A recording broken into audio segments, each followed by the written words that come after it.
ਸ਼ੇਰੇ Punjab 600 AM ਤੇ ਨਿੱਘਾ ਹਾਰਦਿਕ ਸਵਾਗਤ ਹੈ। ਮੈਂ ਤੁਹਾਡਾ ਮੇਜ਼ਬਾਨ ਹਰਜੀਤ ਸਿੰਘ ਗਿੱਲ ਦਾ ਹਰਜੀਤ ਸਿੰਘ ਗਿੱਲ ਸ਼ੋਅ ਲੈ ਕੇ ਤੁਹਾਡੀ ਸੇਵਾ ਦੇ ਵਿੱਚ ਹਾਜ਼ਰ ਹਾਂ। 10:12 ਹੋਏ ਨੇ ਤੇ 17 ਜੁਲਾਈ ਦਾ ਦਿਨ ਅਵਰਾ 2023 ਦਾ ਸੋਮਵਾਰ ਹੈ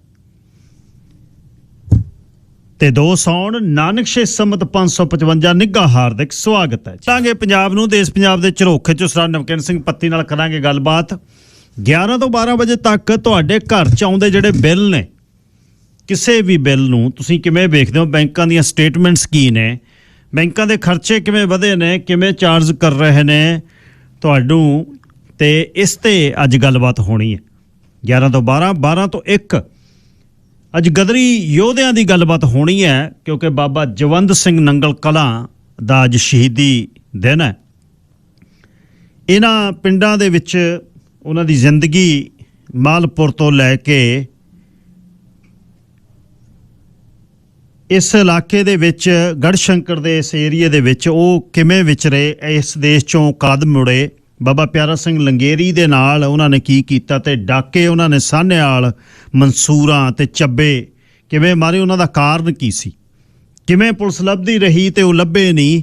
ਇਹਨਾਂ ਯੋਧਿਆਂ ਦੀ ਗੱਲ ਤੇ ਕੋਸ਼ਿਸ਼ ਕਰਾਂਗਾ, ਗਦਰੀ ਯੋਧਿਆਂ ਦੇ ਬਣਾਏ ਹੋਏ ਗੁਰਦੁਆਰਿਆਂ ਦੀ ਗੱਲ, ਪਹਿਲੇ ਗ੍ਰੰਥੀਆਂ ਦੀ ਗੱਲ। ਬਾਬਾ ਪਿਆਰਾ ਸਿੰਘ ਲੰਗੇਰੀ ਗੁਰਦੁਆਰਾ ਵਿਕਟੋਰੀਆ ਦੇ ਪਹਿਲੇ ਗ੍ਰੰਥੀ ਹੋਏ, ਮੁੜ ਕੇ MLA ਵੀ ਬਣੇ ਜਾ ਕੇ। ਉਹ 1971 'ਚ ਪੂਰੇ ਹੋਏ, 1881 ਦਾ ਜਨਮ ਹੈ ਉਹਨਾਂ ਦਾ, 90 ਸਾਲ ਦੀ ਉਮਰ 'ਚ। ਪਰਿਵਾਰ ਦੋਨੇ ਬਾਬਿਆਂ ਦੇ ਇੱਥੇ ਵਸਦੇ ਨੇ, ਉਹਨਾਂ ਦੀ ਵੀ ਜਾਣਕਾਰੀ ਦੇਵਾਂਗਾ। ਤੇ ਬਾਬਾ ਜਵੰਦ ਸਿੰਘ ਨੰਗਲ ਕਲਾਂ ਦੀ ਅੱਜ ਗੱਲਬਾਤ ਚੱਲੇਗੀ, ਗਦਰੀ ਯੋਧਿਆਂ ਦੀ ਗੱਲ ਚੱਲੇਗੀ। ਬਬਰਾਂ ਦੇ ਨਾਂ ਤੇ ਜਦ ਤੁਸੀਂ ਗੜਸ਼ੰਕਰ ਤੋਂ ਹੁਸ਼ਿਆਰਪੁਰ ਤੱਕ ਜਾਂਦੇ ਹੋ, ਹਰ ਪਿੰਡ, ਹਰ ਦੂਜੇ ਪਿੰਡ ਤੇ ਉਹਨਾਂ ਦੇ ਗੇਟ ਬਣੇ ਹੋਏ ਨੇ। ਇਸ ਧਰਤੀ ਨੇ ਵਕਤ ਪਾਤਾ ਗੋਰੇ ਨੂੰ ਵਕਤ, ਤੇ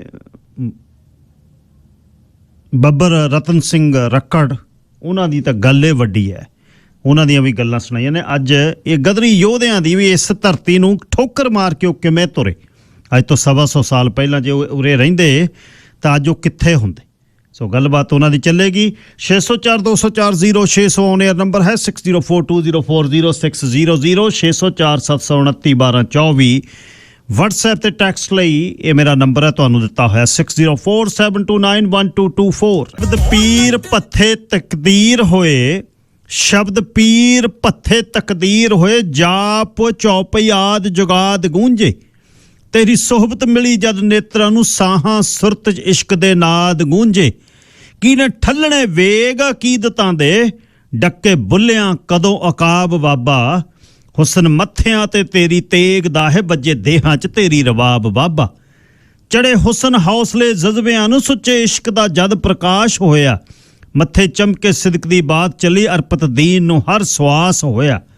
ਬ੍ਰਹਮੰਡ ਬਿਰਾਗ 'ਚ ਲੀਨ ਹੋਏ, ਤੇਰੇ ਹੱਥਾਂ ਛੂਹੇ ਜਦ ਆਬ ਬਾਬਾ।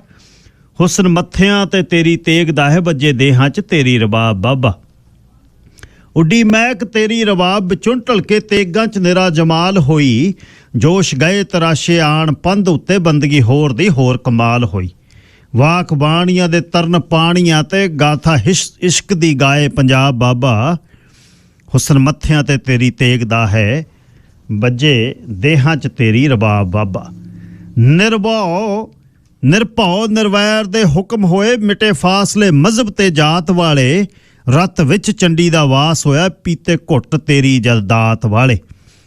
ਵਰਸੇ ਮੇਘ ਜੀਕਣ ਅਸਮਾਨ ਵਿੱਚੋਂ, ਰਚੀ ਸਿਦਕਾਂ 'ਚ ਐਸੀ ਤਾਬ ਬਾਬਾ। ਹੁਸਨ ਮੱਥਿਆਂ ਤੇ ਤੇਰੀ ਤੇਗ ਦਾ ਹੈ, ਬੱਜੇ ਦੇਹਾਂ 'ਚ ਤੇਰੀ ਰਬਾਬ ਬਾਬਾ। ਹੁਸਨ ਮੱਥਿਆਂ ਤੇ ਤੇਰੀ ਤੇਗ ਦਾ ਹੈ, ਵੱਜੇ ਦੇਹਾਂ 'ਚ ਤੇਰੀ ਰਵਾਬ ਬਾਬਾ। ਕਮਲ ਨਵਾਬ ਖਾਨ ਲਿਖਦਾ ਹੈ ਅਕੀਦਤ 'ਚ। ਲਓ ਜੀ, ਚੱਲੀਏ ਪੰਜਾਬ ਨੂੰ ਦੇਸ਼ ਪੰਜਾਬ ਦੇ ਝਰੋਖੇ 'ਚੋਂ ਸਰਦਾਰ ਨਵਕਿਰਨ ਸਿੰਘ ਪੱਤੀ ਕਰਨਗੇ ਗੱਲਬਾਤ। ਸਰਦਾਰ ਨਵਕਿਰਨ ਸਿੰਘ ਪੱਤੀ ਜੀ, ਸਵਾਗਤ, ਸਤਿ ਸ੍ਰੀ ਅਕਾਲ। ਸ਼ੁਕਰੀਆ ਜੀ ਗਿੱਲ ਸਾਹਿਬ, ਸਭ ਤੋਂ ਪਹਿਲਾਂ ਤੁਹਾਨੂੰ ਤੇ ਸਾਰੇ ਸਰੋਤਿਆਂ ਨੂੰ ਮੇਰੇ ਵੱਲੋਂ ਵੀ ਸਤਿ ਸ੍ਰੀ ਅਕਾਲ ਜੀ। ਰਾਜਪਾਲ ਦੀ ਤੇ ਮੁੱਖ ਮੰਤਰੀ ਦੀ ਬਣਦੀ ਨਹੀਂ, ਤੁਰਿਆ ਜਾਂਦਾ ਰਾਜਪਾਲ ਚੰਗੀ ਚੱਲਦੀ ਮਸ਼ੀਨ ਦੇ ਵਿੱਚ ਰੈਂ 'ਚ ਸੜ ਜਾਂਦਾ, ਕੜਾਕੇ ਪੈਂਦੇ ਆ, ਤੇ ਹੁਣ ਫੇਰ ਵਿਗੜ ਗਈ ਗਿੱਲ ਸਾਹਿਬ। ਹੁਣ ਤਾਂ ਪੂਰੀ ਸਿਰੇ ਤੇ ਬਾਗੀ ਕਹਾਣੀ। ਪੰਜਾਬ ਸਰਕਾਰ ਨੇ ਪੂਰਾ ਜ਼ੋਰ ਲਾ ਕੇ 19-20 ਤਰੀਕ ਨੂੰ ਪਿੱਛੇ ਜੇ ਇੱਕ ਸਪੈਸ਼ਲ ਇਜਲਾਸ ਬੁਲਾਇਆ ਸੀ ਔਰ 19-20 ਜੂਨ ਨੂੰ ਬੁਲਾਏ ਉਸ ਸਪੈਸ਼ਲ ਇਜਲਾਸ ਦੇ ਵਿੱਚ ਇੱਕ ਸਿੱਖ ਗੁਰਦੁਆਰਾ ਐਕਟ 1925 ਦੇ ਵਿੱਚ ਚੀਜ਼ ਐਡ ਕੀਤੀ ਸੀ, ਸੋਧ ਕੀਤੀ ਸੀ ਔਰ ਬਿੱਲ ਪਾਸ ਕੀਤਾ ਸੀ। ਇਸ ਤੋਂ ਇਲਾਵਾ ਪੰਜਾਬ ਦਾ DGP ਲਾਉਣ ਸੰਬੰਧੀ ਬਿੱਲ ਪਾਸ ਕੀਤਾ ਸੀ। ਇਸ ਤੋਂ ਇਲਾਵਾ ਰੂਰਲ ਡਿਵੈਲਪਮੈਂਟ ਫੰਡ ਦੇ ਉੱਤੇ ਮਤਾ ਪਾਸ ਕੀਤਾ ਸੀਗਾ। ਬੜੀਆਂ ਅਹਿਮ ਚੀਜ਼ਾਂ ਨੇ ਜਿਹੜੀਆਂ, ਜਿਹਦੇ 'ਚ ਦੋ ਬਿੱਲ ਬੜੇ ਅਹਿਮ ਮੈਂ ਕਹੂੰਗਾ। ਇੱਕ ਜੋ ਗੁਰਦੁਆਰਾ ਸੋਧ ਬਿੱਲ ਸੀ, ਦੂਸਰਾ ਜੋ ਪੰਜਾਬ ਦਾ DGP ਲਾਉਣ ਸੰਬੰਧੀ ਪੰਜਾਬ ਪੁਲਿਸ ਸੋਧ ਬਿੱਲ ਸੀ। ਇਹ ਦੋਨੇ ਬੜੇ ਅਹਿਮ ਸੀ। ਤੀਜਾ RDF ਦੇ ਉੱਤੇ ਮਤਾ ਵੀ ਅਹਿਮ ਸੀ। ਤੇ ਇਹ ਜਿਹੜਾ ਗਵਰਨਰ ਸਾਹਿਬ ਕੋਲੇ ਪਹੁੰਚੇ ਸੀ, ਹੁਣ ਮੁੱਖ ਮੰਤਰੀ ਸਾਹਿਬ ਮੰਗ ਕਰ ਰਹੇ ਸੀ ਗਵਰਨਰ ਸਾਹਿਬ ਤੋਂ ਕਿ ਗਵਰਨਰ ਸਾਹਿਬ ਤੁਸੀਂ ਇਹ ਬਿੱਲਾਂ ਦੇ ਉੱਤੇ ਮੋਹਰ ਲਾਓ ਤਾਂ ਕਿ ਇਹ ਕਾਨੂੰਨ ਬਣਨ, ਇਹਨਾਂ ਦੀ ਵੈਲਿਊ ਬਣੇ। ਕਿਉਂਕਿ ਜਦੋਂ ਤੱਕ ਗਵਰਨਰ ਸਾਹਿਬ ਮੋਹਰ ਨਹੀਂ ਲਾਉਂਦੇ, ਉਹਦੇ ਤੇ ਦਸਤਖਤ ਨਹੀਂ ਕਰਦੇ, ਉਦੋਂ ਤੱਕ ਉਹ ਬਿੱਲ ਆ ਜਿਹੜੇ ਉਹਨਾਂ ਦੀ ਕੋਈ ਉਸ ਰੂਪ ਦੇ ਵਿੱਚ ਵੈਲਿਊ ਨਹੀਂ ਹੈ। ਲੇਕਿਨ ਗਵਰਨਰ ਸਾਹਿਬ ਨੇ ਉਹ ਬਿੱਲਾਂ ਦੇ ਉੱਤੇ ਮੋਹਰ ਤੱਕ ਕੀ ਲਾਉਣੀ ਸੀ? ਗਵਰਨਰ ਸਾਹਿਬ ਨੇ ਕਹਿ ਦਿੱਤਾ ਕਿ ਜਿਹੜਾ ਤੁਸੀਂ 19-20 ਜੂਨ ਨੂੰ ਵਿਸ਼ੇਸ਼ ਸੈਸ਼ਨ ਬੁਲਾਇਆ ਸੀ ਉਹੀ ਗੈਰ ਸੰਵਿਧਾਨਕ ਸੀ। ਚਲੋ ਜੀ, ਉਹ ਕਹਿੰਦੇ ਉਹ ਕਾਨੂੰਨ ਅਨੁਸਾਰ ਹੀ ਨਹੀਂ ਸੀ। ਮੈਂ ਬਿੱਲ ਕਿੱਥੋਂ, ਉਹ ਤਾਂ ਜਦੋਂ ਉਹਨਾਂ ਨੇ ਕਹਿਤਾ ਵੀ ਉਹ ਕਾਨੂੰਨ ਅਨੁਸਾਰ ਹੀ ਨਹੀਂ ਸੀ, ਗੈਰ ਸੰਵਿਧਾਨਕ ਸੀ, ਇਹਦਾ ਮਤਲਬ ਕਿ ਉਹ ਉੱਥੇ ਪਾਸ ਹੋਏ ਬਿੱਲਾਂ ਦੇ ਉੱਤੇ ਮੋਹਰ ਲਾਉਣ ਦਾ ਤਾਂ ਮਤਲਬ ਹੀ ਪੈਦਾ ਨਹੀਂ ਹੁੰਦਾ। ਔਰ ਉੱਥੇ ਤਾਂ ਫਿਰ ਜਦੋਂ ਗੈਰ ਸੰਵਿਧਾਨਕ ਸੀ, ਗੈਰ ਕਾਨੂੰਨ ਦੇ ਅਨੁਸਾਰ ਨਹੀਂ ਸੀ, ਇਹਦਾ ਮਤਲਬ ਬਿੱਲ ਪਾਸ ਹੀ ਨਹੀਂ ਹੋ ਸਕਦੇ। ਫਿਰ ਜਿਹੜੇ ਪਾਸ ਕੀਤੇ ਸੀ ਉਹਨਾਂ ਦੀ ਗਵਰਨਰ ਸਾਹਿਬ ਦੇ ਅਕੋਰਡਿੰਗ ਕੋਈ ਵੈਲਿਊ ਨਹੀਂ ਹੈ। ਸੋ ਇਸ ਕਰਕੇ ਪੰਜਾਬ ਸਰਕਾਰ ਨੂੰ ਇੱਕ ਵੱਡਾ ਝਟਕਾ ਜਿਹੜਾ ਗਵਰਨਰ ਸਾਹਿਬ ਨੇ ਦਿੱਤਾਗਾ। ਜੋ ਪੰਜਾਬ ਸਰਕਾਰ ਆਸਾਂ ਉਮੀਦਾਂ ਪਿਛਲੇ ਸਮੇਂ ਤੋਂ ਲਾਈ ਬੈਠੀ ਸੀ ਕਿ ਇੱਕ ਜਿਹੜਾ ਗੁਰਬਾਣੀ ਪ੍ਰਸਾਰਣ ਦਾ ਮਸਲਾ ਗਾ ਉਹ ਇੱਕ ਚੈਨਲ ਤੋਂ ਬਾਕੀ ਚੈਨਲਾਂ ਤੱਕ ਜਾਵੇ। ਇਸ ਤੋਂ ਇਲਾਵਾ ਜੋ ਪੰਜਾਬ ਦਾ DGP ਪਿਛਲੇ ਕਈ ਮਹੀਨੇ ਹੋ ਗਏ ਪੰਜਾਬ ਦੇ ਵਿੱਚ ਸਿਰਫ ਐਕਟਿੰਗ DGP ਕੰਮ ਕਰ ਰਿਹਾ, ਕਾਰਜਕਾਰੀ DGP ਆ, ਅਸਲੀ DGP ਨਹੀਂ ਹੈ। ਕਿਉਂਕਿ DGP ਕੇਂਦਰ ਸਰਕਾਰ ਨਿਯੁਕਤ ਕਰਦੀ ਹੈ, ਪੈਨਲ ਭੇਜਣਾ ਪੈਂਦਾ। ਕੇਂਦਰ ਸਰਕਾਰ ਨੇ ਜਿਹੜਾ DGP ਨਿਯੁਕਤ ਕੀਤਾ ਸੀ ਉਹ ਪੰਜਾਬ ਸਰਕਾਰ ਦੇ ਫਿੱਟ ਨਹੀਂ ਆਇਆ। ਇਸ ਕਰਕੇ ਉਹਨੂੰ ਡੈਪੂਟੇਸ਼ਨ ਤੇ ਭੇਜ ਕੇ ਕਾਰਜਕਾਰੀ DGP ਰਾਹੀਂ ਕੰਮ ਚਲਾਇਆ ਜਾ ਰਿਹਾ, ਪਰ ਇਹ ਬਹੁਤਾ ਟਾਈਮ ਚਲਾ ਨਹੀਂ ਸਕਦੇ। ਸੋ ਇਹਦੇ 'ਚ ਸੋਧ ਬਿੱਲ ਲਿਆਂਦਾ ਸੀਗਾ ਜਿਹਦੇ ਤੇ ਗਵਰਨਰ ਸਾਹਿਬ ਨੇ ਮੋਹਰ ਤਾਂ ਕੀ ਲਾਉਣੀ ਸੀ। ਗਵਰਨਰ ਸਾਹਿਬ ਨੇ ਤਾਂ ਉਸ ਵਿਸ਼ੇਸ਼ ਇਜਲਾਸ ਨੂੰ ਹੀ ਗੈਰ ਸੰਵਿਧਾਨਕ ਕਹਿ ਦਿੱਤਾ। ਸੋ ਆਉਣ ਵਾਲੇ ਦਿਨਾਂ 'ਚ ਹੋਰ ਦੋਨਾਂ ਦੇ ਵਿੱਚ ਖਟਾਸ ਪੈਦਾ ਹੋਵੇਗੀ ਜੀ। ਅੱਛਾ ਜੀ, ਚਾਂਦਪੁਰ ਬੰਨ ਇਹਦੇ ਬਾਰੇ ਦੱਸੋ। ਇਹ ਮਾਨਸਾ ਦੇ ਨੇੜੇ ਹੈ ਜੀ ਗਿੱਲ ਸਾਹਿਬ, ਇਹ ਮਾਨਸਾ ਦੇ ਨੇੜੇ ਹੈ ਔਰ ਹਰਿਆਣੇ ਦੇ ਵੀ ਨੇੜੇ ਹੈ। ਇਹ ਜੇ ਕਹਿਣਾ ਹੋਵੇ ਪੰਜਾਬ ਤੇ ਹਰਿਆਣੇ ਦੇ ਵਿੱਚ ਪੈਂਦਾ ਬੰਨ। ਇੱਥੇ ਨਾ ਬੜਾ ਰੌਲਾ ਚੱਲਿਆਗਾ। ਪੰਜਾਬ ਵਾਲਿਆਂ ਨੇ ਆਪਦਾ ਪਹਿਰਾ ਲਾਤਾ, ਹਰਿਆਣੇ ਵਾਲਿਆਂ ਨੇ ਆਪਦਾ ਪਹਿਰਾ ਲਾਤਾ। ਅੱਜ ਵੀ ਬਹੁਤ ਰੌਲਾ ਚੱਲ ਰਿਹਾ। ਪੰਜਾਬ ਵਾਲੇ ਟਰਾਲੀਆਂ ਲੈ ਕੇ ਜਾ ਰਹੇ ਸੀ, ਹਰਿਆਣੇ ਵਾਲਿਆਂ ਨੇ ਰੋਕਤੀਆਂ ਵੀ ਅਸੀਂ ਨਹੀਂ ਇੱਧਰ ਜਾਣ ਦਿੰਦੇ। ਇਹ ਜਿਹੜਾ ਚਾਂਦਪੁਰ ਬੰਨ ਹੈ ਇਹਨੂੰ ਲੈ ਕੇ ਬਹੁਤ ਸਾਰੀ ਸਥਿਤੀ ਹੈਗੀ ਜਿਹੜੀ ਉਹ ਪਿਛਲੇ ਕਈ ਦਿਨਾਂ ਤੋਂ ਰੌਲੇ ਵਾਲੀ ਬਣੀ ਹੋਈ ਹੈ। ਉਂਝ ਚਾਂਦਪੁਰ ਬੰਨ ਮਾਨਸਾ ਜ਼ਿਲ੍ਹੇ ਦੇ ਪਿੰਡ ਰੋੜਕੀ ਦੇ ਵਿੱਚ ਪੈਂਦਾ। ਘੱਗਰ ਜਿਹੜਾ ਜਾਂਦਾਗਾ, ਘੱਗਰ ਦੇ ਉੱਤੇ ਚਾਂਦਪੁਰ ਬੰਨ ਪੈਂਦਾਗਾ ਔਰ ਇਹ ਚਾਂਦਪੁਰ ਬੰਨ ਐਤਵਾਰ ਸਵੇਰੇ 4:30 ਵਜੇ ਟੁੱਟ ਗਿਆ। ਇਹਦੇ ਕਰਕੇ ਮਾਨਸਾ ਦੇ ਵਿੱਚ ਤਰਥੱਲੀ ਮੱਚ ਗਈ ਔਰ ਇਸ ਬੰਨ ਨੂੰ ਸੁਰੱਖਿਅਤ ਰੱਖਣ ਦੇ ਲਈ ਲੋਕ ਬਹੁਤ ਯਤਨ ਕਰ ਰਹੇ ਸੀ, ਪਰ ਲੋਕਾਂ ਦੇ ਯਤਨਾਂ ਦੇ ਬਾਵਜੂਦ 80 ਫੁੱਟ ਚੌੜਾ ਪਾੜ ਪੈ ਗਿਆ ਔਰ ਪੂਰਾ ਮਾਨਸਾ ਦਾ ਉਹ ਏਰੀਆ ਹੈਗਾ ਜਿਹੜਾ ਉਹ ਇਹਦੇ ਕਰਕੇ ਪ੍ਰਭਾਵਿਤ ਹੋ ਗਿਆ। ਔਰ ਸੂਬੇ ਦੇ ਹੜ੍ਹ ਪ੍ਰਭਾਵਿਤ ਜ਼ਿਲ੍ਹਿਆਂ ਦੀ ਗਿਣਤੀ ਹੈ ਜਿਹੜੀ ਗਿੱਲ ਸਾਹਿਬ ਉਹ ਮੇਨਲੀ ਜੇ ਗੱਲ ਕਰਨੀ ਹੋਵੇ 14 ਆ ਗਈ। ਇਹਦੇ 'ਚ ਸਭ ਤੋਂ ਵੱਧ ਰੋਪੜ, ਮੋਹਾਲੀ, ਪਟਿਆਲਾ, ਮੋਗਾ, ਲੁਧਿਆਣੇ ਦਾ ਇੱਕ ਹਿੱਸਾ, ਜਲੰਧਰ ਦਾ ਇੱਕ ਹਿੱਸਾ ਜਿਹੜਾ ਸਤਲੁਜ ਦੇ ਪ੍ਰਭਾਵ 'ਚ ਹੈ, ਸੰਗਰੂਰ ਦਾ ਮੂਨਕਾਲਾ ਹਿੱਸਾ, ਪਠਾਨਕੋਟ, ਤਰਨਤਾਰਨ, ਫਿਰੋਜ਼ਪੁਰ, ਫਤਿਹਗੜ੍ਹ ਸਾਹਿਬ, ਫਰੀਦਕੋਟ ਦਾ ਇੱਕ ਹਿੱਸਾ, ਹੁਸ਼ਿਆਰਪੁਰ, ਇਸ ਤੋਂ ਇਲਾਵਾ ਨਵਾਂ ਸ਼ਹਿਰ, ਇਹ ਜ਼ਿਲ੍ਹੇ ਪ੍ਰਭਾਵਿਤ ਹੋਏ ਨੇ। ਮਾਨਸਾ ਪਹਿਲਾਂ ਪ੍ਰਭਾਵਿਤ ਨਹੀਂ ਸੀ, ਪਰ ਚਾਂਦਪੁਰਾ ਬੰਨ ਟੁੱਟਣ ਦੇ ਨਾਲ ਮਾਨਸਾ ਦੇ ਵਿੱਚ ਵੀ ਜਿਹੜੀ ਹੈਗੀ ਕਾਫੀ ਤਰਥੱਲੀ ਮੱਚੀ ਹੈ, ਕਿਉਂਕਿ ਘੱਗਰ ਹੀ ਐਤਕੀ ਸੰਗਰੂਰ ਤੇ ਮਾਨਸਾ ਦੇ ਲਈ ਖਤਰਾ ਬਣ ਗਈ। ਪਰ ਸਵਾਲ ਗਿੱਲ ਸਾਹਿਬ ਇਹ ਹੈ ਵੀ ਜੇ ਘੱਗਰ ਪਿੱਛੇ ਨਹੀਂ ਟੁੱਟੀ, ਚਾਂਦਪੁਰ ਆ ਕੇ ਟੁੱਟੀ, ਇਹਦਾ ਚਾਂਦਪੁਰ ਬੰਨ ਟੁੱਟਿਆ, ਇਹਦਾ ਮਤਲਬ ਸਾਫ਼ ਹੈਗਾ ਕਿ ਬੰਨ ਮਜ਼ਬੂਤ ਨਹੀਂ ਸੀਗਾ। ਔਰ 14 ਸਾਲਾਂ ਦੇ ਵਿੱਚ ਹਰਸਿਮਰਤ ਕੌਰ ਬਾਦਲ ਨੇ ਇਸ ਚਾਂਦਪੁਰਾ ਬੰਨ ਦੇ ਲਈ ਧੇਲਾ ਨਹੀਂ ਦਿੱਤਾ, ਇਹ ਸੱਚ ਹੈ। ਪੰਜਾਬ ਦੀ ਨਵੀਂ ਸਰਕਾਰ ਨੇ ਵੀ ਪਿਛਲੇ 1.5 ਸਾਲ ਤੋਂ ਚਾਂਦਪੁਰਾ ਬੰਨ ਤੇ ਧੇਲਾ ਨਹੀਂ ਲਾਇਆ, ਇਹ ਵੀ ਸੱਚ ਹੈ। ਕਾਂਗਰਸ ਦੀ ਸਰਕਾਰ ਵੇਲੇ ਵੀ ਇਸ ਚਾਂਦਪੁਰ ਬੰਨ ਦੇ ਉੱਤੇ ਪੈਸਾ ਨਹੀਂ ਲਾਇਆ ਗਿਆ, ਇਹ ਵੀ ਸੱਚ ਹੈ। ਸੋ ਕਹਿਣਾ ਹੋਵੇ ਪੰਜਾਬ ਦੇ ਵਿੱਚ ਕੁਦਰਤੀ ਆਫਤ ਜਿਹੜੀ ਉਸ ਰੂਪ ਦੀ ਨਹੀਂ ਆਈ, ਨਾ ਕੋਈ ਬੱਦਲ ਫਟਿਆ ਪੰਜਾਬ 'ਚ, ਨਾ ਕੋਈ ਪੰਜਾਬ ਦੇ ਵਿੱਚ ਮੀਂਹ ਬਹੁਤ ਜ਼ਿਆਦਾ ਪਿਆ। ਹਿਮਾਚਲ ਵਾਲੇ ਪਾਸਿਓਂ ਪੰਜਾਬ 'ਚ ਪਾਣੀ ਆਇਆ। ਜੇ ਨਹਿਰਾਂ ਦੀ ਸਫਾਈ ਕੀਤੀ ਹੁੰਦੀ, ਜੇ ਗਿੱਲ ਸਾਹਿਬ ਦਰਿਆਵਾਂ ਦੇ ਕਿਨਾਰੇ ਮਜ਼ਬੂਤ ਕੀਤੇ ਹੁੰਦੇ, ਜੇ ਜਿਹੜੇ ਬਰਸਾਤੀ ਨਾਲੇ ਨੇ, ਡਰੇਨਾਂ ਕਹਿ ਦਿੰਦੇ ਆ, ਉਹਨਾਂ ਦੇ ਵਿੱਚੋਂ ਬੂਟੀ ਕੱਢੀ ਹੁੰਦੀ, ਉਹਨਾਂ ਨੂੰ ਸਾਫ਼ ਕੀਤਾ ਹੁੰਦਾ ਤਾਂ ਪੰਜਾਬ ਅੱਜ ਡੁੱਬਣੋਂ ਬਚ ਜਾਂਦਾ। ਅੱਜ ਜਿਹੜੀ ਪੰਜਾਬ ਦੀ ਇਹ ਹਾਲਤ ਬਣੀ ਆ, ਉਸ ਹਾਲਤ ਦੇ ਵਿੱਚ ਖੜ ਕੇ ਕਿਤੇ MLA ਫੋਟੋ ਖਿਚਾਈ ਜਾਂਦਾ, ਕਿਤੇ ਮੰਤਰੀ ਫੋਟੋ ਖਿਚਾਈ ਜਾਂਦਾ, ਕਿਤੇ ਵਿਰੋਧੀ ਧਿਰ ਦਾ ਲੀਡਰ ਸੁਖਬੀਰ ਬਾਦਲ ਫੋਟੋਆਂ ਕਰਾਈ ਜਾਂਦਾ, ਕਿਤੇ ਕੈਪਟਨ ਅਮਰਿੰਦਰ ਸਿੰਘ ਦੀ ਧੀ ਸਿਰ ਤੇ 10 ਬੋਤਲਾਂ ਰੱਖ ਕੇ ਤੁਰੀ ਜਾਂਦੀ ਆ ਪਾਣੀ ਦੀਆਂ। ਇਹ ਇੱਕ ਫੋਟੋ ਸੈਸ਼ਨ ਜ਼ਰੂਰ ਬਣ ਗਏ ਨੇ, ਲੇਕਿਨ ਲੋਕਾਂ ਦੇ ਲਈ ਇਹਨਾਂ ਨੇ ਪਿਛਲੇ ਸਮਿਆਂ ਦੇ ਵਿੱਚ ਕੀ ਕੀਤਾ ਜਿਹਦੇ ਕਰਕੇ ਹਾਲਤ ਬਣੀ ਹੈ? ਕਿਉਂਕਿ ਕੁਦਰਤੀ ਆਫਤ ਉਸ ਰੂਪ ਦੀ ਨਹੀਂ ਹੈ। ਕੁਦਰਤੀ ਆਫਤ ਹੁੰਦੀ ਮੰਨ ਲੈਂਦੇ ਕਿ ਕੁਦਰਤ ਦੇ ਅੱਗੇ ਡਾਢੇ ਅੱਗੇ ਕਿਸੇ ਦਾ ਜ਼ੋਰ ਨਹੀਂ ਚੱਲਦਾ, ਲੇਕਿਨ ਇਹ ਤਾਂ ਅਣਗਹਿਲੀ ਹੈ ਸਿਸਟਮ ਦੀ, ਜਿਹਦੇ ਕਰਕੇ ਸਾਰਾ ਕੁਝ ਵਾਪਰਿਆਗਾ। ਸੋ ਲੋਕ ਗਿੱਲ ਸਾਹਿਬ ਹੁਣ ਇੱਕ ਹੋਰ ਸਮੱਸਿਆ ਦੇ ਵਿੱਚ ਜੂਝ ਰਹੇ ਨੇ। ਜਿੱਥੋਂ ਪਾਣੀ ਨਿਕਲ ਰਿਹਾ ਹੈਗਾ, ਬਹੁਤ ਏਰੀਆ ਚੋਂ ਪਾਣੀ ਨਿਕਲ ਰਿਹਾ, ਉੱਥੇ ਘਰਾਂ 'ਚ ਤੇੜਾਂ ਆ ਗਈਆਂ, ਤੇੜਾਂ ਛੱਡ ਗਈਆਂ, ਮਤਲਬ ਕੰਧਾਂ। ਇਸ ਤੋਂ ਇਲਾਵਾ ਜਿਹੜੀਆਂ ਫਸਲਾਂ ਨੇ ਉਹ ਬਰਬਾਦ ਹੋ ਗਈਆਂ। ਹੁਣ ਪਨੀਰੀ ਜਿਹੜੀ ਬੀਜੀ ਨਹੀਂ ਜਾ ਰਹੀ ਉਹਨਾਂ ਏਰੀਆ 'ਚ, ਇੱਧਰ ਸਾਡੇ ਵਾਲੇ ਏਰੀਏ ਦੇ ਵਿੱਚ ਬੀਜੀ ਜਾ ਰਹੀ ਹੈ। ਲੋਕ ਹੈਲਪ ਕਰ ਰਹੇ ਨੇ, ਕਈ 3-3 ਕਿੱਲੇ ਪਨੀਰੀਆਂ ਬੀਜ ਰਹੇ, ਲੇਕਿਨ ਇਹ ਪਨੀਰੀ ਬਹੁਤ ਪਛੇਤੀ ਹੋ ਜਾਊਗੀ। ਇਸ ਕਰਕੇ ਦੁਬਾਰੇ ਪੈਰਾਂ ਸਿਰ ਹੋਣਾ ਪੰਜਾਬ ਦੀ ਕਿਸਾਨੀ ਨੂੰ, ਪੰਜਾਬ ਦੇ ਮਜ਼ਦੂਰਾਂ ਨੂੰ, ਪੰਜਾਬ ਦੇ ਪਿੰਡਾਂ ਨੂੰ ਕਾਫੀ ਔਖਾ। ਪਰ ਜਿਵੇਂ ਦਾ ਹੰਗਾਰਾ ਮਿਲਿਆ, ਬਾ ਕਮਾਲ ਆ ਗਿੱਲ ਸਾਹਿਬ। ਕੋਈ ਟਰਾਲੀ ਤੂੜੀ ਦੀ ਭਰੀ ਜਾਂਦਾ ਉਹ ਉਧਰ ਨੂੰ, ਹੜ੍ਹ ਪ੍ਰਭਾਵਿਤ ਏਰੀਆ ਨੂੰ, ਕੋਈ ਟਰਾਲੀ ਮੱਕੀ ਦੇ ਚਾਰ ਦੀ ਭਰੀ ਜਾਂਦਾ ਉਧਰ ਨੂੰ, ਕੋਈ ਖੰਡ ਦੀਆਂ ਬੋਰੀਆਂ ਲਈ ਜਾਂਦਾ, ਕੋਈ ਆਟੇ ਦੀਆਂ ਥੈਲੀਆਂ ਵੰਡਣ ਨੂੰ ਲਈ ਜਾਂਦਾ, ਬਿਸਕੁਟਾਂ ਦੇ ਤਾਂ ਪਤਾ ਹੀ ਨਹੀਂ ਕਿੰਨੀਆਂ ਗੱਡੀਆਂ ਭਰੀਆਂ ਜਾ ਰਹੀਆਂ, ਪਾਣੀ ਦੀਆਂ ਬੋਤਲਾਂ ਮੁੱਕ ਗਈਆਂ ਦੁਕਾਨਾਂ ਤੋਂ, ਖਰੀਦ ਉਧਰ ਫ੍ਰੀ ਵੰਡਣ ਜਾ ਰਹੇ ਨੇ ਲੋਕ। ਇਹ ਜਿਹੜਾ ਭਾਈਚਾਰਕ ਏਕਾ ਬਾਬੇ ਨਾਨਕ ਦੀ ਇਸ ਧਰਤੀ ਦੇ ਉੱਤੇ ਲੋਕਾਂ ਦਾ ਨਜ਼ਰ ਆ ਰਿਹਾ ਹੈ, ਉਹ ਬਾਕੀ ਥਾਵਾਂ ਤੇ ਨਹੀਂ ਨਜ਼ਰ ਆ ਰਿਹਾ। ਅੱਜ ਹਰਿਆਣੇ ਨੂੰ ਤੁਰ ਪਏ ਸੀ ਟਰਾਲੀਆਂ ਲੈ ਕੇ, ਚਲੋ ਵੰਡ ਕੇ ਆਈਏ, ਕਹਿੰਦੇ ਠੀਕ। ਤਾਂ ਖੜੀ ਮੱਕੀ ਆ ਜਿਹੜੀ ਸੰਗਤਪੁਰੇ ਦੇ ਜੱਟ ਨੇ, ਖੜੀ ਮੱਕੀ ਕਹਿੰਦਾ ਲੈ ਜਾਓ ਵੱਢ ਕੇ ਜਿਹਨੇ ਲਿਜਾਣੀ ਹੈ। 4-4 5-5 ਕਿੱਲੇ ਜਿਹੜਾ ਝੋਨਾ ਪੱਟ ਕੇ ਦੁਬਾਰਾ ਪਨੀਰੀ ਲਾਤੀ। ਬਈ ਪਨੀਰੀ ਜਿਹੜੀ ਮੈਂ ਅੱਜ ਸਵੇਰੇ ਗੱਲ ਹੋਈ ਸੀ ਪੰਜਾਬ ਦੇ ਕਈ ਪਿੰਡਾਂ ਦੇ ਵਿੱਚ, ਵੀ ਜਿੰਨੀ ਕੋਈ 2 ਏਕੜ, ਕੋਈ 3 ਏਕੜ, ਕੋਈ 4 ਏਕੜ ਪੱਟ ਕੇ ਪਨੀਰੀ ਲਾ ਰਿਹਾ, ਵੀ ਦੁਬਾਰਾ ਉਹਨਾਂ ਪਿੰਡਾਂ ਜਿੱਥੇ ਪਾਣੀ ਆ ਗਿਆ ਦੁਬਾਰਾ ਝੋਨਾ ਬੀਜਿਆ ਜਾਵੇ। ਤਾਂ ਹੀ ਤਾਂ ਮਰਦਾ ਨਹੀਂ, ਇਹੀ ਤਾਂ ਗੱਲ ਹੈ। ਮੋਢੇ ਤੇ ਜਾਂ ਡਾਂਗ ਰੱਖ ਲੈਂਦਾ ਫਿਰ ਨੇੜੇ ਨਹੀਂ ਕੋਈ ਲੱਗ ਸਕਦਾ। ਬੈਂਗਲੁਰੂ 'ਚ ਭਾਜਪਾ ਦੇ ਵਿਰੋਧੀ ਇਕੱਠੇ ਹੋ ਰਹੇ ਨੇ, ਕੁਛ ਹੋਊ ਇਹ ਡੱਡੂਆਂ ਦੀ ਪੰਸੇਰੀ ਦਾ? ਗਿੱਲ ਸਾਹਿਬ ਅੱਜ ਮੀਟਿੰਗ ਚੱਲ ਰਹੀ ਹੈ ਇਸ ਵਕਤ, ਜਦੋਂ ਆਪਾਂ ਗੱਲ ਕਰ ਰਹੇ ਹਾਂ ਡਿਨਰ ਡਿਪਲੋਮੇਸੀ ਹੋ ਰਹੀ ਹੈ। ਡਿਨਰ ਤਿਆਰ ਕੀਤਾ ਹੋਇਆ ਹੈ ਔਰ ਡਿਨਰ ਦੇ ਉੱਤੇ ਅਰਵਿੰਦ ਕੇਜਰੀਵਾਲ ਵੀ ਪਹੁੰਚਿਆ ਹੋਇਆ, ਭਗਵੰਤ ਮਾਨ ਵੀ, ਇਸ ਤੋਂ ਇਲਾਵਾ ਕਾਂਗਰਸ ਦੇ ਸੋਨੀਆ ਗਾਂਧੀ, ਰਾਹੁਲ ਗਾਂਧੀ, ਮਲਗਰਾਜਨ ਖੜਗੇ, ਨਿਤਿਸ਼ ਕੁਮਾਰ, ਮਮਤਾ ਬੈਨਰਜੀ। ਭਾਜਪਾ ਦੇ ਵਿਰੋਧੀ 26 ਪਾਰਟੀਆਂ ਜਿਹੜੀਆਂ ਇਸ ਵਕਤ ਇਕੱਠੀਆਂ ਨੇ ਬੰਗਲੁਰੂ ਦੇ ਵਿੱਚ, ਡਿਨਰ ਹੋ ਰਿਹਾ। ਕੱਲ ਨੂੰ ਫੇਰ ਮੀਟਿੰਗ ਚੱਲਣੀ ਆ, ਅੱਜ ਵੀ ਡਿਸਕਸ਼ਨ ਹੋਈ ਹੈ। ਇਹਦੇ ਵਿੱਚ ਇੱਕ ਜਿਹੜਾ ਪੁਆਇੰਟ ਪਿਛਲੇ ਦਿਨਾਂ 'ਚ ਉਲਝਿਆ ਹੋਇਆ ਸੀਗਾ, ਉਹ ਪੁਆਇੰਟ ਸੋਲਵ ਕਰ ਲਿਆ ਗਿਆ ਹੈਗਾ।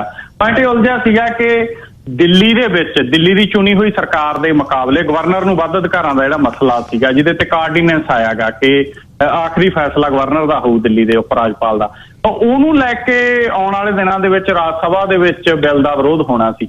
ਔਰ ਉਸ ਆਰਡੀਨੈਂਸ ਦੇ ਵਿਰੋਧ ਲਈ ਕਾਂਗਰਸ ਨੇ ਪਹਿਲਾਂ ਹਾਮੀ ਨਹੀਂ ਸੀ ਭਰੀ। ਜਦੋਂ ਆਮ ਆਦਮੀ ਪਾਰਟੀ ਨੇ ਕਹਿਤਾ ਅਸੀਂ ਬੰਗਲੁਰੂ ਮੀਟਿੰਗ 'ਚ ਸ਼ਾਮਲ ਨਹੀਂ ਹੋਵਾਂਗੇ, ਕਾਂਗਰਸ ਨੇ ਕਹਿ ਦਿੱਤਾ ਕਿ ਸੰਘੀ ਢਾਂਚੇ ਨੂੰ ਤਹਿਸ ਨਹਿਸ ਕਰਨ ਵਾਲੇ ਉਸ ਆਰਡੀਨੈਂਸ ਦਾ ਅਸੀਂ ਵਿਰੋਧ ਕਰਾਂਗੇ। ਉਹ 'ਚੋਂ ਆਮ ਆਦਮੀ ਪਾਰਟੀ ਵੀ ਇਕਜੁੱਟ ਹੋ ਗਈ। ਪਰ ਸਵਾਲ ਇਹ ਉੱਠ ਖੜੇ ਹੋਏ ਨੇ, ਇਹ ਗਿੱਲ ਸਾਹਿਬ ਭਾਜਪਾ ਦੇ ਵਿਰੋਧੀ 26 ਦਲ ਇਕੱਠੇ ਤਾਂ ਹੋ ਗਏ, ਇਹਨਾਂ ਸਾਰਿਆਂ ਨੂੰ ਐਂ ਤਾਂ ਲੱਗਦਾ ਹੈ ਕਿ ਭਾਜਪਾ ਹਰਾ ਦਈਏ, ਪਰ ਜਿਹੜੀਆਂ ਸੂਬਿਆਂ 'ਚ ਕੰਟਰਾਡਿਕਸ਼ਨ ਨੇ ਉਹ ਇਹਨਾਂ ਦੀਆਂ ਇੰਟਰਨਲ ਨੇ, ਉਹ ਔਖੀਆਂ ਨੇ। ਹੁਣ ਆਮ ਆਦਮੀ ਪਾਰਟੀ ਤੇ ਕਾਂਗਰਸ ਅੱਜ ਉੱਥੇ ਇਕੱਠੀਆਂ ਬੈਠੀਆਂ ਨੇ, ਉੱਥੇ ਸੀਟਾਂ ਦੀ ਸ਼ੇਅਰਿੰਗ ਦੇ ਉੱਤੇ ਅੱਜ ਚਰਚਾ ਹੋਣੀ ਹੈ। ਹੁਣ ਪੰਜਾਬ ਦੇ ਵਿੱਚ ਕੋਈ 7 ਲੈ ਲੂ, ਕੋਈ 6 ਲੈ ਲੂ, ਮੰਨ ਲਾਂਗੇ, ਪਰ ਪੰਜਾਬ ਦੇ ਲੋਕਾਂ ਦੇ ਵਿੱਚ ਆ ਕੇ ਕਿਵੇਂ ਕਹਿਣਗੇ ਵੀ ਅਸੀਂ ਇਕੱਠੇ ਚੋਣ ਲੜ ਰਹੇ ਹਾਂ? ਇੱਥੇ ਤਾਂ ਵਿਰੋਧੀ ਧਿਰ ਕਾਂਗਰਸ ਬੈਠੀ ਹੈ, ਔਰ ਵਿਰੋਧੀ ਧਿਰਾਂ 2 ਇਕੱਠੀਆਂ ਕਿਵੇਂ ਹੋ ਜਾਣਗੀਆਂ? ਸੇਮ ਚੀਜ਼ ਪੱਛਮੀ ਬੰਗਾਲ 'ਚ ਨਜ਼ਰ ਆਊ। ਅੱਜ ਉਸ ਮੀਟਿੰਗ ਦੇ ਵਿੱਚ ਖੱਬੇ ਪੱਖੀ ਵੀ ਬੈਠੇ ਨੇ, ਅੱਜ ਉਸ ਮੀਟਿੰਗ 'ਚ ਮਮਤਾ ਬੈਨਰਜੀ ਵੀ ਬੈਠੀ ਹੈ, ਕਾਂਗਰਸ ਵੀ ਬੈਠੀ ਹੈ। ਆ ਪੰਚਾਇਤੀ ਚੋਣਾਂ 'ਚ ਤਾਂ ਤਿੰਨੇ ਪਾਰਟੀਆਂ ਦੇ ਵਰਕਰ ਜੁੰਡੋ ਜੁੰਡੀ ਹੋ ਕੇ ਹਟੇ ਨੇ।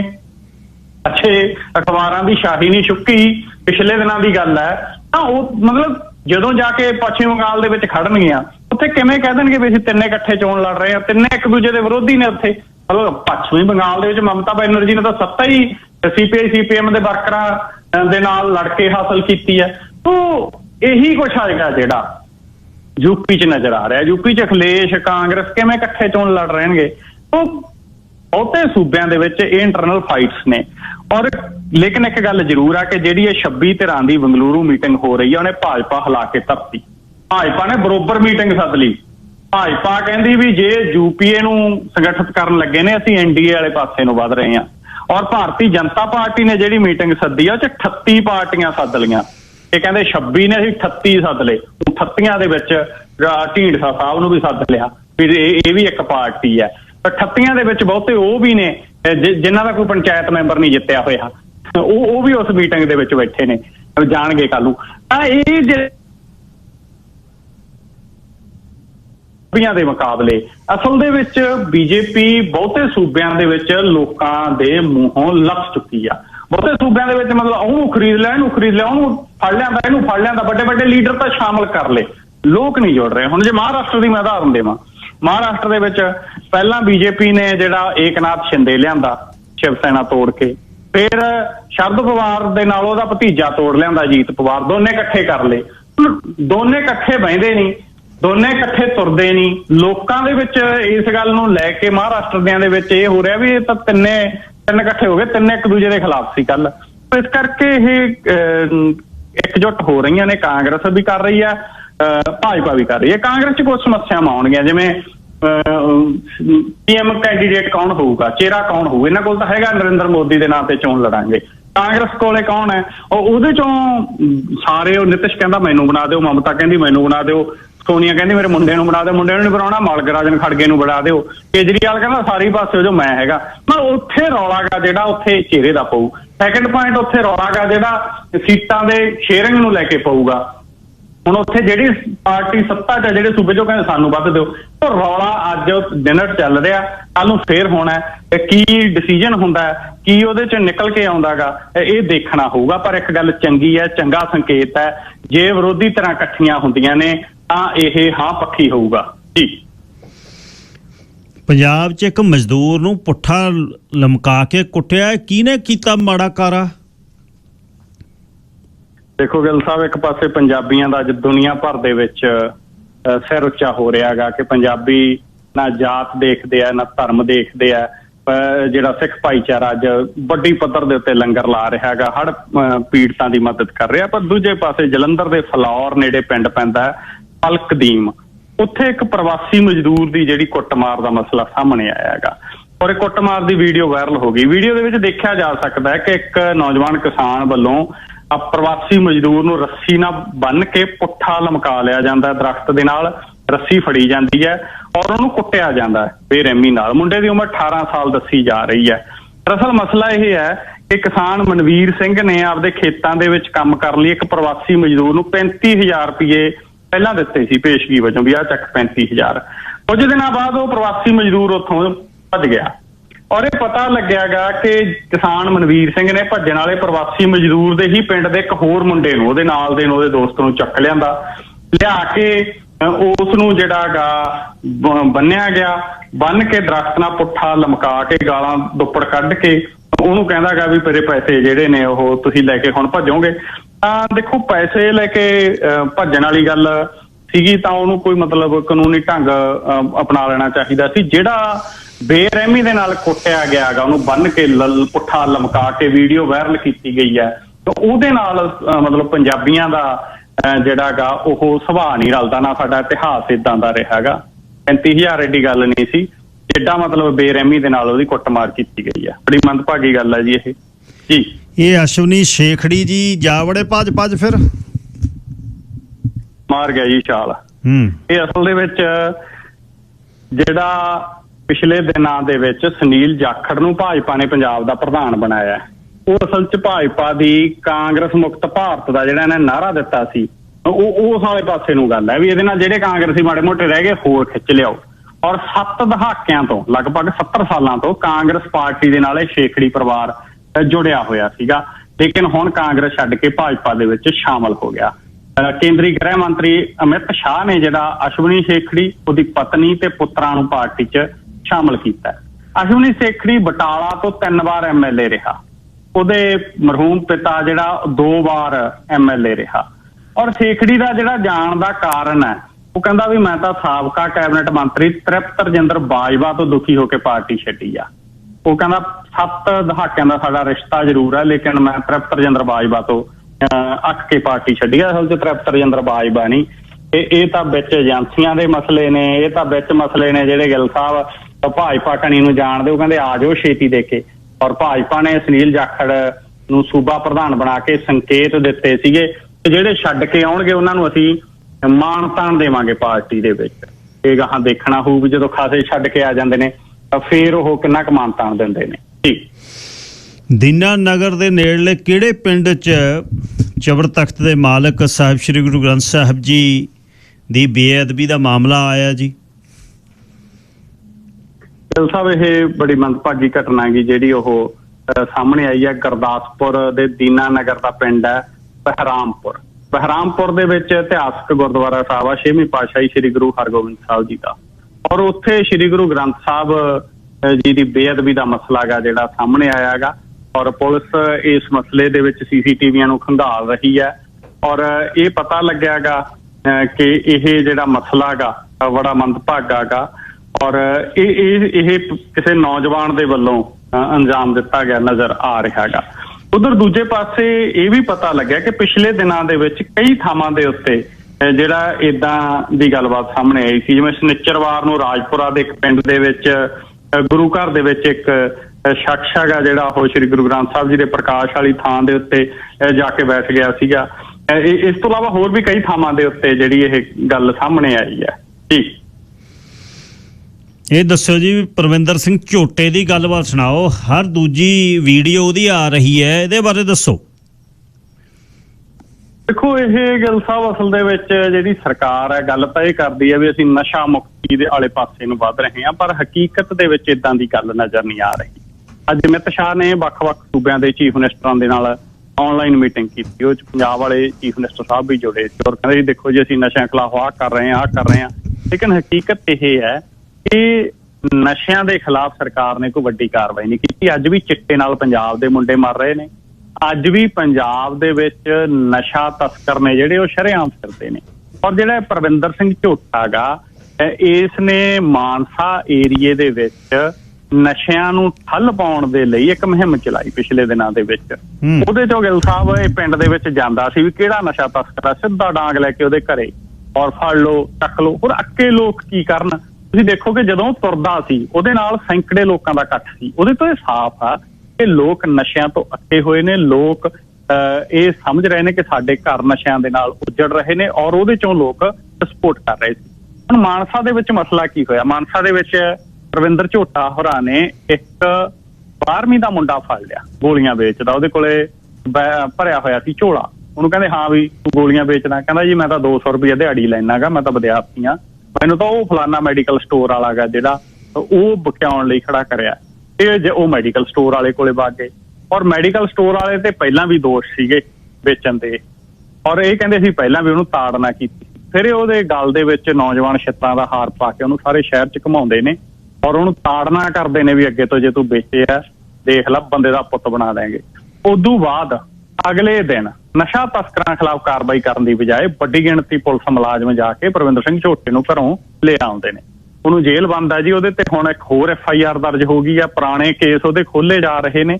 ਦੇਖੋ, ਉਹਦੇ ਢੰਗ ਤਰੀਕੇ ਦੇ ਵਿੱਚ ਕੋਈ ਥੋੜਾ ਬਹੁਤਾ ਨੁਕਸ ਹੋ ਸਕਦਾ ਹੈ ਨਸ਼ਿਆਂ ਨੂੰ ਹੱਲ ਪਾਉਣ ਵਾਲੇ ਮਸਲੇ 'ਚ, ਪਰ ਉਹਦਾ ਜਿਹੜੀ ਗੱਲ ਆ ਉਹ ਬਿਲਕੁਲ ਜਾਇਜ਼ ਹੈ। ਨਸ਼ਿਆਂ ਦਾ ਮਸਲਾ ਪੰਜਾਬ ਦੇ ਵਿੱਚ ਜਿਹੜਾ ਬਹੁਤ ਵੱਡਾ ਮਸਲਾ ਔਰ ਸਰਕਾਰ ਕਾਰਵਾਈ ਕਰਨੀ ਚਾਹੀਦੀ ਹੈ ਨਸ਼ਾ ਤਸਕਰਾਂ ਖਿਲਾਫ, ਨਾ ਕਿ ਨਸ਼ਿਆਂ ਦੇ ਮਸਲੇ ਦੇ ਉੱਤੇ ਸੰਘਰਸ਼ ਕਰਨ ਵਾਲੇ ਲੋਕਾਂ ਖਿਲਾਫ। ਹੁਣ ਪਰਵਿੰਦਰ ਸਿੰਘ ਝੋਟੇ ਦੇ ਹੱਕ ਦੇ ਵਿੱਚ 21 ਜੁਲਾਈ ਨੂੰ ਇੱਕ ਵੱਡਾ ਇਕੱਠ ਮਾਨਸਾ ਦੇ ਵਿੱਚ ਹੋਣ ਜਾ ਰਿਹਾ। ਠੀਕ, ਅੱਛਾ ਜੀ, ਛੇਤੀ ਇੱਕ ਖਬਰ ਜਾਣ ਵੇਲੇ ਸੁਣਾ ਦਿਓ ਵੀ ਪੁਲਿਸ ਦੇ ਨਾਲ ਸੜਕ ਸੁਰੱਖਿਆ ਬਲ ਤੈਨਾਤ ਹੋ ਰਹੇ ਨੇ।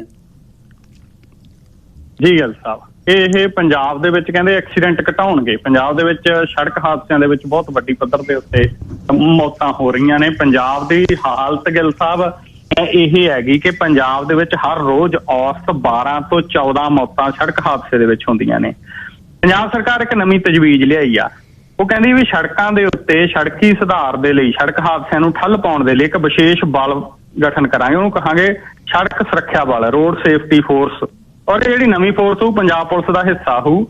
ਔਰ ਇਸ ਬਲ ਦੇ ਮੁਲਾਜ਼ਮਾਂ ਨੂੰ ਨੈਸ਼ਨਲ ਤੇ ਸਟੇਟ ਹਾਈਵੇ ਦੇ ਉੱਤੇ ਤੈਨਾਤ ਕੀਤਾ ਜਾਊ, ਜਿਨ੍ਹਾਂ ਤੇ ਹਰ ਬਰੇ ਲਗਭਗ 75% ਹਾਦਸੇ ਵਾਪਰਦੇ ਨੇ। ਔਰ ਇਹ ਜਿਹੜਾ ਨਵਾਂ ਫੋਰਸ ਹੋਊਗੀ ਗਿੱਲ ਸਾਹਿਬ, ਇਹਦੇ ਵਿੱਚ ਦੱਸਿਆ ਜਾ ਰਿਹਾ 1300 ਮੁਲਾਜ਼ਮ ਭਰਤੀ ਕੀਤੇ ਜਾਣਗੇ। ਔਰ ਇਹ ਬਾਡੀ ਕੈਮਰੇ ਤੇ ਸਾਹ ਦੀ ਜਾਂਚ ਕਰਨ ਵਾਲੇ ਆਧੁਨਿਕ ਉਪਕਰਨਾਂ ਨਾਲ ਲੈਸ ਹੋਣਗੇ। ਇਹਨਾਂ ਨੂੰ ਜਿਹੜਾ ਬਹੁਤ ਜਿਹੜਾ ਹਾਈ ਸਪੀਡ ਜਾਂਚ ਕਰਨ ਦੇ ਲਈ ਹਾਈ ਲੈਵਲ ਦੇ ਵਹੀਕਲ ਦਿੱਤੇ ਜਾਣਗੇ ਔਰ ਕਈ ਸਾਧਨ ਦਿੱਤੇ ਜਾਣਗੇ, ਉਪਕਰਨ ਦਿੱਤੇ ਜਾਣਗੇ, ਜਿਸ ਤੋਂ ਬਾਅਦ ਜਿਹੜਾ ਇਹ ਕੰਮ ਕਰਨਗੇ। 15 ਅਗਸਤ ਤੋਂ ਪਹਿਲਾਂ ਮਤਲਬ ਇਹਨਾਂ ਨੂੰ ਤੈਨਾਤ ਕਰਨ ਦੀ ਕੋਸ਼ਿਸ਼ ਹੈ ਜਿਹੜੀ ਲਗਭਗ 1 ਮਹੀਨੇ ਦੇ ਵਿੱਚ ਉਹ ਕੀਤੀ ਜਾ ਰਹੀ ਹੈ। ਔਰ ਇਹ ਪਤਾ ਲੱਗਿਆ ਕਿ ਸੜਕ ਹਾਦਸਿਆਂ ਦੇ ਵਿੱਚ ਜਿਵੇਂ ਜ਼ਿਕਰ ਕੀਤਾ 12 ਤੋਂ 14 ਮੌਤਾਂ ਹੁੰਦੀਆਂ ਨੇ। 2021 ਦੇ ਵਿੱਚ 4599 ਮੌਤਾਂ ਹੋਈਆਂ ਸੀ। ਪਰ ਇਹ ਕਿੰਨਾ ਕੁ ਸੜਕ ਹਾਦਸਿਆਂ ਨੂੰ ਰੋਕਦੇ ਨੇ, ਇਹ ਆਉਣ ਵਾਲੇ ਦਿਨਾਂ ਦੇ ਵਿੱਚ ਦੇਖਣਾ ਹੋਊਗਾ। ਜੀ ਕੱਲ ਸਵੇਰੇ ਜੀ ਫਿਰ ਸਾਂਝ ਪਵੇਗੀ। ਆਪਣਾ ਖਿਆਲ ਰੱਖਿਓ। ਧੰਨਵਾਦ ਬਹੁਤ ਬਹੁਤ। ਸ਼ੁਕਰੀਆ ਜੀ ਗਿੱਲ ਸਾਹਿਬ, ਤੁਹਾਡਾ ਤੇ ਸਾਰੇ ਸਰੋਤਿਆਂ ਦਾ ਬਹੁਤ ਬਹੁਤ ਧੰਨਵਾਦ। ਸਰ ਨਵਕੀਰ ਸਿੰਘ ਪੱਤੀ ਸੇਖਵਾਂ ਬਰਨਾਲਿਓਂ ਗੱਲਬਾਤ। ਖਾਸ ਗੱਲਬਾਤ ਹੁਣ ਸਰੀ ਮੈਨਸ ਹੈਲਥ ਕੇਅਰ ਸੈਂਟਰ ਤੋਂ ਡਾਕਟਰ ਰਜੇਵ ਮੇਰੇ ਨਾਲ ਨੇ। ਰੈਕਟਾਈਲ ਡਿਸਫੰਕਸ਼ਨ ਆ ਜਿਹੜਾ ED, ਉਹਦੇ ਸਿੰਪਟਮ ਤੇ ਉਹਦੀ ਟ੍ਰੀਟਮੈਂਟ, ਇਹਦੇ ਬਾਰੇ ਗੱਲ ਕਰਨ ਲਈ ਡਾਕਟਰ ਰਜੇਵ ਮੇਰੇ ਨਾਲ ਨੇ, ਸਟੂਡੀਓ 'ਚ ਨੇ। Doctor Rajeev, welcome to show. Good morning. Good morning. How are you, sir? Very good. What are yourself? I'm very good. You seem very fresh. I am. Thank you. So what is the reason of ED? Yeah. So to understand the reason, we need to know how how it functions. So usually at that area there are the area is highly vascularized, so there are lots of blood vessels going there. And the way how it works, there's almost a valve at the beginning of the blood vessel. So when erectile happens, what happens? The valve opens up and the blood flows inside, and the erection happens. Yes. With time, this valve is not as effective as like when we are in 50, is not as effective as we are in 20. So it starts leaking. So when this means that the blood goes in, usually what happens, the valve kind of lets the blood flow inside and then it closes up so that it doesn't come back, and that's why the erection happens. So when we say the valve starts leaking, it means the blood flows backwards, so it doesn't stay in, and that's why erection does not happen or not as effective as it used to be. Now there are many other diseases that as you mentioned, that could cause that. One of them is diabetes. One of them is like some medication that people take when they take like water pills. Side effects. Other medication, side effects of medication for sure. Many other diseases which affect blood vessel can definitely affect this area. And one of the things that we see is the blood vessel, they don't become not as viable as they are when we are in our 20s. So it becomes tortuous, and they are not as fresh. So that's why erection doesn't happen that often when we get older. To cure it, there is temporary remedies. People use the tablets. It's very famous, the Viagra and Cialis and all these things. Yeah. How it is different than your treatment? Okay, so the medication that we usually use, as we know, it's in the form of tablets, and those are the function of those is to make the substances that are released in this area last longer in a way. But unfortunately, it does not affect only this area. It affects general other parts of the body, like the head. That's why people, when they take Viagra or Cialis, they have flushing to the face, they have headache, they have stomach upset, because it affects many different areas. And this is one of the drawbacks of those medications. Now, the treatment that we are offering is low intensity shock wave. Now, this the mechanism or the technology is old. Like we have it like more than 30 years. Like we use that to treat the like lithotripsy, to treat the stones in the kidneys. So we know about it. But this is until recently we started using it to treat this area. So we basically what we do is we apply shock waves, like low intensity shock wave to this area, and by this we promote and create a new blood vessel to this area, so new fresh blood vessels. This doesn't have like the same side because it goes directly to the area. It doesn't go to other part of the body. It's safe. It's so far we have all good news, so we don't have any problem with this. So that's why we avoid all the side effects that happen with other modalities. That's how long it takes for this treatment?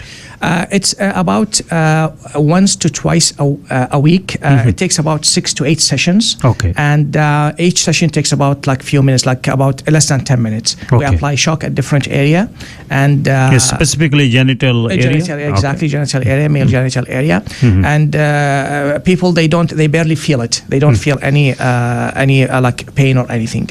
Yeah.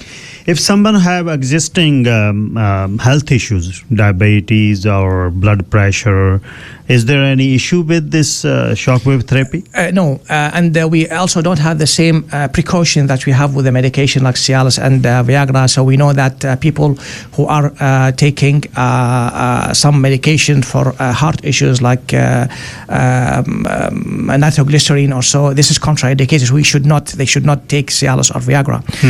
But this is quite safe. So if they can still taking the same medication, but they can do this treatment. So this shockwave therapy, how it works? This is a permanent cure, or is rejuvenating that area, or how it works? Yeah. So when you create blood vessels, in a new form, or take away or destroy the substances that are interfering with the nice blood flow to that area.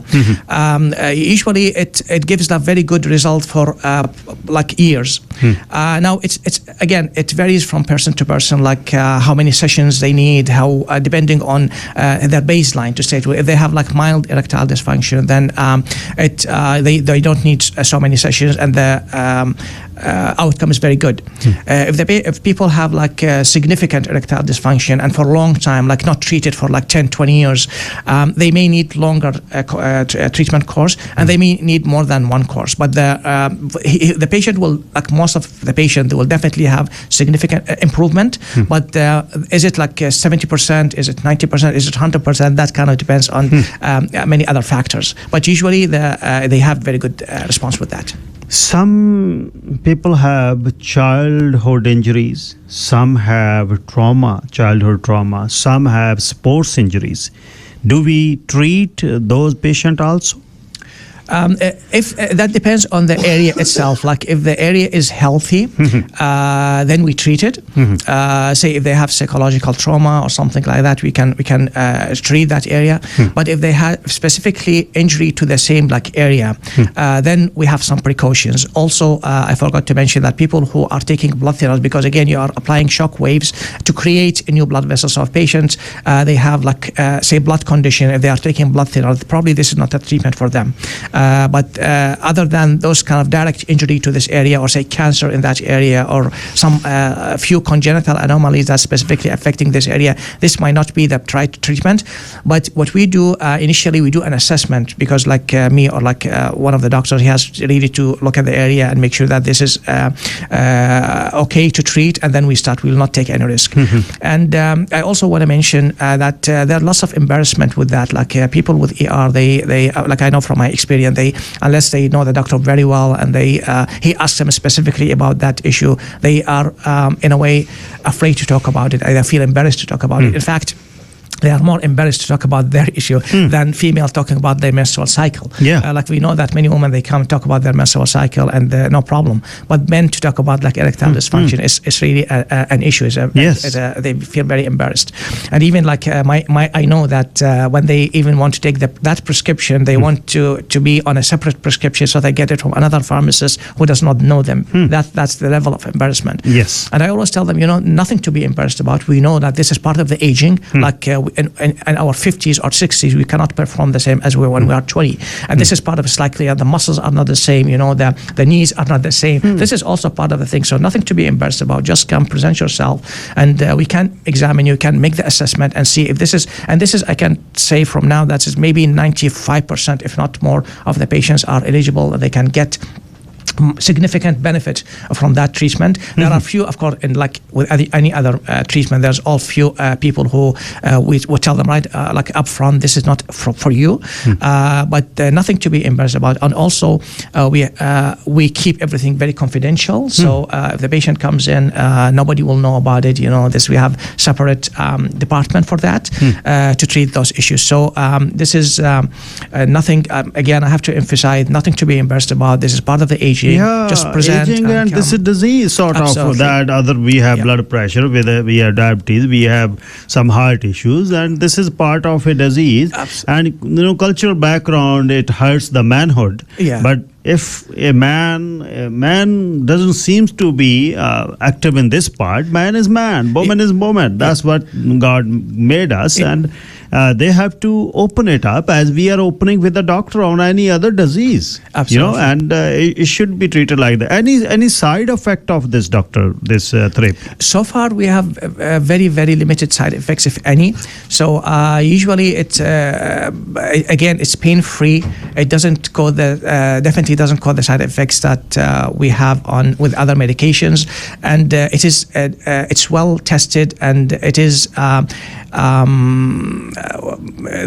the course of treatment is very good. So if the patient develop any side effects, we can always stop that. It doesn't cause any permanent damage or any problem to this area. And there's one definition in your body anatomy, heart veins. Is it affect also in that particular area? After therapy? You mean the heart? Yeah, no, the heart veins. Okay, yeah. so sort of when you give electric shock in that area, yeah. The side effect, and some were worried about that there may be some permanent damage on that because electric shock is electric shock. Yeah, it's actually it's not electric shock that we give. Yeah. What we give is sound waves. Okay. So totally different, totally safe. It does not affect the electricity in any way.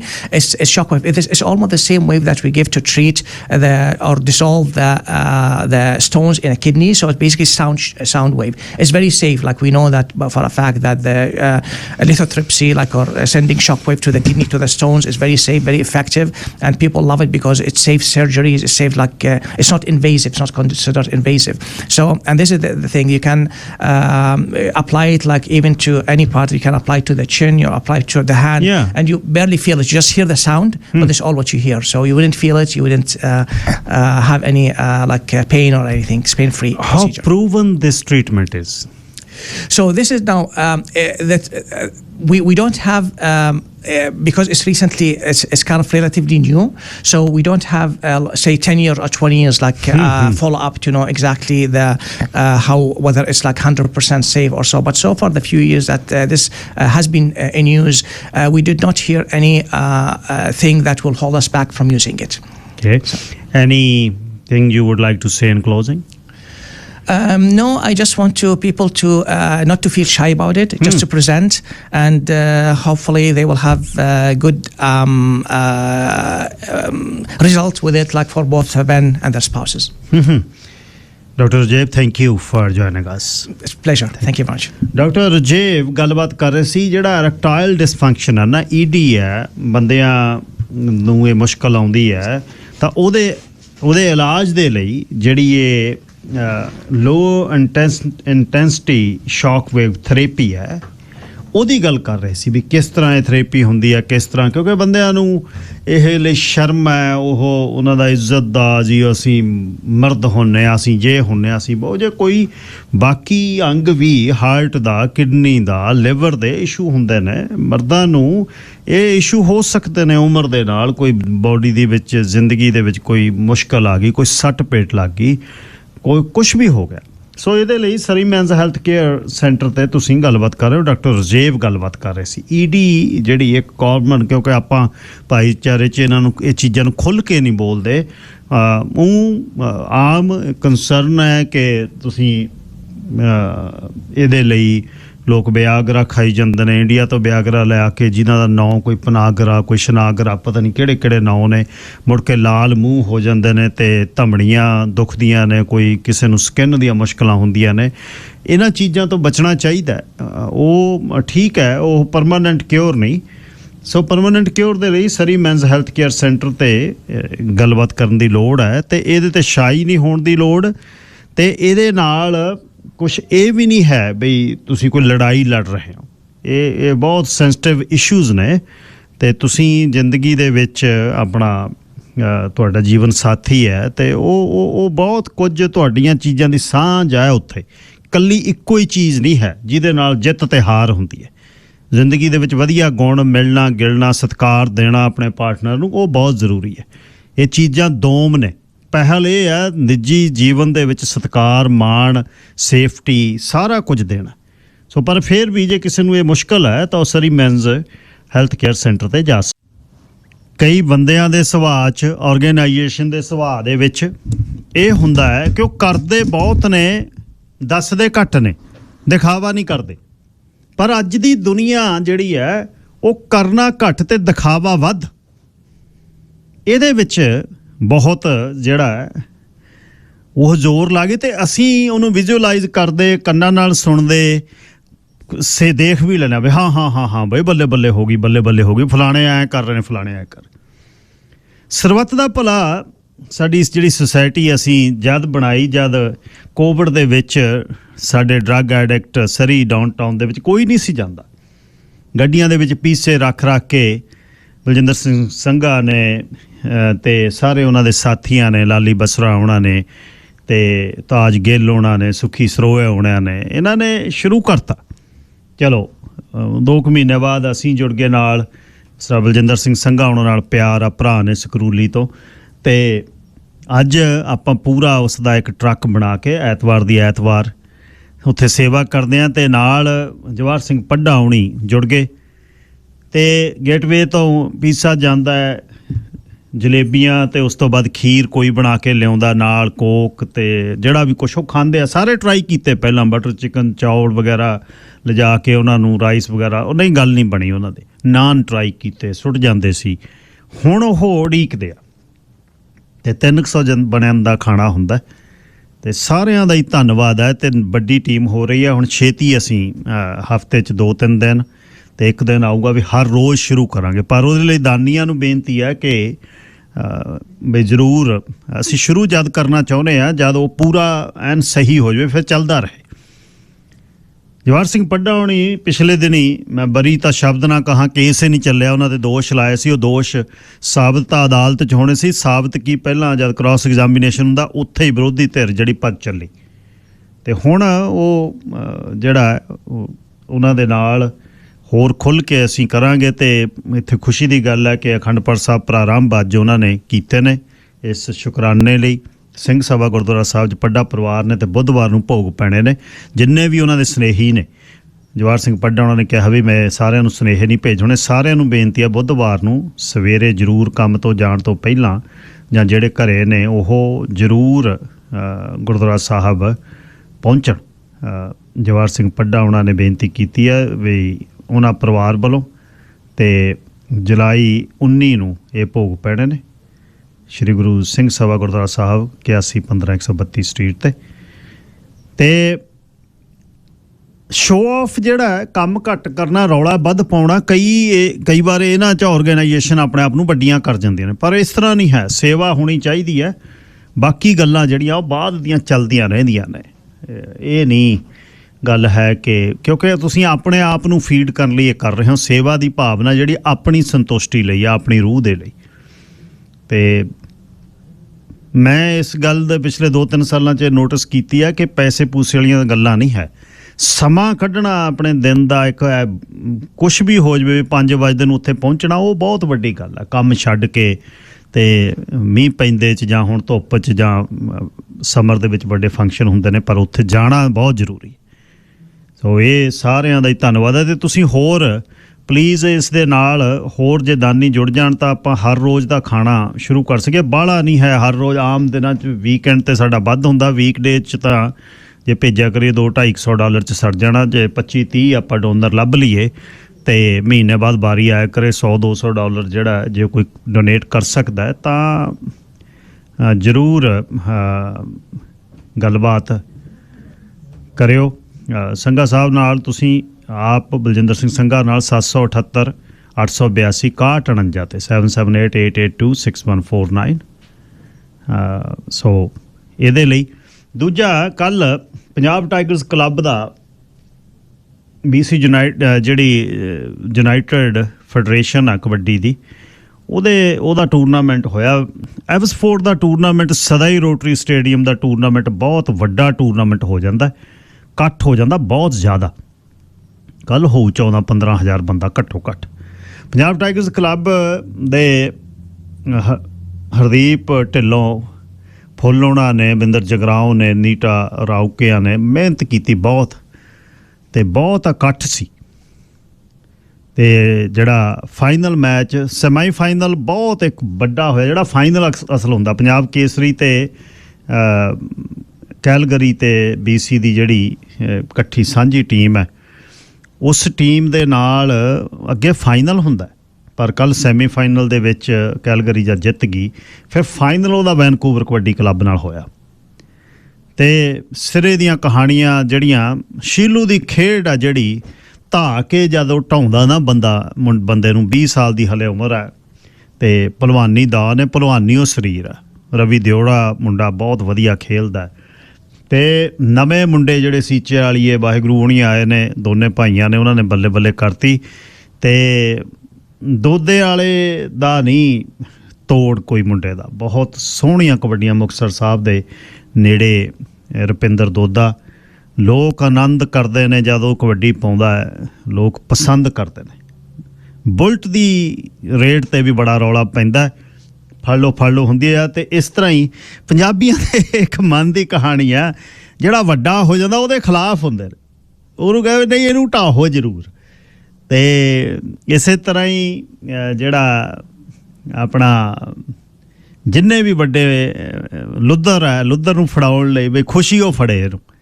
ਸੋ ਬਾਹਰਲਾ ਇੱਕ ਅਲੱਗ ਕਿਸਮ ਦਾ ਮਾਹੌਲ ਹੁੰਦਾ। ਅਤੇ ਨਾਲ ਆਪਣਾ ਬਾਕੀ ਸੁਲਤਾਨ ਦਾ ਬਦਲ ਨਹੀਂ ਹੈ ਕੋਈ। ਸੁਲਤਾਨ ਦੇ ਪਿਤਾ ਨੂੰ ਜੇ ਤੁਸੀਂ ਖੇਡਦੇ ਵੇਖਿਆ ਹੋਵੇ, ਅਸੀਂ ਖੇਡਦੇ ਵੇਖਿਆ, ਉਹਨਾਂ ਦਾ ਇੱਕ ਹੱਥ ਨਹੀਂ, ਪਰ ਉਹ ਤਕੜੇ ਬਹੁਤ ਸਰੀਰ ਦੇ ਨੇ ਅਤੇ ਉਹ ਫੜ ਨਹੀਂ ਸੀ ਹੁੰਦੇ। ਇਉਂ ਹੀ ਸੁਲਤਾਨ ਖੇਲਦਾ ਹੈ, ਬਹੁਤ ਸਾਫ਼ ਕਬੱਡੀ ਖੇਲਦਾ। ਸੁਲਤਾਨ ਨਹੀਂ ਫੜ ਹੋਇਆ ਕੱਲ੍ਹ, ਬੰਟੀ ਟਿੱਬਾ ਵੀ ਨਹੀਂ ਫੜ ਹੋਇਆ, ਮੁੰਡਾ ਬਹੁਤ ਸੋਹਣਾ ਉਹ ਵੀ ਖੇਲਿਆ। ਅਤੇ ਭੂਰੀ ਦੀ ਗੱਲ ਹੋਰ ਆ, ਚੜ੍ਹਦੀ ਬਰੇਸ ਦਾ ਮੁੰਡਾ ਤਕੜਾ ਹੋ ਜਾਣਾ ਉਹਨੇ ਬਹੁਤ। ਭੂਰੀ ਨੇ ਵੀ ਤਕੜਾ ਹੋਣਾ, ਸ਼ੀਲੂ ਵੀ ਤਕੜਾ ਹੋਊ ਹਲੇ ਬਹੁਤ। ਭੂਰੀ ਦੀਆਂ ਲੱਤਾਂ 'ਚ ਗਰਲਾਲ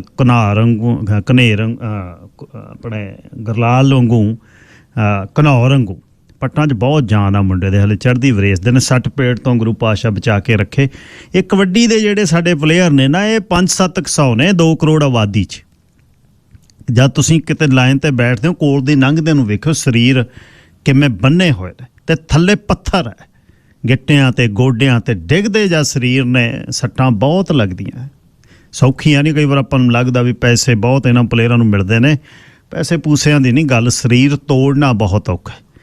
ਕੁਛ ਰਿਟਾਇਰਮੈਂਟ ਏਜ 'ਤੇ ਨੇ, ਉਹਨਾਂ ਨੂੰ ਹੁਣ ਸੰਨਿਆਸ ਲੈਣਾ ਚਾਹੀਦਾ, ਬਹੁਤ ਭਰਿਆ ਮੇਲਾ ਛੱਡਣਾ ਚਾਹੀਦਾ, ਉਹਨਾਂ ਨੂੰ ਵਿਦਾ ਲੈਣੀ ਚਾਹੀਦੀ। ਐਵੇਂ ਜਦ ਬਾਹਾਂ ਜਿਹੀਆਂ ਮਾਰਦੇ ਫਿਰਦੇ ਨੇ ਨਾ, ਵਿੱਚ ਗੱਲ ਨਹੀਂ ਬਣਦੀ। ਜਾਂ ਤਾਂ ਕੁਛ ਕਰਨ, ਫਿਰ ਦਿਖਾਉਣ। ਜਦ ਹੁੰਦਾ ਨਹੀਂ ਕੁਛ, ਫਿਰ ਕੱਚਾ ਕੰਮ ਜਦ ਹੁੰਦਾ ਉਹਦਾ ਨਹੀਂ ਹੈ। ਤਾਂ ਬਹੁਤ ਵਧੀਆ ਜਿਹੜੀ ਬਾਕੀ ਕਮੈਂਟੇਟਰ ਜਿਹੜੇ ਨੇ, ਗਿੱਲ ਗਾਲਬ ਇਕਬਾਲ ਦਾ ਜਾਂ ਮੱਖਣ ਅਲੀ, ਵੈਟਰਨ ਪੁਰਾਣੇ ਬੰਦੇ ਨੇ। ਮੁੰਡਾ ਚੀਮਾ ਸ਼ੇਰਗੜੀਆ ਪਿਰਤਾ ਬਹੁਤ ਵਧੀਆ। ਅਤੇ ਕੱਲ੍ਹ ਕਾਲਾ ਰਸ਼ੀਨ ਵੀ ਆਇਆ ਹੋਇਆ ਸੀ, ਕਕਰਾਲੀ ਹੋਣੀ, ਸਾਰੇ ਸਿੱਧਵਾਂ, ਅਤੇ ਸਾਰੇ ਬਹੁਤ ਵਧੀਆ ਰੰਗ ਭਰਦੇ ਨੇ। ਸੋ ਕਬੱਡੀ ਦਾ ਕੱਲ੍ਹ ਬਹੁਤ ਵੱਡਾ, ਹੁਣ ਇਹ ਇਸ ਫੈਡਰੇਸ਼ਨ ਦੇ ਇਕੱਠੇ ਮੈਚ ਹੋਏ ਨੇ। ਹੁਣ ਦੂਜੀ ਫੈਡਰੇਸ਼ਨ ਦੇ ਮੇਰਾ ਖਿਆਲ ਅਗਸਤ ਸ਼ੁਰੂ ਹੋਣੇ ਨੇ, ਨੀਟੂ ਕਾਂਗਾ ਵਾਲੀ ਜਿਹੜੀ ਫੈਡਰੇਸ਼ਨ ਆ ਉਹਦੇ 'ਚ ਵੀ ਬਹੁਤ ਤਕੜੇ ਪਲੇਅਰ ਨੇ, ਸਾਰੇ ਹੀ ਸਿਰੇ ਨੇ, ਉਹ ਵੀ ਵਧੀਆ ਮੈਚ ਹੋਣਗੇ। ਸੋ ਰਲ ਕੇ, ਪਰ ਇਸ ਵਾਰ ਦੇ ਜਿਹੜੇ ਪਲੇਅਰ ਆਏ ਹੋਏ ਨੇ ਬਹੁਤ ਉੱਪਰਲੇ ਪਲੇਅਰ ਨੇ, ਬਹੁਤ ਸਿਰੇ ਦੇ ਪਲੇਅਰ ਨੇ। ਕੱਲ੍ਹ ਦਾ ਇਕੱਠ ਬਹੁਤ ਵਧੀਆ ਸੀ, ਸਿਕਿਉਰਿਟੀ ਬਹੁਤ ਵਧੀਆ ਹਿਲਟਨ ਸਿਕਿਉਰਿਟੀ ਵੱਲੋਂ ਕੀਤੀ ਜਾਂਦੀ ਹੈ ਸਾਂਭ ਕੇ, ਕਿਉਂਕਿ ਹਰੇਕ ਅੰਦਰ ਜਾਣਾ ਚਾਹੁੰਦਾ, ਕਿਸੇ ਨੂੰ ਕਿਸੇ ਦਾ ਬੇਮਾੜਾ ਨਾ ਹੋ ਜਾਵੇ। ਕਲੋਨੇ ਤੋਂ ਬਾਈ ਬਲਵਿੰਦਰ ਔਲਖ ਹੋਣੀ ਜਥਾ ਲੈ ਕੇ ਪੂਰਾ ਪਹੁੰਚੇ ਹੋਏ ਸੀ, ਅਤੇ ਲੋਕਲ ਕੁੜਤੇ ਪਜਾਮੇ ਕੱਲ੍ਹ ਦੇਵ ਕਾਕੇ ਉਹਨਾਂ ਦੇ ਕੋਟਕਪੂਰੇ ਦੇ ਕੁੜਤੇ ਪਜਾਮੇ ਮਸ਼ਹੂਰ ਹੋ ਗਏ, ਹਰ ਤੀਜਾ ਬੰਦਾ ਪਾਈ ਫਿਰਦਾ। ਐਵਸਪੋਰਟ ਦੇ ਵਿੱਚ ਵੱਡੀ ਸ਼ੌਪ ਹੈ, ਅਤੇ ਸਰਦਾਰ ਸੁਖਦੇਵ ਸਿੰਘ ਸੇਖੋਂ ਫਰੀਦਕੋਟ ਉਹ ਵੀ ਪਹੁੰਚੇ। ਕੱਲ੍ਹ ਏਰੀਆ ਉਹ ਮੈਂ ਵੇਖਿਆ ਜੀ, ਉਹ ਲੈ ਕੇ ਗਏ ਜਿੱਥੇ ਪਾਣੀ ਆਇਆ ਸੀ, ਵਾਕਿਆ ਹੀ ਉਹ ਨੀਵਾਂ ਏਰੀਆ, ਉਸ ਏਰੀਏ 'ਚ ਬਹੁਤ ਵਾਰ ਮੋਟਰਸਾਈਕਲਾਂ 'ਤੇ ਲੰਘਿਆ, ਪਰ ਪਤਾ ਨਹੀਂ ਸੀ ਵੀ ਇੱਥੇ ਹੀ ਪਾਣੀ ਆ, ਇੱਥੇ ਆਇਆ। ਇੱਕ ਬੰਨੇ ਪਹਾੜ ਆ, ਇੱਕ ਬੰਨੇ ਸੁਮਸ ਆ, ਅਤੇ ਉੱਧਰੋਂ ਦਰਿਆ ਆ ਗਿਆ, ਅਤੇ ਉਜਾੜਾ ਬਹੁਤ ਹੋਇਆ। ਹਲੇ ਵੀ ਪਾਣੀ ਦੀਆਂ ਲੀਕਾਂ, ਜ਼ੀਰੋ ਤੋਂ ਸ਼ੁਰੂ ਕੀਤੀ ਜ਼ਿੰਦਗੀ, ਅਤੇ ਬੜਾ ਔਖਾ ਹੈ। ਪਰ ਜਿਗਰੇ ਵੱਡੇ ਨੇ, ਬਣਾ ਲਏ ਦੁਬਾਰਾ ਫੇਰ ਉਸ ਤਰ੍ਹਾਂ ਹੀ ਸ਼ੁਰੂ ਕਰਕੇ, ਬਈ ਕੋਈ ਗੱਲ ਨਹੀਂ, ਮਾਲਕ ਕਰੂਗਾ।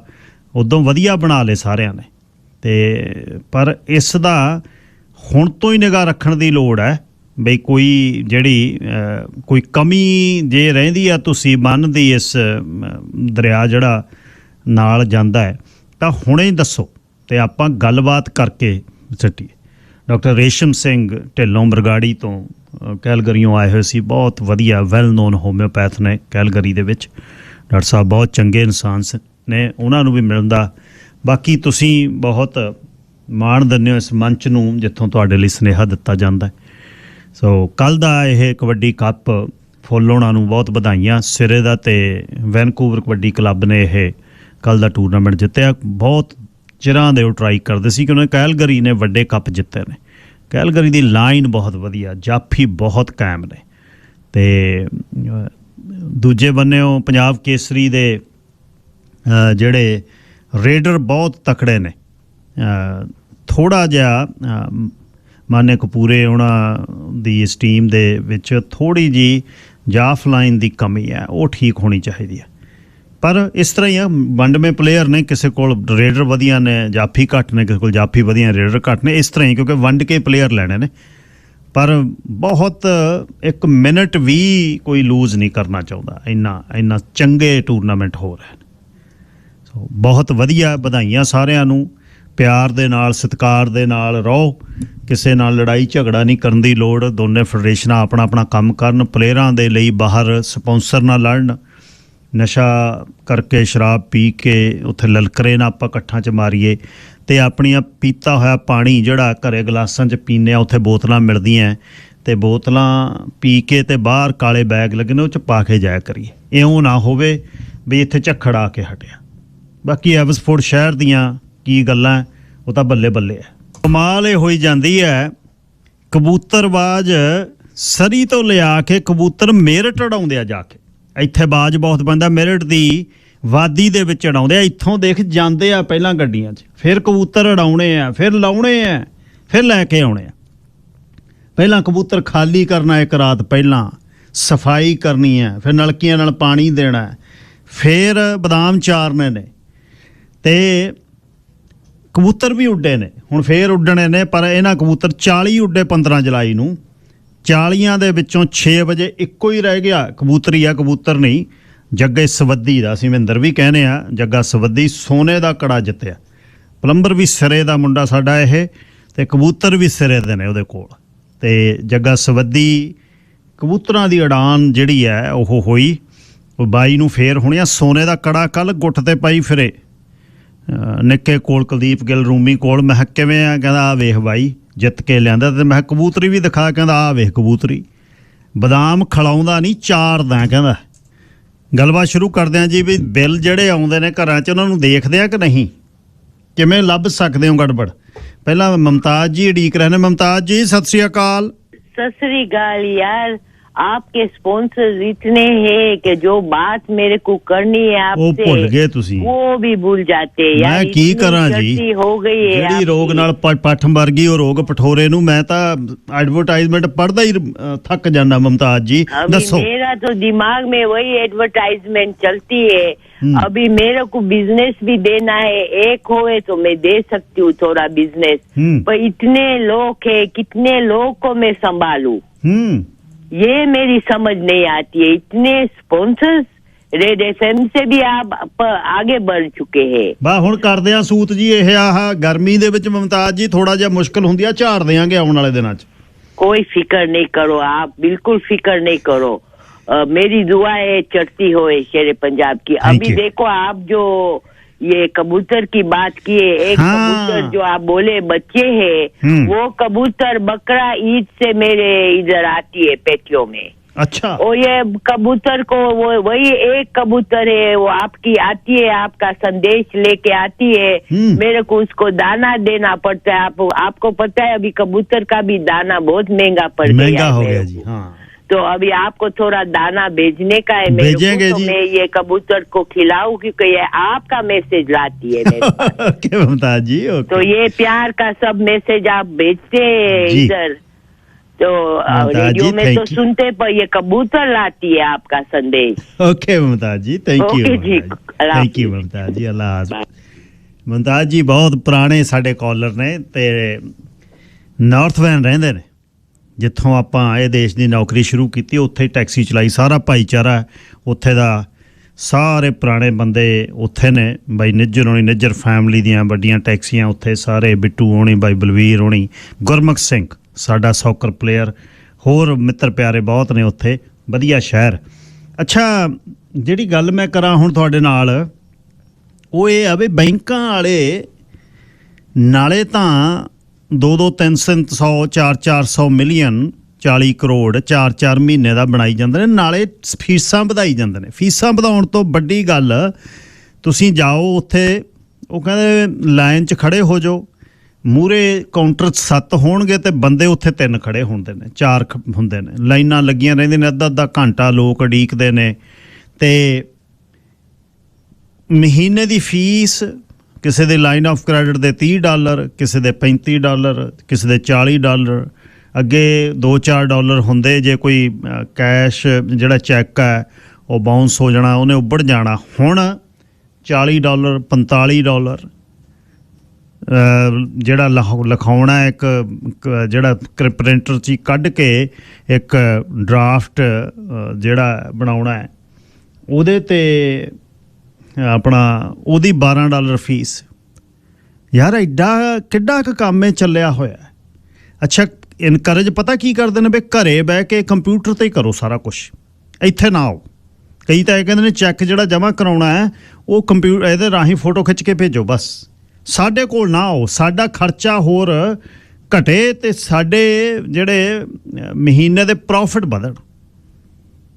$1 ਬਿਲੀਅਨ ਸਾਲ ਦਾ, $1.5 ਬਿਲੀਅਨ ਦਾ, ਤੁਹਾਡੇ ਪੈਸੇ ਪਏ ਹੋਣਗੇ 2%, ਇਹਨਾਂ ਤੋਂ ਪੈਸੇ ਲੈਣੇ ਨੇ ਮੌਰਗੇਜ 8%।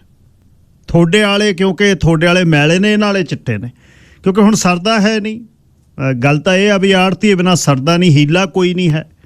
ਹੀਲੇ ਦੇ ਵਿੱਚ ਇਸ ਤਰ੍ਹਾਂ ਤਾਂ ਹੀ ਕ੍ਰੈਡਿਟ ਯੂਨੀਅਨਸ ਦੀ ਗੱਲ ਹੁੰਦੀ ਆ ਵੀ ਕਮਿਊਨਿਟੀ ਦੇ ਵਿੱਚ, ਕਮਿਊਨਿਟੀ ਓਰੀਐਂਟਡ ਨੇ ਇਹ, ਕਮਿਊਨਿਟੀ ਦੇ ਵਿੱਚ ਇਹਨਾਂ ਦਾ ਜਿਹੜਾ ਖਰਚਾ ਇਹਨਾਂ ਦਾ ਘਟੇ ਤੇ ਇਹ ਵਧੇ ਹੋਏ ਪੈਸੇ ਨੂੰ ਤੁਹਾਡੇ 'ਚ ਦੇਣ।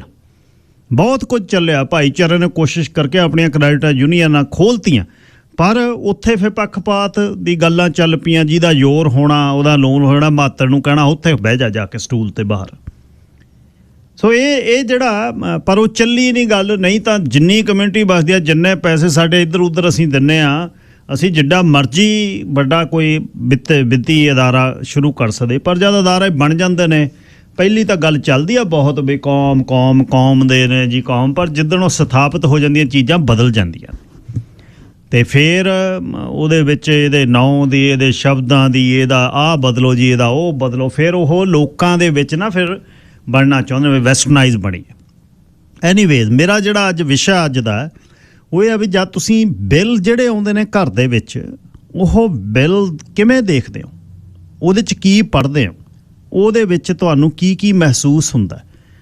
ਕਿੰਨੀ ਕੁ ਵਾਰ ਬੈਂਕ ਆਫ ਮੌਂਟਰੀਅਲ ਨੇ 75 ਸੈਂਟ ਵੀਜ਼ੇ ਦੇ ਵਿੱਚ ਲਾ ਕੇ ਭੇਜੇ ਪਤਾ ਨਹੀਂ ਕਿੰਨੇ ਹਜ਼ਾਰ ਬੰਦਿਆਂ ਨੂੰ, ਤੇ ਉਹਨਾਂ ਚੋਂ ਕਿੰਨਿਆਂ ਨੇ ਚੈੱਕ ਕੀਤਾ, ਉਹ ਕਹਿੰਦੇ 75 ਸੈਂਟ ਕੀ ਹੈ। ਪਰ ਜੇ ਉਹ $1 5 ਲੱਖ ਬੰਦੇ ਨੂੰ ਭੇਜਦਾ ਹੋਵੇ, $5 ਲੱਖ ਹੋ ਗਿਆ।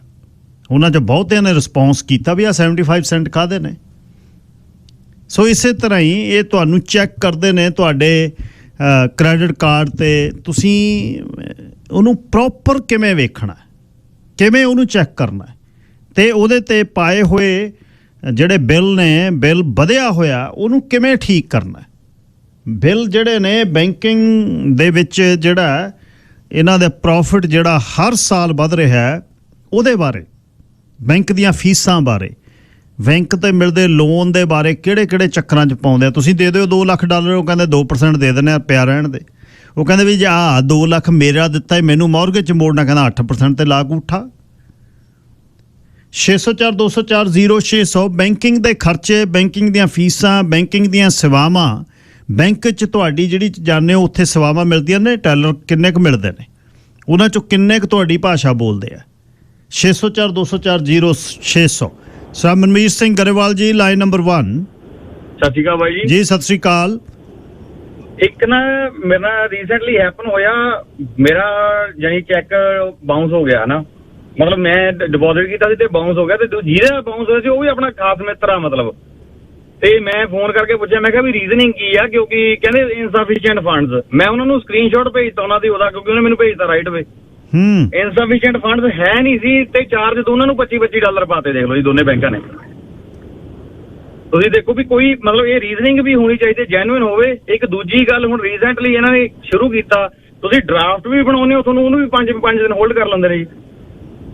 ਡਰਾਫਟ ਤਾਂ ਬਣਾਇਆ ਹੀ, ਮਤਲਬ ਡਰਾਫਟ ਦਾ ਮਤਲਬ ਇਹ ਹੈ ਨਾ ਵੀ ਪੈਸੇ ਜਾ ਕੇ ਕਾਗਜ਼ 'ਚ ਰੱਖਤੇ ਇੱਕ ਜੀ ਸਾਰੇ 'ਚ, ਉਹ ਕਾਗਜ਼ ਆਪਾਂ ਅੱਗੇ ਲੈ ਕੇ ਉਹ ਕਾਗਜ਼ 'ਚ ਉਹਨਾਂ ਨੇ ਪੈਸੇ ਕੱਢ ਲਏ ਜੀ। ਉਹਦਾ ਤਾਂ ਮੰਨੀਏ ਹੋਲਡ ਕਰਨਾ, ਕਿਉਂਕਿ ਦੇਖਣਾ ਪੈਂਦਾ ਵੀ ਉਹਨਾਂ ਕੋਲ ਹੈਗੇ ਜਾਂ ਨਹੀਂ। ਡਰਾਫਟ ਤਾਂ ਬਣਦਾ ਹੀ ਉਦੋਂ ਆ ਜੇ ਬੰਦੇ ਕੋਲ ਪੈਸੇ ਹੈਗੇ ਨੇ।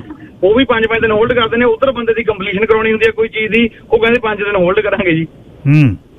ਤੁਸੀਂ ਦੇਖੋ ਬੰਦਾ ਕਿੰਨੇ ਫਿਰ ਪ੍ਰਾਈਵੇਟ ਚੈੱਕ ਦਾ ਉਹ ਕਮਾਲ ਦੀ ਗੱਲ ਹੈ। ਹਾਂਜੀ, ਵੀ ਡਰਾਫਟ ਦਾ ਫਿਰ ਮਤਲਬ ਹੀ ਮੁੱਕ ਗਿਆ ਨਾ। ਫਿਰ ਡਰਾਫਟ ਬਣਾਉਣਾ ਹੀ ਕਿਉਂ ਆ? ਫਿਰ ਤਾਂ ਚੈੱਕ ਹੀ 5 ਦਿਨ ਹੋਲਡ ਹੁੰਦਾ, ਚੈੱਕ 5 ਦਿਨ ਡਰਾਫਟ ਹੁੰਦਾ, ਫਿਰ ਡਰਾਫਟ ਤਾਂ ਤੁਸੀਂ ਕੈਂਸਲ ਹੀ ਕਰ ਦਿਓ ਟੋਟਲੀ। ਜਿਹੜਾ ਮਨਵੀਰ ਖਰਚਾ ਵੀ ਹੈ ਡਰਾਫਟ, ਤੁਹਾਡੇ ਪੈਸੇ ਇੱਕ ਪ੍ਰਿੰਟ ਕਰਕੇ ਦਸਤਖਤ ਕਰਾਉਣ ਦੇ $10 $11, ਉਹ ਵੀ ਵੱਧ ਹੈ। ਕਾਗਜ਼ ਹੀ ਬਣਾਉਣਾ, ਹਾਂਜੀ $10 ਨਹੀਂ $25 ਨੇ ਜੀ। ਜਿਹੜਾ ਬੰਦਾ ਤਾਂ ਜਿਹੜਾ ਪੁਰਾਣਾ ਚੱਲਦਾ ਉਹ ਤਾਂ ਚਲੋ ਉਹ ਕਈ ਵਾਰ ਤਾਂ ਵੇਵ ਆਫ ਵੀ ਕਰਾ ਲੈਂਦਾ। ਵੀ ਇਹ ਫਿਰ ਦੋ ਤਰ੍ਹਾਂ ਦੇ ਕਾਨੂੰਨ ਕਰਦੇ ਨੇ। ਕੋਈ ਬੰਦਾ ਵੇਵ ਆਫ ਵੀ ਸਾਰਾ ਕਰਾ ਲੈਂਦਾ, ਕਿਸੇ ਬੰਦੇ ਨੂੰ $25 ਵੀ ਲੱਗਦੇ ਨੇ। ਮੇਰੇ ਆਪਣੇ 2 ਡਿਫਰੈਂਟ ਅਕਾਊਂਟ ਦੇ ਡਿਫਰੈਂਟ ਰੂਲਸ ਨੇ, ਤੁਸੀਂ ਲਾ ਲਓ ਸਾਹਿਬ। ਅੱਛਾ, ਇੱਕ ਹੋਰ ਸੁਣ ਲਓ। ਤੁਸੀਂ ਡਰਾਫਟ ਬਣਾ ਕੇ ਜਾਂਦੇ ਹੋ, ਉਹ ਪਿਛਲੀ ਜੇ ਤੁੱਕੀ ਜੀ ਕੋਲ ਆ ਤੁਹਾਡੇ ਕੋਲ, ਉਹਦੀ ਪਿਛਲੀ ਕਾਪੀ, ਤਾਂ ਵੀ ਹਲੇ ਫੋਨ ਕਰਦੇ ਨੇ। ਉਹ ਕਹਿੰਦੇ ਫੋਨ ਕਰਕੇ ਹਲੇ ਤਾਂ ਪਤਾ ਕਰਨਾ। ਫਿਰ ਸਰਟੀਫਾਈਡ ਮਨੀ ਕਿਹੜੀ ਹੋਈ ਫਿਰ ਹੋਰ? ਸਰਟੀਫਾਈਡ ਤਾਂ ਹੈ ਨਹੀਂ, ਨਾਲੇ ਉਹ ਹੋਲਡ ਕਰਨੀ ਹੈ। ਫਿਰ ਹੋਲਡ ਕਿਉਂ ਕਰਨੀ ਹੈ ਜਦੋਂ ਡਰਾਫਟ ਹੀ ਬਣ ਗਿਆ ਨਾ? ਡਰਾਫਟ ਤਾਂ ਇਟਸੈਲਫ ਇਜ਼ ਅ ਮਨੀ। ਤੁਸੀਂ ਉਹਨੂੰ ਜੇ ਬਣੀ ਹੋ ਤਾਂ ਆਏ ਕਿਉਂਕਿ ਹੈਗੀ ਆ ਮਨੀ। ਹੁਣ ਮੈਂ ਜਾ ਕੇ ਮੇਰੇ ਅਕਾਊਂਟ 'ਚ $5000 ਹੋਵੇ, ਮੈਂ $50000 ਦਾ ਕਿਵੇਂ ਬਣਾ ਲੂ ਡਰਾਫਟ? ਮੇਰਾ ਤਾਂ ਬਣੂ ਤਾਂ ਹੀ ਨਾ ਜਿਵੇਂ ਕੋਈ $50000 ਹੈਗੇ। ਉਹਦੇ ਬਾਅਦ ਫੋਨ ਕਰਨ ਵਾਲੀ ਕਿਹੜੀ ਕਹਾਣੀ ਰਹਿ ਗਈ? ਬਿਲਕੁਲ ਠੀਕ ਹੈ। ਹੋਲਡ ਕਰ ਉਹੀ ਤਾਂ ਗੱਲ। Thank you. ਇੱਕ ਆਪਣਾ ਸਰੀ ਦਾ ਭਾਈ ਬੰਦ ਹੁੰਦਾ ਜੀ, ਡਿਵੈਲਪਰ ਨਹੀਂ ਫਲਿੱਪਰ ਵੱਧ ਸੀ। ਉਹਨੇ ਕਹਿਣਾ 35 ਲਿਆ ਚੈੱਕ। ਪਹਿਲਾਂ 35 ਬਹੁਤ ਹੋਇਆ। ਜਸਵਿੰਦਰ ਤੂਰ ਜੀ, ਲਾਈਨ ਨੰਬਰ 2। ਤੂਰ ਸਾਹਿਬ। ਹੈਲੋ ਜੀ, ਸਤਿ ਸ੍ਰੀ ਅਕਾਲ ਜੀ। ਗਿੱਲ ਸਾਹਿਬ, ਮੇਰਾ ਇਹਦੇ ਬਾਰੇ ਵਿਚਾਰ ਇਹ ਆ ਜੀ, ਜਿਹੜੀਆਂ ਕੈਨੇਡੀਅਨ ਬੈਂਕਾਂ ਨੇ ਉਹਦੇ 'ਚ ਪੋਲੀਟੀਸ਼ੀਅਨ ਇਨਵੋਲਵ ਨੇ ਕਾਫੀ ਸਾਰੀਆਂ ਪਾਰਟੀਆਂ ਦੇ, ਕਿਉਂਕਿ ਇਹਨਾਂ ਨੂੰ ਮੋਨੋਪੋਲੀ ਦਿੱਤੀ ਹੈ। ਕੰਪੀਟੀਸ਼ਨ ਤਾਂ ਆਊਟਸਾਈਡ ਤਾਂ ਹੈ ਨਹੀਂ। ਇਹ ਖੂਨ ਤਾਂ ਕੈਨੇਡੀਅਨ ਲੋਕਾਂ ਦਾ ਪੀ ਕੇ ਪ੍ਰੋਫਿਟ ਬਣਾਉਂਦੀਆਂ, ਬਾਹਰ ਤਾਂ ਇਹਨਾਂ ਦਾ ਬਾਹਲਾ ਬਿਜ਼ਨਸ ਹੈ ਨਹੀਂ ਜੀ। ਇੱਕ ਆਪਣਾ ਪੰਜਾਬੀ ਪੋਲੀਟੀਸ਼ੀਅਨ ਹਟਿਆ ਤੇ ਉਹ ਵਾਈਸ ਪ੍ਰੈਜ਼ੀਡੈਂਟ CIBC ਦਾ ਬਣ ਗਿਆ ਸੀ, ਬਹੁਤ ਖਾਨੀ। ਹੁਣ ਪ੍ਰੈਜ਼ੀਡੈਂਟ ਬਣ ਗਿਆ, ਪਤਾ ਲੱਗਿਆ। ਹੁਣ ਜੇ ਤੁਸੀਂ ਦੇਖੋ ਜੀ, ਨਵਦੀਪ ਸਿੰਘ ਬੈਂਸ ਨੇ ਜਿਹੜੇ, ਉਹ ਵੀ ਫਿਰ ਰੋਜਰ 'ਚ ਕੰਮ ਕਰਦੇ ਨੇ। ਤੇ ਇਸ ਕਰਕੇ ਨਾ ਤਾਂ ਆਪਾਂ ਨੂੰ ਜੇ ਸੋਚਿਆ ਜਾਵੇ, ਨਾ ਤਾਂ ਕਿਸੇ ਟੈਲੀਕਮਿਊਨੀਕੇਸ਼ਨ ਕੰਪਨੀ ਨੇ ਡਿਸਕਾਊਂਟ ਦੇਣਾ ਕਿਸੇ ਕੰਮ ਦਾ, ਤੇ ਨਾ ਹੀ ਬੈਂਕਾਂ ਨੇ ਦੇਣਾ ਲੋਕਾਂ ਨੂੰ। ਉਹ ਉਹਨਾਂ ਦੇ ਡਿਫਰੈਂਟ ਨੇਮ ਰੱਖੇ ਨੇ, ਜਿਹੜੀ ਵੀ ਸਰਵਿਸ ਚਾਰਜ ਕਰਦੇ ਨੇ, ਪਰ ਉਹ ਲੋਕਾਂ ਨੂੰ ਪੋਲੀਟੀਸ਼ੀਅਨਾਂ ਦੇ ਦਾਲੇ ਹੋਣ ਦੀ ਲੋੜ ਆ ਜੀ, ਬੈਂਕਾਂ ਦੇ ਨਹੀਂ। Thank you Toor Sahib. Nationwide fuel ਕਹਿੰਦੇ ਵੀ ਲੋਕਲ ਜੇ ਤੁਸੀਂ ਟਰੱਕਰ ਹੋ ਤਾਂ ਐਸਓ ਪੈਟਰੋ ਕੈਨੇਡਾ ਸ਼ੈਵਰਨ ਤੋਂ ਭਰਾ ਲਿਓ, ਦੂਰ ਜਾਂਦੇ ਹੋ ਤਾਂ ਟੀਏ ਪੈਟਰੋ USA 'ਚ, ਤੇ ਬਾਕੀ ਐਸਓ ਪੈਟਰੋ ਸ਼ੈਵਰਨ ਕੈਨੇਡਾ 'ਚ ਜਿੱਥੇ ਮਰਜ਼ੀ ਜਾ ਵੜਿਓ। ਸਸਤਾ ਡੀਜ਼ਲ, ਮਹੀਨੇ ਦੀ ਪੂਰੀ ਤੁਹਾਨੂੰ ਭੇਜਣਗੇ ਡਿਟੇਲ, ਤੇ ਪੁਆਇੰਟ ਵੀ ਮਿਲਦੇ ਆ। Nationwide fuel. ਗਗਨ ਨਾਹਲ ਉੱਗਾ ਕ੍ਰਿਮੀਨਲ ਡਿਫੈਂਸ ਲਾਇਰ ਹੈ। ਕੇਸ ਕੋਈ ਪੈ ਗਿਆ ਤਾਂ 604 527 47 69 ਹੈ। ਖੁੱਬੀ ਕੱਢ ਦਿੰਦਾ, ਜ਼ਮਾਨਤ ਲੈ ਦਿੰਦਾ। ਤੇ Gagan Nahal 202 number unit 66 25 152 A street 604 527 47 69। Pradeep Singh ji line number 3। ਵੀਰ ਜੀ ਸਤਿ ਸ੍ਰੀ ਅਕਾਲ ਜੀ ਸਤਿ ਸ੍ਰੀ ਅਕਾਲ। ਜਿਹੜੇ ਡਰਾਫਟ ਹੋਲਡ ਕਰਨ ਲੱਗਿਆ ਨਾ, ਤੁਸੀਂ ਪਿੱਛੇ ਦੇਖਿਆ ਨਹੀਂ ਸੀਗਾ ਆਪਣਾ ਇੱਕ ਕੁੜੀ ਆਪਣੀ ਉਹ ਕੀ ਕਹਿੰਦੇ ਕ੍ਰੈਡਿਟ ਯੂਨੀਅਨ ਤੋਂ 1.5 ਲੱਖ ਨਾਲ ਦਾ ਘਪਲਾ ਕੀਤਾ। ਹਾਂ ਨਾ, ਕ੍ਰੈਡਿਟ ਯੂਨੀਅਨ ਨਹੀਂ, ਇਹ ਤਾਂ ਆਪਣੇ ਮਨੀ ਐਕਸਚੇਂਜ ਵਾਲਿਆਂ ਤੋਂ ਹੀ ਲੈ ਗਈ। ਮਨੀ ਮਾਰਟ ਵਾਲੇ ਇਹ ਮੈਨੂੰ ਲੱਗਦਾ ਉਹਨੂੰ ਦੇਖ ਕੇ ਕਰਨ ਲੱਗਿਆ, ਕਿਉਂਕਿ ਏਡਾ ਵੱਡਾ ਘਪਲਾ ਹੋਣਾ। ਹੋਰ ਉਧਰ ਉਹਨਾਂ ਨੇ ਕਿਹਾ ਵੀ 1.5 ਲੱਖ ਕੈਸ਼ ਪਿਆ ਹੁੰਦਾ ਮਨੀ ਐਕਸਚੇਂਜ ਵਾਲਿਆਂ ਕੋਲੋਂ, ਕਿਹਾ ਵੀ ਪੱਕੇ ਲੈ ਲਾ, ਕੱਚੇ ਪੱਕੇ ਦੇ ਜਾ ਤੇ ਕੱਚੇ ਲੈ ਜਾ, ਪੱਕੇ ਹੀ ਰਹਿ ਗਏ। ਪ੍ਰੀਤ ਜਸਵਾਲ ਜੀ ਲਾਈਨ ਨੰਬਰ 4। ਸਤਿ ਸ਼੍ਰੀ ਅਕਾਲ ਗਿੱਲ ਸਾਹਿਬ ਜੀ ਸਤਿ ਸ਼੍ਰੀ ਅਕਾਲ ਜਸਵਾਲ ਜੀ। ਮੈਂ ਇੱਕ ਤੁਹਾਨੂੰ ਗੱਲ ਦੱਸਣੀ, ਚੰਗਾ ਹੈਗਾ ਤੁਸੀਂ ਅੱਜ ਛੇੜੀ ਲਈ ਗੱਲ ਆਪ ਹੀ ਇਹ। ਉਹ 4 ਹਫ਼ਤੇ ਪਹਿਲਾਂ ਮੈਂ TD ਬੈਂਕ ਦੀ ਗਿਆ ਸੀ ਸਕਾਟ ਰੋਡ ਤੇ ਸਰੀ ਦੇ ਵਿੱਚ। ਅੱਛਾ ਜੀ। TD ਦੀ ਮੈਨੂੰ ਚੈੱਕ ਦਿੱਤੀ, ਲਾਹੌਰ ਦੀ ਉਹ ਬਣੀ, ਉਹ ਆਪਣੀ ਸੀ, ਉਹ ਕਹ ਲਓ ਲਾਹੌਰ ਦੀ ਚੈੱਕ ਹੁੰਦੀ, ਜਾਂ ਤਾਂ ਉਹ ਮਨੀ ਆਰਡਰ ਹੁੰਦਾ ਜਾਂ ਫਿਰ ਉਹ ਡਰਾਫਟ ਟਾਈਪ ਦੀ ਹੁੰਦੀ ਚੈੱਕ। ਸਰਟੀਫਾਈ ਕਹ ਲਓ ਚੈੱਕ ਹੁੰਦੀ ਹੈ ਜੀ। TD ਦੀ ਉਹ ਚੈੱਕ ਉਹਨੇ ਮੈਨੂੰ ਦਿੱਤੀ, TD ਦੇ ਵਿੱਚ ਮੈਂ ਜਮਾ ਕਰਾਉਣ ਤੇ TD ਜਗ੍ਹਾ ਮੈਂ ਮਨੀ ਟ੍ਰਾਂਸਫਰ ਕਰਨੀ ਸੀ ਤੀਜੇ ਥਾਂ। ਮੈਂ ਉਹਨੂੰ ਸਰਦਾਰ ਸਾਹਿਬ ਨੂੰ ਫੜਾਈ, ਚੈੱਕ ਫੜਾਈ, ਮੈਂ ਜੀ ਏਦਾਂ ਕਰਕੇ ਮੈਂ ਇਹ ਕੈਸ਼ ਕਰਾਉਣੀ, ਨਾਲ ਹੀ ਮੈਂ ਟ੍ਰਾਂਸਫਰ ਕਰਨੀ ਹੈ ਮਨੀ, ਕਿਤੇ ਨੈਕਸਟ ਹੁੰਦਾ ਹਾਂ ਕਿਤੇ ਮੇਰਾ ਬਿਜ਼ਨਸ ਹੈ ਮੇਰਾ ਕੋਈ। ਠੀਕ ਹੈ। ਕਹਿੰਦਾ ਜੀ ਵੀ ਇਹ $10 ਲੱਗਣੇ। ਕਮਾਲ ਹੋ ਗਈ ਬਈ। ਮੈਂ ਕਿਹਾ ਵੀ $10 ਲੱਗਣੇ ਆ। ਮੈਂ ਕਿਹਾ ਵੀ ਮੈਂ ਕਹਿ ਬੇਲਚੇ ਦੇ ਨਾਲ ਇਕੱਠੀ ਕਰਨੀ ਆ। ਗੱਲ ਸੁਣੋ ਨਾ, ਮੈਂ ਕਿਹਾ ਜੀ ਮੈਂ 2 ਵਾਰੀ 3 ਵਾਰੀ 4 ਵਾਰੀ ਹਰ ਵੀਕ ਦੇ ਵਿੱਚ ਟ੍ਰਾਂਸਫਰਾਂ ਕਰਾਉਣਾ, ਤੁਸੀਂ ਮੇਰਾ ਅਕਾਊਂਟ ਕੱਢ ਕੇ ਦੇਖ ਲਓ। ਅਜੇ ਤਾਂ ਮੈਂ 4 ਦਿਨ ਪਹਿਲਾਂ ਕਰਾ ਕੇ ਆਇਆ। ਮੈਂ ਵੈਨਕੂਵਰ ਦੇ ਵਿੱਚ ਮੈਂ ਕਰਾਈ ਆ, ਮੇਰੇ ਤੋਂ ਕੋਈ ਨਹੀਂ ਚਾਰਜ ਨਹੀਂ ਮੰਗੇ। ਕਹਿੰਦਾ ਜੀ ਮੈਂ ਗੱਲ ਕਰਾ ਦੂੰਗਾ, ਮੈਂ ਤਾਂ ਮੋਰੇ ਕਾਊਂਟਰ ਤੇ ਕੰਮ ਕਰਨ ਵਾਲਾ, ਤੁਸੀਂ ਉਹਨਾਂ ਨੂੰ ਸਵਾਲ ਕਰ ਦਿਓ, ਤੁਹਾਨੂੰ ਜਵਾਬ ਦੇ ਦੇਣਗੇ। ਅੰਦਰੋਂ ਬੀਬੀ ਇੱਕ ਫੜ ਲੈਂਦੀ ਛੋਟੀ ਜਿਹੀ 2.5 ਫੁੱਟ ਦੀ, ਉਹ ਆ ਕੇ ਲੱਗੀ ਜੀ ਮੈਨੂੰ ਸਮਝਾਉਣ, ਰਾਈਟ ਇਹ ਜੀ ਰਾਈਟ ਹੈ ਮਨੀ ਤੁਹਾਡੀ safe, right you safe me, right you right safe ਲੈ ਕਰ। ਮੈਂ ਗੱਲ ਸੁਣ, ਮੈਨੂੰ ਤੂੰ ਬਹੁਤੀਆਂ ਇੰਸਟਰਕਸ਼ਨਾਂ ਨਾ ਦੇ, ਗਿਵ ਮੀ ਮਾਈ ਪੇਪਰ ਵਰਕ, ਮੇਰਾ ਪੇਪਰ ਵਰਕ ਮੈਨੂੰ ਮੋੜ ਦੇ ਸਾਰਾ। ਕਹਿੰਦੀ ਜੀ ਅਸੀਂ ਇੱਥੇ ਉਂਗਲੀ ਦਾ ਇਸ਼ਾਰਾ ਕਰਕੇ ਮੈਨੂੰ ਕਰਕੇ ਕਹਿੰਦੀ ਜੀ ਅਸੀਂ ਇੱਥੇ ਜਿਹੜੇ ਏਰੀਆ ਨੇ, ਇੰਨੇ ਏਰੀਆ ਦੇ ਜਿਹੜੀਆਂ ਬੈਂਕਾਂ ਸਾਡੀਆਂ ਟੀਡੀਆਂ, ਅਸੀਂ ਇਹ ਆਪਣਾ ਡਿਸਾਈਡ ਕੀਤਾ ਕਿ ਅਸੀਂ $10 ਚਾਰਜ ਕਰਤੇ ਸ਼ੁਰੂ ਕਰਨੇ ਹੁਣ। ਕਿਉਂ? ਇਹ ਸਿਰਫ ਸਰੀ ਦੇ ਵਿੱਚ ਹੀ ਆ। ਮੈਂ ਉਦੋਂ ਗੱਡੀ ਭਜਾਈ ਜੀ, ਮੈਂ ਆ ਕੇ ਆਪਣੇ ਸ਼ਹਿਰ ਮੈਂ ਬਰਨੀ ਵਿੱਚ ਆ ਗਿਆ, ਮੈਂ ਮਿਡਲ ਗੇਟ 'ਚ ਆਇਆ, ਮੈਂ ਉੱਥੇ TD ਵਾਲਾ ਮੇਰਾ ਮੇਰੀ ਬ੍ਰਾਂਚ ਸੀ, ਮੈਨੂੰ ਫੜਾਇਆ ਉਹ ਮਨੀ, ਉਹ ਡਰਾਫਟ ਉਹਨੂੰ ਫੜਾਇਆ, 1 ਸੈਕਿੰਡ ਦੇ ਸਾਰਾ ਕੁਝ ਫ੍ਰੀ ਹੋ ਗਿਆ। ਯਾਰ ਕਮਾਲ ਇਹ ਹੋਈ। 4 ਹਫ਼ਤੇ ਪਹਿਲਾਂ ਦੀ ਗੱਲ ਆ। ਮੈਂ ਸਾਰੀ ਲੋਕਾਂ ਨੂੰ ਅਲਰਟ ਕਰਨਾ ਚਾਹੁੰਦਾ ਕਿ ਤੁਹਾਡੇ ਨਾਲ ਵੀ ਇਹ ਕੰਮ ਹੋਵੇ, ਤੁਸੀਂ ਇਹਨਾਂ ਨੂੰ ਰੋਕੋ, ਸਟਾਪ ਕਰੋ, ਨਹੀਂ ਤਾਂ ਪਰਮਾਨੈਂਟਲੀ ਹੋ ਜਾਊਗੀ। ਫਿਰ ਇੱਕ ਕਮਲੀ ਇੱਕ ਪੈ ਗਈ ਸਿਵਿਆਂ ਦੇ ਰਾਹ, ਇੱਕ ਪਿੰਡਾਂ ਦੀ ਕਹਾਵਤ ਸੀ। ਪਹਿਲਾਂ ਹੀ ਸਾਡਾ ਤਾਂ ਸਰੀ ਵਾਲਿਆਂ ਦਾ ਔਖਾ ਹੋਇਆ, ਗੋਲੀਆਂ ਚੱਲਦੀਆਂ, ਗੱਡੀਆਂ ਫੁੱਕਦੀਆਂ, ਸੜਕਾਂ ਟੁੱਟੀਆਂ ਹੋਈਆਂ, 12% ਪ੍ਰਾਪਰਟੀ ਟੈਕਸ ਵੱਧ ਗਿਆ, ਤੇ ਬੱਸ ਹੋਈ ਪਈ ਆ ਸਾਡੀ, ਉੱਪਰੋਂ ਬੈਂਕਾਂ ਵਾਲੇ $10 ਮੁੜ ਉੱਛੀ ਜਾਂਦੇ ਆ। ਸੁੱਚਾ ਭੱਟੀ ਜੀ ਕੀ ਕਹਿਣਾ ਚਾਹੁੰਦੇ ਹੋ? Line number 1। ਮੇਰਾ ਕਾਰ ਐਕਸੀਡੈਂਟ ਹੋ ਗਿਆ ਤੇ ਮੈਨੂੰ ICBC ਨੇ ਮੇਰੀ ਕਾਰ ਦੀ ਮਨੀ ਦਿੱਤੀ। ਅੱਛਾ ਜੀ। ਮੈਂ TD ਬੈਂਕ ਆਪ ਸਰੀ ਦੀ ਨਹੀਂ, ਵੈਨਕੂਵਰ ਦੀ ਗੱਲ ਆ। ਮੈਂ ਉਹਨਾਂ ਕੋਲ ਲੈ ਕੇ ਗਿਆ, ਮੈਂ ਕਿਹਾ ਵੀ ਤੁਸੀਂ ਵੀ, ਉਹ ਮੈਨੂੰ ਕਹਿੰਦੀ ਸਾਰੇ ਉਹਨੇ ਚੈੱਕ ਫੜੀ, ਕਹਿੰਦੀ ਹੈ ਕਿ ਇਹ 7 ਦਿਨ ਦੀ ਹੋਲਡ। ਮੈਂ ਕਿਹਾ ਵੀ ਇਹ ਗਵਰਨਮੈਂਟ ਦੀ ਚੈੱਕ ਆ, ਵੀ ਇਹਦੇ ਚ ਹੋਲਡ ਕਰਨ ਦਾ ਕੀ ਪਤਾ। ਕਹਿੰਦੀ doesn't matter, government the check ਆ, ਪਰ ਅਸੀਂ 7 ਦਿਨ ਦੀ ਹੋਲਡ ਪਾਣੀ ਆ। ਕਿਉਂ? ਸੋ ਗਵਰਨਮੈਂਟ ਦੀ ਚੈੱਕ ਨੂੰ ਉਹ 7 ਦਿਨ ਹੋਲਡ ਪਾ ਸਕਦੇ ਆ, ਡਰਾਫਟ ਦਾ ਤਾਂ ਤੁਸੀਂ ਛੱਡੋ ਗੱਲਾਂ। ਗੱਲ ਨਹੀਂ, ਚਲੋ ਮੈਂ ਮੰਨਦਾ ਵੀ ਧੋਖੇ ਵੀ ਹੋ ਰਹੇ ਨੇ, ਸਾਡੀ ਸੇਫਟੀ ਲਈ ਹੈ, ਪਰ ਜਿਹੜੀਆਂ ਫੀਸਾਂ ਨੇ ਉਹ ਫੀਸਾਂ ਵੱਧ ਰਹੀਆਂ ਨੇ। ਹੁਣ ਲਾਈਨ ਆਫ ਕ੍ਰੈਡਿਟ ਹੈ, ਘਰ ਤੇ ਲਈ ਹੋਈ ਆ, ਥੋੜੀ secured of line of credit ਆ, ਚੜੇ ਮਹੀਨੇ $35 ਨੇ। ਵਰਤੋ ਨਾ ਵਰਤੋ, ਜਿੱਦਣ ਵਰਤ ਲਈ ਉਦੋਂ ਤਾਂ ਅੰਗੂਠਾ ਲੱਗਣਾ ਹੀ ਲੱਗਣਾ ਹੈ। ਮੋਹਿਤ ਵਰਮਾ ਜੀ ਤੁਸੀਂ ਕੀ ਕਹਿੰਦੇ ਹੋ? ਸਤਿ ਸ਼੍ਰੀ ਅਕਾਲ ਜੀ। ਸਤਿ ਸ਼੍ਰੀ ਅਕਾਲ ਵਰਮਾ ਸਾਹਿਬ। ਸਭ ਤੋਂ ਪਹਿਲਾਂ ਗੱਲ ਤਾਂ ਇਹ ਹੈ, ਜੇ ਮੇਰੇ ਬੈਂਕ ਦੇ ਵਿੱਚ ਪੈਸੇ ਹੈਗੇ ਆ ਤਾਂ ਉਹਨਾਂ ਨੇ ਬੈਂਕ ਵਾਲਿਆਂ ਨੇ ਜਿੱਦਾਂ ਦੇ ਕਾਰਡ ਦਿੱਤਾ ਯੂਜ਼ ਕਰਨ ਲਈ, ਉਹ ਕਾਰਡ ਦੇ ਵੀ ਚਾਰਜ ਕਰਦੇ ਆ ਜੀ, ਜੇ ਮੈਂ ਸੇਮ ATM ਦੀ ਮਸ਼ੀਨ ਵੀ ਯੂਜ਼ ਕਰਦਾ। ਇਹ ਗੱਲ ਨਹੀਂ ਸਮਝ ਆਈ। ਜੇ ਆਪਾਂ ਟੀ ਮਾਡਰਨ ਕਾਫੀ ਲੈਂਦੇ ਆ ਉਹ ਕੱਪ ਦਾ ਚਾਰਜ ਕਰਨ ਲੱਗ ਪਏ, ਇਹ ਗੱਲ ਨਹੀਂ ਸਮਝ ਆਈ। ਹੁਣ ਮੇਰੇ ਪੈਸੇ ਪਏ ਆ ਬੈਂਕ ਦੇ ਵਿੱਚ, ਭਾਵੇਂ ਕਿੰਨੇ ਪਏ ਆ, ਹੁਣ ਮੈਂ ਕਾਰਡ ਯੂਜ਼ ਕਰਦਾ, ਜੇ ਉਹ ਚਾਰਜ ਕਰਦੇ every transaction the for the same machine. ਇਹ ਗੱਲ ਨਹੀਂ, ਮਸ਼ੀਨ ਵੀ ਉਹਨਾਂ ਦੀ, ਮਸ਼ੀਨ ਵੀ ਉਹਨਾਂ ਦੀ, ਬੈਂਕ ਵੀ ਉਹਨਾਂ ਦੀ, ਪੈਸੇ ਸਾਡੇ ਤਾਂ ਪੈਸੇ, ਪਰ ਤੁਹਾਨੂੰ ਕਹਿੰਦੇ ਵੀ ਜੇ ਕਾਰਡ ਵਰਤਣਾ ਤਾਂ ਪੈਸੇ ਹੋਰ ਦਿਓ। ਲੇਕਿਨ ਮੈਂ ਗਿੱਲ ਸਾਹਿਬ ਹੈਰਾਨ ਆ, ਮੈਂ ਤਾਂ ਬਹੁਤ ਤੁਹਾਡੀ ਸ਼ਿਫਟ ਕਰਦਾ, ਤੁਸੀਂ ਇਹ ਟੌਪਿਕ ਨੂੰ ਚੱਕਿਆ, ਇੱਥੇ ਤਾਂ ਕੋਈ ਚੱਕਦਾ ਹੀ ਨਹੀਂ ਇਸ ਟੌਪਿਕ ਨੂੰ। ਅੱਜ ਤੱਕ ਮੇਰੇ ਖਿਆਲ ਮੈਂ ਫਸਟ ਟਾਈਮ ਸੁਣਿਆ ਟੌਪਿਕ ਕਿਸੇ ਨੂੰ ਚੱਕਿਆ ਹੈਗਾ।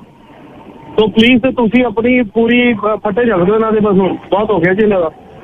ਇੱਕ ਹੋਰ ਮੈਂ ਬੇਨਤੀ ਕਰਾਂ, ਜਿਨ੍ਹਾਂ ਨੇ ਵੀ ਨਾ ਉਹਨੇ ਪ੍ਰੀ ਐਥੋਰਾਈਜ਼ਡ ਕਾਰਡ ਦਿੱਤੇ ਹੋਏ ਨੇ ਨਾ, ਕੋਈ ਫੋਨਾਂ ਵਾਲਿਆਂ ਨੂੰ, ਕਿਤੇ ਕੋਈ ਮੰਥਲੀ ਪੇਮੈਂਟ ਚੱਕਣ ਵਾਲਿਆਂ ਨੂੰ, ਉਹਦੇ ਤੇ ਨਿਗਾਹ ਜ਼ਰੂਰ ਰੱਖਿਓ।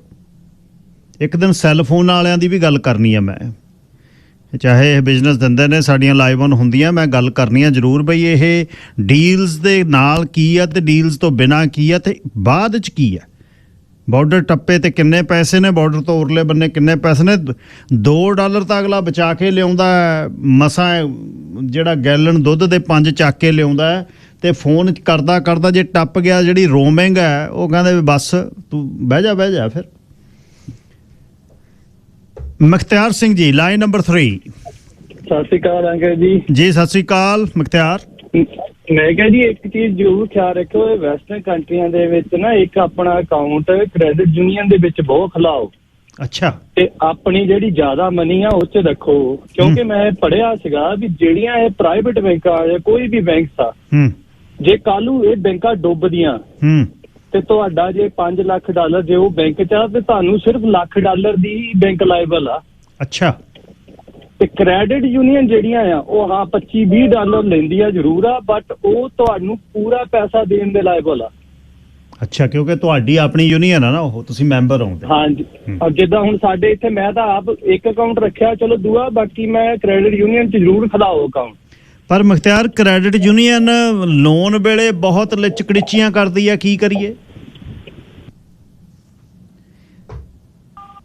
ਮੈਨੀ ਢਿੱਲੋਂ ਨੇ ਮੇਰੇ ਨਾਲ, ਉੱਗੇ ਬਿਜ਼ਨਸ ਮੈਨ ਨੇ ਸਾਡੀ ਕਮਿਊਨਿਟੀ ਦੇ, ਤੇ ਉਹ ਵੀ ਦੱਸਣਗੇ ਅੰਦਰਲੀ ਕੋਈ। ਢਿੱਲੋਂ ਸਾਹਿਬ ਸਤਿ ਸ੍ਰੀ ਅਕਾਲ। ਸਤਿ ਸ੍ਰੀ ਅਕਾਲ ਵੀਰ ਜੀ। ਮੈਂ ਪਹਿਲਾਂ ਤੁਹਾਨੂੰ ਰਿਜ਼ਲਟ ਦੇਣ ਲੱਗਿਆ ਜੀ, ਜਿਹੜਾ ਹੈਗਾ ਵੀਰ ਜੀ RBC ਪਿਛਲੇ ਕੁਆਟਰ ਇਹਨਾਂ ਨੇ ਬਣਾਇਆ $3.6 ਬਿਲੀਅਨ। ਕੁਆਟਰ ਦੀ ਗੱਲ ਕਰਦਾ ਮੈਂ, ਬਿਲੀਅਨ ਕਿ ਮਿਲੀਅਨ? 3.6 ਬਿਲੀਅਨ ਬੱਬੇ ਨਾਲ। ਬੱਲਾ ਬੱਲਾ ਬੱਲਾ, ਤਾਂ 3600 ਮਿਲੀਅਨ ਹੋ ਗਿਆ। TD ਨੇ ਬਣਾਇਆ 3.4 ਬਿਲੀਅਨ। ਓਹੋ ਹੋ, 4 ਮਹੀਨਿਆਂ ਚ। 4 ਮਹੀਨੇ। ਨੋਵਾ ਸਕੋਸ਼ੀਆ ਨੇ ਬਣਾਇਆ 2.2 ਬਿਲੀਅਨ। HSBC ਨੇ ਭਾਜੀ ਬਣਾਇਆ 4.1 ਬਿਲੀਅਨ। ਹਲੇ ਮੈਂ CABC ਦੇ ਕੱਢ ਰਿਹਾ ਸੀ ਵੀ 3 ਬਿਲੀਅਨ ਤੋਂ ਉੱਤੇ ਹੋਣਾ ਹੈ ਜੀ। ਭਾਜੀ ਪਿਛਲੇ 10 ਸਾਲਾਂ ਚ fees gone up 41.6%, normal fees. ਅੱਗੇ ਭਾਜੀ NSF ਚੈੱਕ ਹੁੰਦਾ, ਤੁਹਾਨੂੰ ਰਜਿਸਟਰ ਲੈਟਰ ਘਰੇ ਭੇਜਦੇ ਹੁੰਦੇ, ਉਹ ਤੇ ਇਹਨਾਂ ਦੇ $10-5-7 ਲੱਗਦੇ ਸੀ। ਹੁਣ ਭਾਜੀ ਜੇ ਤੁਹਾਡਾ NSF ਚੈੱਕ ਹੈ $44 ਕਰਤੇ ਤੇ ਤੁਹਾਨੂੰ ਈਮੇਲ ਕਰਨ ਦੇ, ਭਾਈ ਤੇਰਾ NSF ਚੈੱਕ ਹੋ ਗਿਆ। ਨਾ ਕੋਈ ਮੋਹਰ ਲਾਉਣੀ ਆ, ਨਾ ਕੋਈ ਲਿਫਾਫਾ ਭੇਜਣਾ, ਨਾ ਜੀ ਨਾ। ਕਈ ਵਾਰੀ ਦੋਨਾਂ ਪਾਸਿਆਂ ਨੂੰ ਚਾਰਜ ਕਰ ਲੈਂਦੇ ਆ ਵੀ ਤੂੰ ਚੈੱਕ ਲਿਖਿਆ ਕਿਉਂ, ਦੂਜੇ ਨੂੰ ਵੀ ਤੇਰੇ ਉਹਨਾਂ ਨੇ ਭੇਜਿਆ ਕਿਉਂ। ਹੋਰ ਭਾਜੀ ਤੁਹਾਨੂੰ ਦੱਸਦਾ, ਅਸੀਂ ਬਿਜ਼ਨਸਮੈਨ ਦੇ ਪੱਖੋਂ ਦੱਸਦਾ, ਅਸੀਂ ਭਾਜੀ ਇਹਨਾਂ ਕੋਲੇ ਜੇ ਮੈਂ ਅੱਜ $30,000 ਬਿਜ਼ਨਸ ਤੇ ਕਈ ਹਫ਼ਤੇ ਬਾਅਦ ਪੈਸੇ ਲੈ ਕੇ ਜਾਈਦੇ, $50,000 ਲੈ ਗਿਆ ਜੀ ਗਿਣ, ਭਾਜੀ ਸਾਨੂੰ $1,000 ਗਿਣੇ ਦਾ $2.5 ਲੈਂਦੇ ਆ ਜੀ। ਇਹ ਮਸ਼ੀਨ ਨਾਲ ਗਿਣਨ ਵਾਲੇ। ਹਾਂਜੀ, 30,000 ਕੈਸ਼ ਇਹਨਾਂ ਕੋਲੇ ਲੈ ਕੇ ਚੱਲਿਆ, ਮੈਨੂੰ $75 ਚਾਰਜ ਕਰਦੇ ਸਿਰਫ ਗਿਣ ਦੇ। ਤੇ ਜੇ ਉੱਥੋਂ ਮੈਂ $1,000 ਦੀ ਚੇਂਜ ਲੈ ਕੇ ਆਉਣਾ ਬਿਜ਼ਨਸ ਅਨਕਰ ਨੂੰ ਭਾਜੀ ਕੁਆਟਰ ਦੇ ਟਾਈਮ ਵੀ ਚਾਹੀਦੇ, ਉਹਦੇ ਵੀ ਹੁਣ ਇਹਨਾਂ ਨੇ $8.50 ਕਰਤੇ। ਬੱਲੇ ਬੱਲੇ ਕਰਾਈ ਜਾਂਦੇ ਨੇ। ਕੋਈ ਰੌਲਾ ਹੈ ਭਾਜੀ, ਕੋਈ ਉਹ ਅੱਗੇ ਗੱਲ ਆ ਗਈ ਨਾ, ਕੋਈ ਬੋਲਦਾ ਨਹੀਂ ਵੀ ਇਹ 5 ਕਰੋੜ। ਹੁਣ ਮੈਂ ਭਾਜੀ ਕੋਰਟ ਚ ਆਉਣ ਲੱਗਿਆ, ਅੱਗੇ ਤੁਹਾਨੂੰ ਆਦਾ ਹੁੰਦਾ 15 ਲੋਕ ਇਹ ਕੰਟਰੀ ਰਨ ਕਰਦੇ ਆ, 20 ਲੋਕ ਰਨ ਕਰਦੇ ਆ ਜੀ। 5 ਗਰੋਸਰੀ ਪੀਪਲ ਵੀ ਆ ਗਏ ਵਿੱਚ, ਲਾਭਲਾ ਤੇ ਸੇਬੇ ਤੇ ਸੇਵ ਔਨ ਫੂਡ। 5 ਇਹ ਗਿਣ ਲਓ, 5 ਬੈਂਕ ਗਿਣ ਲਓ, CIBC, RBC, TD, ਨੋਵਾ ਸਕੋਸ਼ੀਆ, 5 ਆਇਲ ਕੰਪਨੀਆਂ ਗਿਣ ਲਓ, ਪੈਟਰੋ ਕੈਨੇਡਾ, ਐਸੋ, ਸ਼ੈਵਰਾਨ ਤੇ 5 ਬੈਂਕ ਹੈ ਜੀ, ਤੇ 5 ਇੰਟਰਨੈਟ ਕੰਪਨੀਆਂ ਹੋ ਗਏ ਭਾਜੀ। ਚੱਕ ਬਸ 20 ਜਣੇ ਨੇ, 20 ਬੰਦੇ ਰਨ ਕਰ ਰਹੇ ਸਾਰਾ ਕੰਟਰੀ ਤੇ। ਇਹਨਾਂ ਸਾਰਿਆਂ ਕੋਲੇ 20 ਦੇ ਵੀ ਕੋਲ ਮੋਨੋਪੋਲੀ ਹੈ ਜੀ, ਇਹਨਾਂ ਦਾ ਕੰਪੀਟੀਸ਼ਨ ਕੋਈ ਨਹੀਂ। ਢਿੱਲੋਂ ਸਾਹਿਬ, ਇਹ ਜਿਹੜੀ ਬੈਂਕਿੰਗ ਹੈ, ਜੇ ਇਹ ਜਿਵੇਂ ਆ ਰਹੇ ਸੀ ਹੁਣ ਮੁਖਤਿਆਰ ਆ ਮੁੰਡਾ ਨੇ ਦੱਸਿਆ ਕ੍ਰੈਡਿਟ ਯੂਨੀਅਨ, ਪਰ ਕ੍ਰੈਡਿਟ ਯੂਨੀਅਨ ਚੱਲਦੀ ਨਹੀਂ, ਲੋਕਲ ਯੂਨੀਅਨ ਆ, ਤੁਹਾਨੂੰ ਪੈਸੇ ਨਹੀਂ ਮਿਲਦੇ ਉੱਥੋਂ। ਫਿਰ ਉਹਦੀ ਭਾਜੀ ਤੁਹਾਨੂੰ ਦੱਸਦਾ ਪ੍ਰੋਬਲਮ। ਮੈਂ ਵੀ ਕ੍ਰੈਡਿਟ ਯੂਨੀਅਨ ਨਾਲ ਕਈ ਵਾਰੀ ਡੀਲ ਕਰਦਾ, ਉਹਨਾਂ ਦੇ ਰੇਟ ਇਹਨਾਂ ਨੂੰ ਬਹੁਤ ਸਸਤੇ। ਉਹਨਾਂ ਦੇ ਉਹ ਮੈਂ ਡੀਲ ਕਰਦਾ ਜੀ, ਉਹ ਸਾਨੂੰ ਮੈਥੋਂ ਸਿਰਫ $30 ਚਾਰਜ ਕਰਦੇ ਮਹੀਨੇ ਦੇ, ਜਿੰਨਾ ਮਰਜ਼ੀ ਪੈਸਾ ਲੈ ਜਾ, ਜਿੰਨਾ ਮਰਜ਼ੀ ਲੋ ਜਾ। ਪਰ ਉਹਨਾਂ ਦੀ ਪ੍ਰੋਬਲਮ ਇਹ ਹੈ ਭਾਜੀ, ਉਹਨਾਂ ਦਾ ਕੋਟਾ ਸਿਸਟਮ ਹੈ। ਕਈ ਕ੍ਰੈਡਿਟ ਯੂਨੀਅਨ ਸਿਰਫ $5 ਮਿਲੀਅਨ ਤੋਂ ਵੱਧ ਲੋਨ ਨਹੀਂ ਦੇ ਸਕਦੀਆਂ, ਕਈ 3 ਤੋਂ ਵੱਧ ਨਹੀਂ ਦੇ ਸਕਦੀਆਂ। ਉਹਨਾਂ ਦੀ ਲਿਮਿਟ ਹੁੰਦੀ ਹੈ, ਜਿੰਨੀ ਉਹਨਾਂ ਕੋਲ ਫੰਡਿੰਗ ਪਈ ਹੈ ਉਹਦੇ ਹਿਸਾਬ ਨਾਲ ਤੁਹਾਨੂੰ ਫੰਡਿੰਗ ਦੇ ਸਕਦੇ, ਉਦੋਂ ਵੱਧ ਨਹੀਂ ਦੇ ਸਕਦੇ ਜੀ। ਬੈਕਅਪ ਉਹਨਾਂ ਨੂੰ ਚਾਹੀਦਾ। ਬੈਂਕਾਂ ਕੋਲ ਤਾਂ ਭਾਜੀ ਬਿਲੀਅਨ, ਜੇ ਆਰਬੀਸੀ ਨੇ 3.6 ਬਿਲੀਅਨ ਵਾਲੇ ਕੁਆਟਰ ਚ ਮੰਗਵਾਉਣਾ ਭਾਜੀ, ਇੰਨਾ ਪੈਸਾ ਪਿਆ ਹੁੰਦਾ ਜਿੰਨਾ ਮਰਜ਼ੀ ਲੋਨ ਦੇ ਦੇਣ। ਅੱਛਾ, ਮਨੀ ਕਿੱਥੋਂ ਢਿੱਲੋਂ ਸਾਹਿਬ ਆਉਂਦੀ ਹੈ ਪ੍ਰੋਫਿਟ ਦੀ ਜ਼ਿਆਦਾ, ਜਿਹੜੀ $3 ਅਰਬ 4 ਮਹੀਨਿਆਂ ਚ ਬਣਾਇਆ, ਕਿੱਥੋਂ ਆਉਂਦਾ ਇੰਨਾ? ਭਾਜੀ ਸਾਡਾ ਹੀ ਪੈਸਾ ਯੂਜ਼ ਕਰਕੇ ਸਟਾਕ ਮਾਰਕੀਟ ਖੇਡਦੇ ਹੈ। ਮੈਂ ਤੁਹਾਨੂੰ ਹੁਣ ਹਾਸੇ ਦੀ ਗੱਲ ਦੱਸਣਾ, ਇੱਕ ਦਿਨ ਮੈਨੂੰ ਬੰਦੇ ਨੇ ਪੁੱਛਿਆ, ਕਹਿੰਦਾ ਰੱਬ ਤੋਂ ਵੱਡਾ ਕੌਣ ਹੈ? ਮੈਂ ਕਿਹਾ ਰੱਬ ਤੋਂ ਵੱਡਾ ਕੌਣ ਹੁੰਦਾ? ਮੈਂ ਕਹਿੰਦਾ ਜੀ ਰੱਬ ਤੋਂ ਵੱਡਾ ਉਹ ਅੱਜ ਇਸ ਦੁਨੀਆ 'ਚ ਹੈਗਾ ਸ਼ੇਅਰ ਹੋਲਡਰ। ਹਾਂਜੀ, ਕਿਉਂਕਿ ਬੈਂਕਾਂ ਨੇ ਵੀ ਆਪਦੇ ਸ਼ੇਅਰ ਹੋਲਡਰ ਖੁਸ਼ ਕਰਨੇ ਆ, ਗੈਸ ਕੰਪਨੀਆਂ ਨੇ ਆਪਦੇ ਸ਼ੇਅਰ ਹੋਲਡਰ ਖੁਸ਼ ਕਰਨੇ ਆ, ਆਲ ਕੰਪਨੀਆਂ ਨੇ, ਗਰੋਸਰੀ ਪੀਪਲ ਨੇ ਵੀ ਆਪਦੇ ਸ਼ੇਅਰ ਹੋਲਡਰ। ਹਾਂਜੀ, ਅੱਜ ਕੱਲ੍ਹ ਸ਼ੇਅਰ ਹੋਲਡਰ ਨੇ ਇਹਨਾਂ ਨੇ ਉਹਨਾਂ ਲਈ ਉਹਨਾਂ ਦੇ ਪੈਸੇ ਲੈ ਕੇ, ਸਾਥੋਂ ਫੀਸਾਂ ਲੈ ਕੇ ਇਹ ਭਾਜੀ ਉਹ ਕਰੀ ਜਾਂਦੇ ਆ। ਬਾਕੀ ਭਾਜੀ ਹੁਣ ਆਟੋਮੇਸ਼ਨ ਹੋ ਗਿਆ। ਤੁਸੀਂ ਮੈਂ ਤੁਹਾਨੂੰ ਗਾਰੰਟੀ ਕਰਦਾ, ਨਿਊਟਨ ਵਾਲੀ ਆਰਬੀਸੀ ਚ ਵਗ ਜਾਓ, ਘੱਟੋ ਘੱਟ 25 ਬੰਦੇ ਦੀ ਲਾਈਨ ਅਪ ਹੋਣੀ ਹੈ। ਇੱਧਰ ਡੈਲਟਾ ਵਾਲੀ ਚ ਵਗ ਜਾਓ, ਇਹੀ ਹਾਲ ਹੋਣਾ। ਹਾਂਜੀ, ਉੱਥੇ ਬਸ 4-5 ਬੰਦੇ ਖੜੇ ਕੀਤੇ, ਖੜੇ ਹੋ ਲਾਈਨ ਚ, ਇਹਨਾਂ ਨੂੰ ਕੋਈ ਅਫਸੋਸ ਨਹੀਂ ਜੀ। ਇਹ ਕੱਟ ਡਾਊਨ ਕਰੀ ਜਾਂਦੇ ਆ। ਤੁਸੀਂ ਆਪੇ ਆਪਦਾ ਕੰਮ ਕਰੋ, ਪਰ ਫੀਸ ਅਸੀਂ ਵਧਾਉਣੀ ਆ ਭਾਜੀ। ਇੱਕ ਹੋਰ ਤੁਹਾਨੂੰ ਅਪਡੇਟ ਦੇਣਾ, ਸੀਨੀਅਰ ਸਿਟੀਜ਼ਨ ਦਾ ਜਦੋਂ 10 ਸਾਲ ਪਹਿਲਾਂ ਅਕਾਊਂਟ ਹੁੰਦਾ ਸੀ, ਉਹਦੀ ਕੋਈ ਫੀਸ ਨਹੀਂ ਸੀ ਹੁੰਦੀ। ਇਹਨਾਂ ਨੇ ਕੀ ਕਰਤਾ, ਹੁਣ ਸੀਨੀਅਰ ਸਿਟੀਜ਼ਨ ਦਾ ਉਹ ਅਕਾਊਂਟ ਖੋਲ੍ਹਣਾ ਹੀ ਬੰਦ ਕਰਤਾ ਸਾਰੇ ਬੈਂਕਾਂ ਨੇ, ਮੇਜਰ ਬੈਂਕਾਂ ਨੇ। ਚਲੋ ਜੀ, ਜਿਹੜੇ ਪੁਰਾਣੇ ਚੱਲੇ ਆ ਰਹੇ ਆ, ਨਵਾਂ ਹਦਾਇਤਾਂ ਦਿੱਤੀਆਂ। ਮੈਨੂੰ ਕੁੜੀ ਸਮਝਾਉਂਦੇ ਹੁੰਦੇ ਸੀ ਵੀ ਉਹ ਅਕਾਊਂਟ ਦੱਸਣੀ ਵੀ ਹੈਗਾ, ਹਰੇਕ ਨੂੰ ਫੀਸ ਲੱਗਦੀ ਭਾਜੀ। ਹੁਣ ਤੁਸੀਂ ਵੇਖੋ ਭਾਜੀ, ਤੜਕੇ ਤੋਂ ਉੱਠਣ ਤੋਂ ਸੌਣ ਤੱਕ ਤੁਸੀਂ ਜਿੱਧਰ ਮਰਜ਼ੀ ਵਗ ਜਾਓ, ਫੀਸ ਹੀ ਫੀਸ ਹੈ, ਜਾਂ ਟੈਕਸ ਹੈ ਜਾਂ ਫੀਸ ਹੈ। ਤੇ ਫਿਰ ਐ ਜ਼ਿੰਦਗੀ ਕਿਵੇਂ ਲੰਘੂ? ਫਿਰ ਉਹੀ ਤਾਂ ਮੈਂ ਕਹਿੰਦਾ, ਰੌਲਾ ਹੈ ਵੀ ਜਿੰਨਾ ਚਿਰ ਹੁਣ ਭਾਜੀ ਤੁਸੀਂ ਆਵਾਜ਼ ਉਠਾਉਣੇ ਹੋ, ਜੇ ਹੋਰ ਦੁਨੀਆ ਆਵਾਜ਼ ਉਠਾਊਗੀ, ਅਸੀਂ ਆਪਦੇ ਜਦੋਂ MLA ਮਿਲਦਾ ਉਹਨੂੰ ਜੱਫੀ ਨਾ ਪਾਓ, MP ਮਿਲਦਾ ਉਹਨੂੰ ਜੱਫੀ ਨਾ ਪਾਓ, ਸਵਾਲ ਪੁੱਛੋ, ਕੁਐਸਚਨ ਕਰੋ ਵੀ ਭਾਈ ਸਾਹਿਬ ਆ ਕੀ ਹੈ। ਦੂਜੀ ਗੱਲ ਭਾਜੀ, ਅੱਜ ਕੱਲ੍ਹ ਗੂਗਲ ਤੇ ਸਭ ਕੁਛ ਸਾਡਾ, ਫੈਕਸ ਕੱਢ ਕੇ ਉਹਦੇ ਮੂੰਹ ਤੇ ਮਾਰੋ, ਗੋਲਮੋਲ ਕਰਨਾ ਕਰਨ ਦਿਓ, ਉਹਨੂੰ ਕਹ ਵੀ ਆਹ ਦੱਸ, ਆ ਮੇਰੇ ਕੋਲ ਪਈ ਆ, ਦੱਸ ਕੀ ਹੈ। ਸਾਡੇ ਅੱਗੇ ਤਾਂ ਭਾਜੀ ਕਿਉਂ ਚੱਲਦੇ ਹੈ, ਅਸੀਂ ਇਹੀ ਕੁਐਸਚਨ ਪੁੱਛਦੇ ਇਹਨਾਂ ਨੂੰ। ਹਾਂਜੀ, ਇਹ ਜਿੰਨਾ ਚਿਰ ਲੋਕ ਜਾਗਰੂਕ ਨਹੀਂ ਹੁੰਦੇ, ਸਾਨੂੰ ਪੰਜਾਬ ਦੇ ਹੜ੍ਹਾਂ ਬਾਰੇ ਜ਼ਿਆਦਾ ਪਤਾ, ਸਾਨੂੰ ਇੱਥੋਂ ਦੀ ਰੂਲ ਦੇ ਇਹਨਾਂ ਬਾਰੇ ਘੱਟ ਪਤਾ। ਜਿੰਨਾ ਚਿਰ ਅਸੀਂ ਇਹਨਾਂ ਨੂੰ ਕੁਐਸਚਨ ਨਹੀਂ ਕਰਦੇ, ਸਾਡੇ ਬੱਚੇ ਹੁਣ ਇੱਥੇ ਹੀ ਆ, ਇਹਨਾਂ ਨੂੰ ਕੁਐਸਚਨ ਕਰਨੇ ਸ਼ੁਰੂ ਕਰੋ ਜੀ। ਬਾਦਲ ਸਾਹਿਬ ਦਾ ਉੱਥੇ ਚੱਕਰ ਚੱਲਦੇ ਰਹਿਣਾ। ਥੈਂਕ ਯੂ ਬਾਈ ਜੀ, ਢਿੱਲੋਂ ਸਾਹਿਬ, ਥੈਂਕ ਯੂ ਬਾਈ ਜੀ, thank you. So Malkit Singh ji, line number 2। Ajit Singh ji, ਸਤਿ ਸ਼੍ਰੀ ਅਕਾਲ ਜੀ। ਸਤਿ ਸ਼੍ਰੀ ਅਕਾਲ। ਮੈਂ ਪਾਪਾ ਹੀ ਸੋਚ ਰਿਹਾ ਸੀ, ਮੈਂ ਕਿਹਾ ਜੀ ਇਹਦੇ ਬਾਰੇ ਗੱਲ ਕਰਨੀ। ਮੈਂ ਗਿਆ ਸੀਗਾ TD Bank 96-128 ਦੇ, ਸਿਰਫ ਇੱਕ ਮੈਂ ਸਟੇਟਮੈਂਟ ਲੈਣੀ ਸੀਗੀ, ਮੈਂ ਕਿਸੇ ਨੂੰ ਸਪਾਂਸਰ ਕਰਨਾ ਸੀਗਾ। ਇੱਕ ਕਰੋ ਉੱਥੇ 7 ਕਾਊਂਟਰ ਹੈ, 2 ਤੋਂ ਲੈ ਕੇ 8 ਤੱਕ, ਇੱਕ ਬਿਜ਼ਨਸ ਦਾ ਤੇ ਬਾਕੀ ਨਾਰਮਲ ਹੈ। ਬਿਜ਼ਨਸ ਵਾਲੇ ਤੇ ਕੋਈ ਨਹੀਂ ਬੈਠਾ, ਸਿਰਫ 2 ਕਾਊਂਟਰ ਖੋਲੇ ਉਹਨਾਂ ਨੇ। ਬਲੀਵ ਕਰੋ ਮੈਨੂੰ 45 ਮਿੰਟਸ ਲੱਗੇ ਇੱਕ ਸਟੇਟਮੈਂਟ ਲੈਣ ਨੂੰ। ਸਟੇਟਮੈਂਟ ਲੈਣ ਲਈ ਸਿਰਫ ਇੱਕ ਲੈਣੀ ਸੀਗੀ, 1 ਮਹੀਨੇ ਚ ਮੈਨੂੰ ਦੇ ਦਿਓ, ਮੇਰੇ ਅਕਾਊਂਟ 'ਚ ਇੰਨਾ ਪੈਸਾ ਹੈ। ਕਮਾਲ ਹੋ ਗਈ ਬਈ। ਨੰਬਰ 2, ਅੱਗੇ ਆ ਜਾਓ ਸਾਡੇ ਮਠਿਆਈ ਵਾਲਿਆਂ ਦੇ। ਇਹ ਹੁਣ ਡੱਬਾ ਵੀ ਨਾਲ ਤੋਲਦੇ ਆ ਜੀ, ਉਹਦੇ $24 ਦੀ ਅਗਰ ਬਰਫੀ ਹੈ ਤੁਹਾਡੀ 2 ਪਾਉਂਡ, ਤੇ ਉਹ ਨਾਲ ਡੱਬਾ ਵੀ ਤੋਲਣ ਲੱਗ ਗਏ। ਜਿੱਦਾਂ ਇੰਡੀਆ 'ਚ ਅੱਗੇ ਚੱਲਦਾ ਸੀ, ਬੜਾ ਰੌਲਾ ਰੂਲਾ ਪਾ ਕੇ ਬੰਦ ਕਰਾਇਆ ਸੀ ਉਹ, ਤੇ ਇੱਥੇ ਇਹਨਾਂ ਨੇ ਵੀ ਇਹ ਕੰਮ ਸ਼ੁਰੂ ਕੀਤਾ ਹੈ। ਸਾਡੇ ਆਪਣੇ ਬੰਦੇ ਨਹੀਂ ਹਟਦੇ। ਪਾਂਸ਼ਕੂ ਤਾਂ ਫਿਰ ਰੱਖਣਾ ਪੈਂਦਾ ਨਾ ਜੀ। ਬਖਸ਼ੀ Kaur ji, line number 3। Hello ਜੀ। ਹੈਲੋ, ਸਤਿ ਸ਼੍ਰੀ ਅਕਾਲ ਭਾਜੀ। ਮੈਂ ਵੀ TD ਬੈਂਕ ਬਾਰੇ ਹੀ ਦੱਸਣਾ ਸੀਗਾ। ਬੇਟੀ ਕੋ ਥੋੜੇ ਜਿਹੇ ਪੈਸੇ ਸੀ, ਤੇ ਉਹ ਜਿਹੜਾ ਮੈਂ ਉਹਨੂੰ ਕਹਿ ਕੇ ਮੈਂ ਕਿਹਾ ਚਲ ਤੂੰ 3 ਸਾਲਾਂ ਲਈ ਇਹਨੂੰ ਇਨਵੈਸਟ ਕਰ ਲਾ, ਤੇ ਉਹਨੇ ਐਪਲੀਕੇਸ਼ਨ ਮੇਰੇ ਨਾਲ ਜਾ ਕੇ ਭਰੀ, ਤੇ ਜਦੋਂ ਉਹਨੇ ਐਪਲੀਕੇਸ਼ਨ ਤੇ ਹਜੇ ਸਾਈਨ ਤਾਂ ਨਹੀਂ ਕੀਤੇ ਸੀ, ਤੇ ਉਹ ਕਹਿੰਦੀ ਵੀ ਮੈਨੂੰ ਤੁਸੀਂ ਡਰਾਫਟ ਲਿਆ ਕੇ ਦੇ ਦਿਓ ਦੂਜੀ ਬੈਂਕ ਚੋਂ, ਤੇ ਮੈਂ ਤੁਹਾਨੂੰ ਈਮੇਲ ਕਰੂੰਗੀ ਤੇ ਸਾਈਨ ਕਰ ਦਿਓ, ਤਾਂ ਤੁਸੀਂ ਫਿਰ ਮੈਂ ਉਹ ਇਨਵੈਸਟ ਕਰ ਦੂੰ।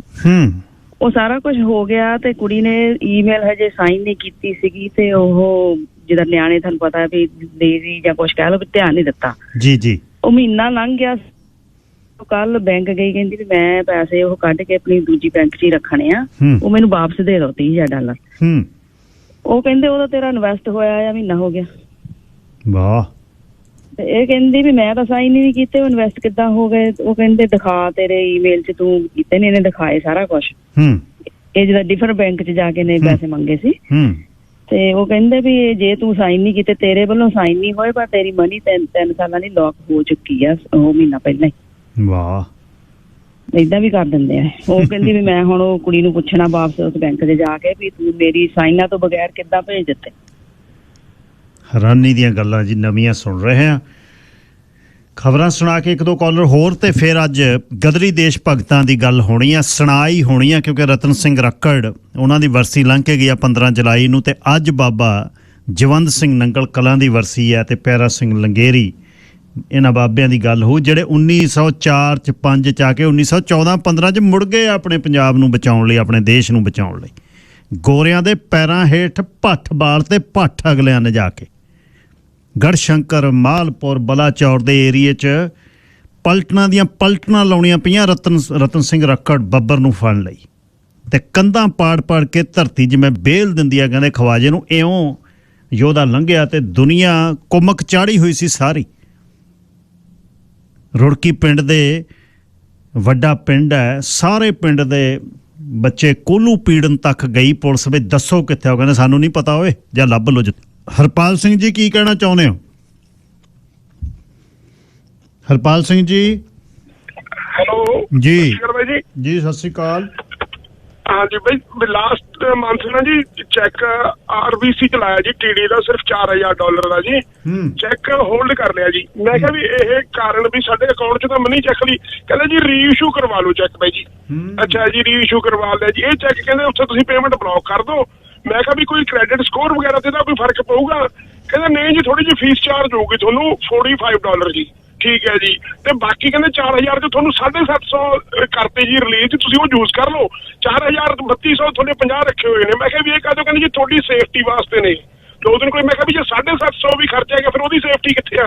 ਕੋਈ ਨਹੀਂ ਪੁੱਛ ਰਿਹਾ ਬਾਈ ਜੀ, ਨਾ ਕੋਈ ਸਿੱਧੇ ਰਾਹ ਪਾਉਂਦਾ, ਬਸ ਦੱਬੀ ਜਾਂਦੇ ਨੇ ਆਪਣਾ ਹੀ ਕੰਮ ਜੀ। ਧੰਨਵਾਦ ਵੀਰੇ। ਕੋਈ ਨਾ ਜੀ, ਆਪਾਂ ਆਪਣੇ ਵੱਲੋਂ ਨਿਗਾਹ ਰੱਖ ਰਹੇ ਹਾਂ। ਮੈਂ ਤਾਂ ਲਾਈਨ ਤੁਹਾਡੀ 'ਚ ਹੀ ਆ, ਪੈਸੇ ਤਾਂ ਮੇਰੇ ਤੋਂ ਵੀ ਉਨੇ ਹੀ ਲੈਂਦੇ ਆ, ਪਰ ਮੇਰੇ ਖਿਆਲ ਦੇ ਨਾਲ ਇਹ ਆ ਵੀ ਆਪਾਂ ਕੋਸ਼ਿਸ਼ ਕਰੀਏ। ਲਓ ਜੀ, ਆਹ ਘੰਟੇ ਦੇ ਵਿੱਚ ਮੈਂ ਗਦਰੀ ਯੋਧਿਆਂ ਦੀ ਗੱਲ ਤੁਹਾਡੇ ਨਾਲ ਕਰਨੀ ਆ, ਕਿਉਂਕਿ ਬਾਬਾ ਜਵੰਤ ਸਿੰਘ ਨੰਗਲ ਕਲਾਂ ਵਾਲਿਆਂ ਦੀ ਅੱਜ ਵਰਸੀ ਹੈ 17 ਜੁਲਾਈ ਨੂੰ। ਪਰ ਉਦੋਂ ਪਹਿਲਾਂ ਬੱਬਰ ਰਤਨ ਸਿੰਘ ਰੱਕੜਾਂ ਵੇਟ, ਉਹਨਾਂ ਦੀ ਜਿਹੜੀ ਹੈ ਲੰਘ ਕੇ ਗਈ ਹੈ ਬਰਸੀ 15 ਜੁਲਾਈ ਨੂੰ, ਪਰਸੋਂ। ਰੱਖੜਾਂ ਬੇਟ ਬਲਾਚੌਰ ਦੇ ਨੇੜੇ ਨਾ 3 ਮੀਲ ਦੱਖਣ ਪੂਰਬ ਤੇ ਦਰਿਆ ਸਤਲੁਜ ਦੇ ਕੰਢੇ ਆ। ਰੱਖੜ ਗੋਦ ਦੇ ਜੱਟ ਵਸਦੇ ਆ ਇੱਥੇ। ਅਸਲ ਆਏ ਪਿੱਛੋਂ ਟੱਪਰੀਆਂ ਤੋਂ। ਟੱਪਰੀਆਂ ਪਿੰਡ ਆ ਵੱਡਾ ਰੋਪੜ ਦਾ। ਟੱਪਰੀਆਂ ਤੋਂ 250 ਸਾਲ ਪਹਿਲਾਂ ਆਏ ਤੇ ਬੱਬਰ ਰਤਨ ਸਿੰਘ ਦੇ ਪਿਤਾ ਨੰਬਰਦਾਰ ਸੀ ਸਰਦਾਰ ਜਵਾਹਰ ਸਿੰਘ, ਇਲਾਕੇ ਦੇ ਸਿਰਕੱਢ, ਤੇ ਰਾਹੋਂ ਗੌਰਮੈਂਟ ਹਾਈ ਸਕੂਲ ਦੇ ਵਿੱਚ ਪੜ੍ਹੇ। ਉਹਦੇ ਬਾਅਦ 10ਵੀਂ ਕਰਕੇ ਫੌਜ 'ਚ ਭਰਤੀ ਹੋ ਗਏ। ਪਰ ਉਹੀ ਫਿਰ ਅੰਗਰੇਜ਼ ਅਫਸਰਾਂ ਦਾ ਜਵਾਨਾਂ ਦੇ ਨਾਲ ਜਿਹੜਾ ਗੁਲਾਮਾਂ ਵਾਲੀ ਗੱਲ ਸੀ, ਜਿਹੜੀ ਇੱਥੇ ਕਾਰਨ ਸੀ ਬੱਬਰਾਂ ਦੇ ਮੁੜਨ ਦਾ ਹੀ ਤੇ ਗਦਰੀਆਂ ਦੇ ਮੁੜਨ ਦੀ। ਪਰ ਜਦ ਉੱਥੋਂ ਛੱਡ ਕੇ ਆਏ, ਉਦੋਂ ਪਹਿਲਾਂ ਅਸਲੇ ਖਾਨੇ 'ਚੋਂ ਪਿਸਤੌਲ, ਗਰਨੇਡ ਤੇ 303 ਦੀ ਰਾਈਫਲ ਚੱਕ ਕੇ ਘਰ ਦੇ ਨੇੜੇ ਆ ਕੇ ਦੱਬਤੀ। ਰੰਗੜਾਊਪਣਾ ਬਹੁਤ ਸੀ, ਸੰਘਾਊਪਣਾ ਬਹੁਤ ਸੀ, ਚੜ੍ਹਦੀ ਕਲਾ ਬਹੁਤ ਸੀ। ਇੱਕ ਨੇ ਮੁਖਬਰੀ ਕਰਤੀ, ਸਜ਼ਾ ਹੋ ਗਈ। ਸਜ਼ਾ ਪੂਰੀ ਹੋਣ ਤੋਂ ਖੇਤੀ ਕਰਨ ਲੱਗ ਗਏ। ਅਕਾਲੀ ਜਥੇ ਨੇ ਜਥੇਦਾਰ ਤੇ ਫਿਰ ਤਹਿਸੀਲ ਗੜਸ਼ੰਕਰ ਦੇ ਅਕਾਲੀ ਜਥੇ ਦਾ ਜਥੇਦਾਰ ਬਣਾਤਾ। ਬਸ ਫਿਰ ਉਹ ਕਹਿੰਦੇ ਵੀ ਇਉਂ ਨਹੀਂ ਗੱਲ ਬਣਨੀ। ਇਸ਼ਤਿਹਾਰ ਲਾ ਤੇ ਵੀ ਰਾਹੋਂ, ਬਲਾਚੌਰ, ਗੜਸ਼ੰਕਰ, ਮਾਲਪੁਰ ਦੇ ਥਾਣੇ ਇੱਕੋ ਦਿਨ ਉਡਾਉਣੇ ਨੇ ਬੰਬਾਂ ਨਾਲ। ਵਾਰੰਟ ਜਾਰੀ ਹੋ ਗਏ ਤੇ ਸ਼ਿਵਾਲਕ ਦੀਆਂ ਪਹਾੜੀਆਂ ਵੱਲ ਨੂੰ ਚਲੇ ਗਏ। ਬੇਲਾ ਸਿਉਂ ਇਹ ਗਦਾਰਾਂ ਦੀ ਕਹਾਣੀ ਹੈ। ਮੇਲਾ ਸਿਉਂ ਨੇ ਫੜਾਤਾ, 11 ਸਾਲ ਦੀ ਸਜ਼ਾ ਹੋ ਗਈ ਤੇ ਕਾਲੇ ਪਾਣੀ ਭੇਜਣ ਲਈ ਕਲਕੱਤੇ ਨੂੰ ਚੜਾਤੇ। ਜਗਾਦਰੀ ਸਿਗਨਲ ਨਾ ਮਿਲਿਆ, ਗੱਡੀ ਰੋਕ ਗਈ ਤੇ ਗਾਰਦ ਸੁੱਤੀ ਪਏ ਉਤਰ ਗਏ, ਪਰ ਬਾਹਲਾ ਦੂਰ ਨਾ ਜਾ ਸਕੇ ਕਿਉਂਕਿ ਬੇੜੀਆਂ ਸੀ। ਅੰਡੇਮਾਨ ਪਹੁੰਚਾਤੇ ਤੇ ਅੰਡੇਮਾਨ ਜਾ ਕੇ ਜਦ ਪਹਿਲਾਂ ਯੋਧੇ ਉੱਥੇ ਸੀ, ਉਹਨਾਂ ਨੂੰ ਜਦ ਦੱਸਿਆ ਕਿ ਇਹ ਧੱਕਾ ਕਰਦੇ ਨੇ, ਹੜਤਾਲਾਂ ਹੋਣ ਲੱਗ ਗਈਆਂ, ਇਹਨਾਂ ਨੂੰ ਕਹਿੰਦੇ ਵੀ ਇਹਨਾਂ ਨੂੰ ਲਾਹੌਰ ਭੇਜੋ ਬਾਹਰ। ਕਲਕੱਤਿਓਂ ਤੱਕ ਜਹਾਜ਼ ਚੜ੍ਹਾਤੇ। ਰਾਹ ਦੇ ਵਿੱਚ ਜਹਾਜ਼ 'ਚ ਇੱਕ ਕੈਦਣ ਸੀ, ਉਹ ਨਾਲ ਗੱਲ ਕਰ ਲਈ ਤੇ ਕਿਉਂਕਿ ਕਲਕੱਤੇ ਰੋਕ ਕੇ ਟ੍ਰੇਨ 'ਤੇ ਚੜ੍ਹਨਾ ਸੀ, ਉਹਦੇ ਤੋਂ ਬਲੇਡ ਮੰਗਾ ਲਏ 2 ਲੋਹੇ ਵਾਲੇ ਕੱਟਣ ਵਾਲੇ ਤੇ ਦਾਤਣਾ ਦੇ ਵਿੱਚ ਲੈ ਆਂਦੇ, ਦਾਤਣਾ ਜਿਹੜੀਆਂ ਇਕੱਠੀਆਂ ਕੀਤੀਆਂ ਉਹਦੇ ਵਿੱਚ ਸ਼ਰਾਬ ਦੀਆਂ ਬੋਤਲਾਂ 5-6 ਲੈ ਆਂਦੀਆਂ ਤੇ ਜਦ ਆ ਕੇ ਗਾਰਦ ਸੁੱਤੀ ਪਈ ਨਰਵਾਣੇ ਸਟੇਸ਼ਨ ਤੇ ਭੰਨ ਕੇ ਆਪਣੀਆਂ ਵੱਢ ਕੇ ਆਪਣੀਆਂ ਹੱਥਕੜੀਆਂ ਤੇ ਬੇੜੀਆਂ ਭੱਜ ਲਏ। ਸਾਰਾ ਮਾਲਵਾ ਲੰਘ ਕੇ ਮਾਛੀਵਾੜੇ ਤੇ ਰਾਹ ਦੇ ਪਿੰਡਾਂ 'ਚੋਂ ਲੰਘ ਕੇ ਪਿੰਡ ਆ ਗਏ। ਪਿੰਡ ਆ ਕੇ ਰੁੜਕੀ 'ਚ ਫਿਰ 1932 ਦੇ ਵਿੱਚ ਪੱਕਾ ਹੀ ਡੇਰਾ ਲਾ ਲਿਆ। ਤਾਰਾ ਸਿੰਘ ਬਾਬਾ ਰਤਨ ਸਿੰਘ ਬੱਬਰ ਉਹਨਾਂ ਨੇ, ਗੋਂਦਾ ਸਿੰਘ ਸੀ ਉਹਦੇ ਨੰਬਰਦਾਰ, ਈਸ਼ਰ ਸਿੰਘ, ਇੱਥੋਂ ਹੀ ਪਰਿਵਾਰ ਨੇ ਬੱਬਰ ਰਤਨ ਸਿੰਘ ਰੱਕੜ ਦਾ ਸਿੰਘਾਊਪਣਾ। ਇਹ ਪਰਿਵਾਰ ਅਮਰੀਕਾ 'ਚ ਵਸਦਾ। ਆਪਾਂ ਉਹਨਾਂ ਨਾਲ ਗੱਲ ਕੀਤੀ ਸੀ। ਸੈਣੀ ਬਰਾਦਰੀ ਦਾ ਪਿੰਡ ਹੈ। ਬੱਬਰਾਂ ਦੇ ਹਮਾਇਤੀ ਤੇ ਚੜ੍ਹਦੀ ਕਲਾ 'ਚ ਪੁਰਾਣੇ ਬੱਬਰ ਸੱਦ ਲਏ ਸਿੰਬਲੀ 'ਚ, ਲਛਮਣ ਸਿੰਘ ਜਗੀਰਦਾਰ ਦੇ, ਉਹਦੇ 'ਚ 9 ਜਿਹੜੇ ਹੋਏ, ਦਸੌਂਦਾ ਸਿੰਘ ਢਾਂਡਾ, ਫਤਿਹ ਸਿੰਘ ਚਾਹਲਪੁਰ, ਗੋਂਦਾ ਸਿੰਘ ਤਾਰਾ ਸਿੰਘ ਪਿੰਡ ਸਿੰਬਲੀ, ਬਤਨ ਸਿੰਘ ਚਾਹਲਪੁਰ, ਪਿਆਰਾ ਸਿੰਘ ਲੰਗੇਰੀ ਗਦਰੀ ਲੀਡਰ ਤੇ MLA ਨਾਲ ਸੀ ਜਦ ਬਾਬਾ ਜੀ ਜਿਨ੍ਹਾਂ ਨੂੰ ਬਾਅਦ 'ਚ ਬਣੇ ਉਹ, ਠੋਲਾ ਸਿੰਘ ਪਿੰਡ ਬਾਘਾ, ਮਾਸਟਰ ਕਾਬਲ ਸਿੰਘ ਗੋਬਿੰਦਕਪੁਰ, ਅਰਜਨ ਸਿੰਘ ਸੱਚ ਖੜੌਦੀ, ਦਲੀਪ ਸਿੰਘ ਸਾਂਦਰਾ, ਰੁੜਕੀ ਖਾਸ ਦੇ ਗੋਂਦਾ ਸਿੰਘ, ਈਸ਼ਰ ਸਿੰਘ, ਸ਼ਿਵਰਾਮ ਫੂਲੋਂ, ਹਰਜਾਪ ਸਿੰਘ ਬੈਂਸ MLA ਮਾਲਪੁਰ, ਹਜ਼ਾਰਾ ਸਿੰਘ ਰੁੜਕੀ ਖਾਸ, ਮੂਲਾ ਸਿੰਘ ਬਾਹੋਵਾਲ, ਮੁਨਸ਼ੀ ਰਾਮ ਪਿੰਡ ਚੱਕ ਹਾਜੀਪੁਰ ਤੇ ਬਾਬਾ ਗੁਰਦੇਵ ਸਿੰਘ ਗੜਸ਼ੰਕਰ। ਇੱਥੇ ਗੱਲ ਚੱਲੀ। ਬਾਬਾ ਹਰਜਾਪ ਸਿੰਘ ਨੇ ਕਿਹਾ ਵੀ ਹਾਲੇ ਥੋੜ੍ਹਾ ਜਿਹਾ ਅਟਕ ਜੋ, ਝੋਲੀ ਚੁੱਕ ਤੁਰੇ ਫਿਰਦੇ, ਤੁਹਾਡੇ ਨਾਂ ਤੇ ਇਨਾਮ ਹੈ, ਪਰ ਆਹ ਲਓ ਫੜੋ ਸਾਡੇ ਵੱਲੋਂ। ਇਹੋ ਜਿਹੇ MLA ਸੀ ਪੁਰਾਣੇ। ਇੱਕ ਰਿਵਾਲਵਰ, 50 ਗੋਲੀਆਂ। ਬਾਬਾ ਪਿਆਰਾ ਸਿੰਘ ਲੰਗੇਰੀ ਨੇ ਮਾਇਕ ਸਹਾਇਤਾ ਦਿੱਤੀ। ਗੋਂਦਾ ਸਿੰਘ ਨੇ ਪੱਕੀ ਰਾਈਫਲ ਗੋਲੀਆਂ ਤੇ ਗਰਨੇਡ ਦਿੱਤੇ। ਰੁੜਕੀ 'ਚ ਰਹਿਣ ਲੱਗ ਗਏ ਤੇ ਇਸ਼ਤਿਹਾਰੀ ਮੁਲਜ਼ਮ ਬਣ ਗਏ। 5 ਮਰੱਬੇ ਜ਼ਮੀਨ ਦੇ 4000 ਨਗਦ। ਮੀਹਾਂ ਸਿੰਘ ਕੰਗ ਸੀ ਇੱਕ ਇਹਨਾਂ ਦਾ ਰਿਸ਼ਤੇਦਾਰ, ਤੇ ਉਹਨੇ ਗੜੀ ਕਾਨੂੰਗੋ ਦਾ, ਉਹਨੇ ਫਿਰ ਨਾਲ ਇੱਕ ਆਪਣੇ ਜੈਲਦਾਰ ਮਹਿਤਪੁਰ ਦਾ ਸਿਕੰਦਰ ਖਾਂ ਮਿਲਾ ਲਿਆ। ਦੋਨੇ ਡਿਪਟੀ ਦੇ ਜਾ ਵੜੇ ਹੁਸ਼ਿਆਰਪੁਰ ਮਿਸਟਰ ਬਖਲੇ ਦੇ ਘਰ ਦਾ ਨਕਸ਼ਾ ਗੋਂਦਾ ਸਿੰਘ ਦਾ ਬਣਾਤਾ ਵੀ ਇੱਥੇ ਰੁੜਕੀ ਬੱਬਰ ਰਹਿੰਦਾ। ਡਿਪਟੀ ਕਮਿਸ਼ਨਰ ਹੁਸ਼ਿਆਰਪੁਰ ਨੇ ਜਲੰਧਰ ਦੇ ਡਿਪਟੀ ਕਮਿਸ਼ਨਰ ਨੂੰ ਖਬਰ ਕੀਤੀ, ਫੋਰਸ ਮੰਗਾ ਲਈ, 200 ਜਵਾਨ ਰੇਲ ਗੱਡੀ ਰਾਹੀਂ ਅਲਾਚੌਰ ਰੇਲਵੇ ਸਟੇਸ਼ਨ ਤੇ ਪਹੁੰਚਾਤੇ। ਦੇਖੋ ਬੰਦੇ ਕਿੰਨੇ ਭੇਜੇ, ਇੱਕ ਬੰਦੇ ਨੂੰ ਫੜ ਲਏ। ਇਹ ਪਹਿਲੀ ਵਾਰ ਨਹੀਂ ਘੇੜੇ ਪਏ, ਐਂ ਹੀ ਪੈਂਦੇ ਰਹੇ ਪੰਜਾਬ ਦੇ ਲੋਕ ਯੋਧਿਆਂ ਨੂੰ। ਰੁੜਕੀ ਖਾਸ ਦੇ ਨੇੜੇ ਅਲਾਚੌਰ ਦਾ ਸਟੇਸ਼ਨ ਹੈ। ਹੁਸ਼ਿਆਰਪੁਰ ਦੇ ਥਾਣੇ ਦੇ ਪੁਲਿਸ ਲਾਈਨ, ਹੁਸ਼ਿਆਰਪੁਰ ਦੇ ਬਾਕੀ ਜਵਾਨ ਆ ਗਏ, ਘੋੜਸਵਾਰ ਰਸਾਲੇ ਆ ਗਏ, ਸਾਰਾ ਪਿੰਡ ਘੇਰ ਲਿਆ। ਘਰ ਦੀਆਂ ਛੱਤਾਂ ਤੇ ਰਫਲਾਂ ਹੀ ਰਫਲਾਂ, ਟੱਬਰ ਟੀਹਰ ਇਕੱਠੇ ਕਰਕੇ ਬਾਹਰ ਬਿਠਾ ਲਏ। ਤੇ ਇੱਧਰੋਂ ਬੱਬਰ ਨੇ ਤਿਆਰੀ ਕਰ ਲਈ। ਪਹਿਲਾਂ ਛੱਤ ਤੇ ਚੜ੍ਹੇ, ਉੱਪਰੋਂ ਛੱਤ ਪੱਟ ਕੇ ਜਦ ਦੇਖੇ 2 ਮਾਰੇ, ਉੱਥੋਂ ਘਰ ਨੂੰ ਅੱਗ ਲਾਤੀ। ਨਾਲ ਦੇ ਘਰ ਦੀ ਕੰਧ ਪਾੜ ਕੇ ਦੂਜੇ ਘਰ ਚਲ ਗਏ, ਦੂਜੇ ਘਰ ਨੂੰ ਅੱਗ ਲਾਤੀ, ਤੀਜੇ ਚਲ ਗਏ, ਤੀਜੇ ਨੂੰ ਲਾਈ, ਚੌਥੇ ਚਲ ਗਏ। ਕੰਧਾਂ ਪਾੜ ਕੇ ਅੰਦਰ ਦੀ ਬੱਬਰ ਲੰਘਦੇ ਰਹੇ ਤੇ ਅਖੀਰ ਗੋਲੀਆਂ ਜਦ ਚੱਲੀਆਂ, ਗੋਲੀਆਂ ਲੱਗੀਆਂ, ਘਰ ਪਿੰਡ 'ਚੋਂ ਬਾਹਰ ਵੀ ਨਿਕਲੇ, ਡਿੱਗੇ ਪਏ ਬੱਬਰ ਨੂੰ ਜਾਂ ਸ਼ਹੀਦੀ ਹੋ ਗਈ। ਫੇਰ ਵੀ ਪੁਲਿਸ ਨੇੜੇ ਨਹੀਂ ਸੀ ਲੱਗ ਰਹੀ। ਉਸ ਤੋਂ ਬਾਅਦ ਬੱਬਰ ਦੀ ਪੋਸਟਮਾਰਟਮ ਦੇ ਲਈ ਦੇਹ ਜਦ ਹੁਸ਼ਿਆਰਪੁਰ ਨੂੰ ਲਿਜਾਣ ਦੀ ਗੱਲ ਹੋਈ ਤਾਂ ਟੂਟੋ ਮਜਾਰੇ ਰਾਤ ਜਦ ਕਟਾਈ ਤਾਂ ਬੱਬਰ ਦੀ ਦੇਹ ਦੇ ਉੱਪਰ ਕੱਪੜਾ ਨਹੀਂ ਸੀ, ਉੱਥੇ ਰੌਲਾ ਪੈ ਗਿਆ।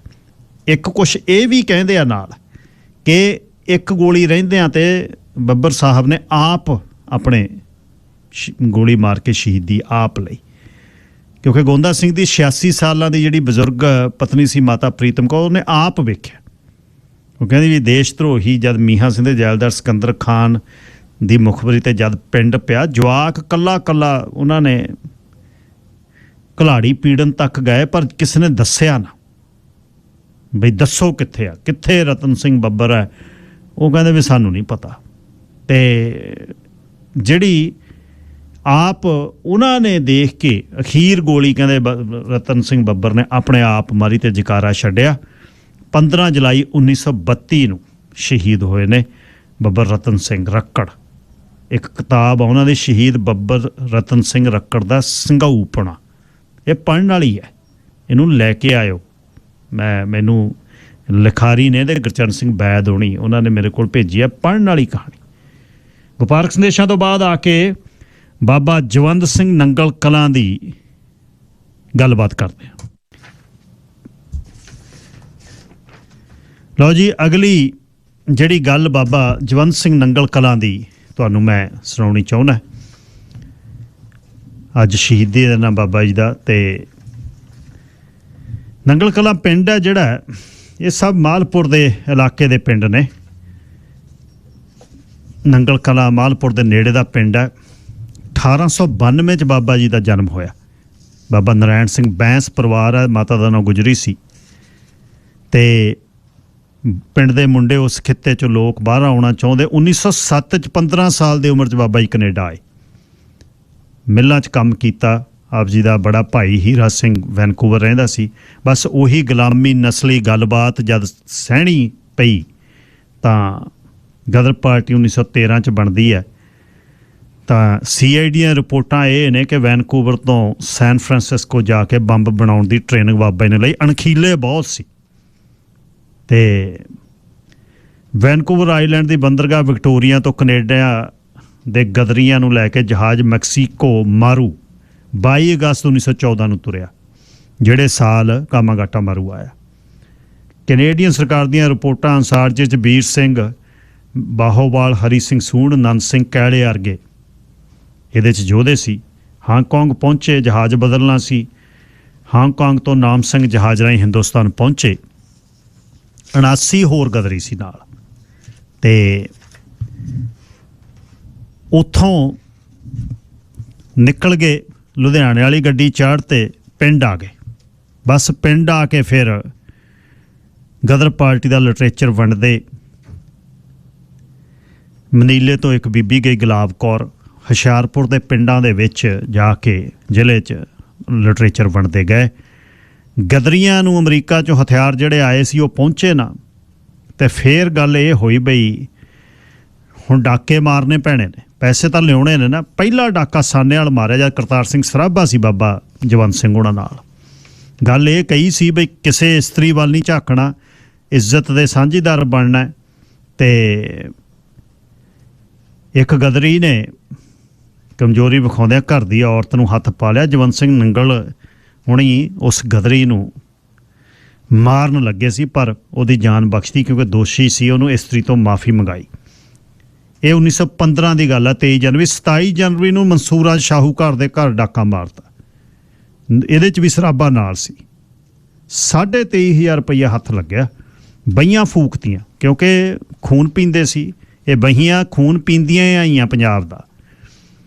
ਫਿਰ ਡਾਕਾ ਵੱਡਾ ਜਿਹੜਾ ਚੱਬੇ ਮਾਰਿਆ ਉਹ 2 ਫਰਵਰੀ 1915 ਨੂੰ ਮਾਰਿਆ। 3 ਡਾਕੇ 2 ਮਹੀਨੇ 'ਚ।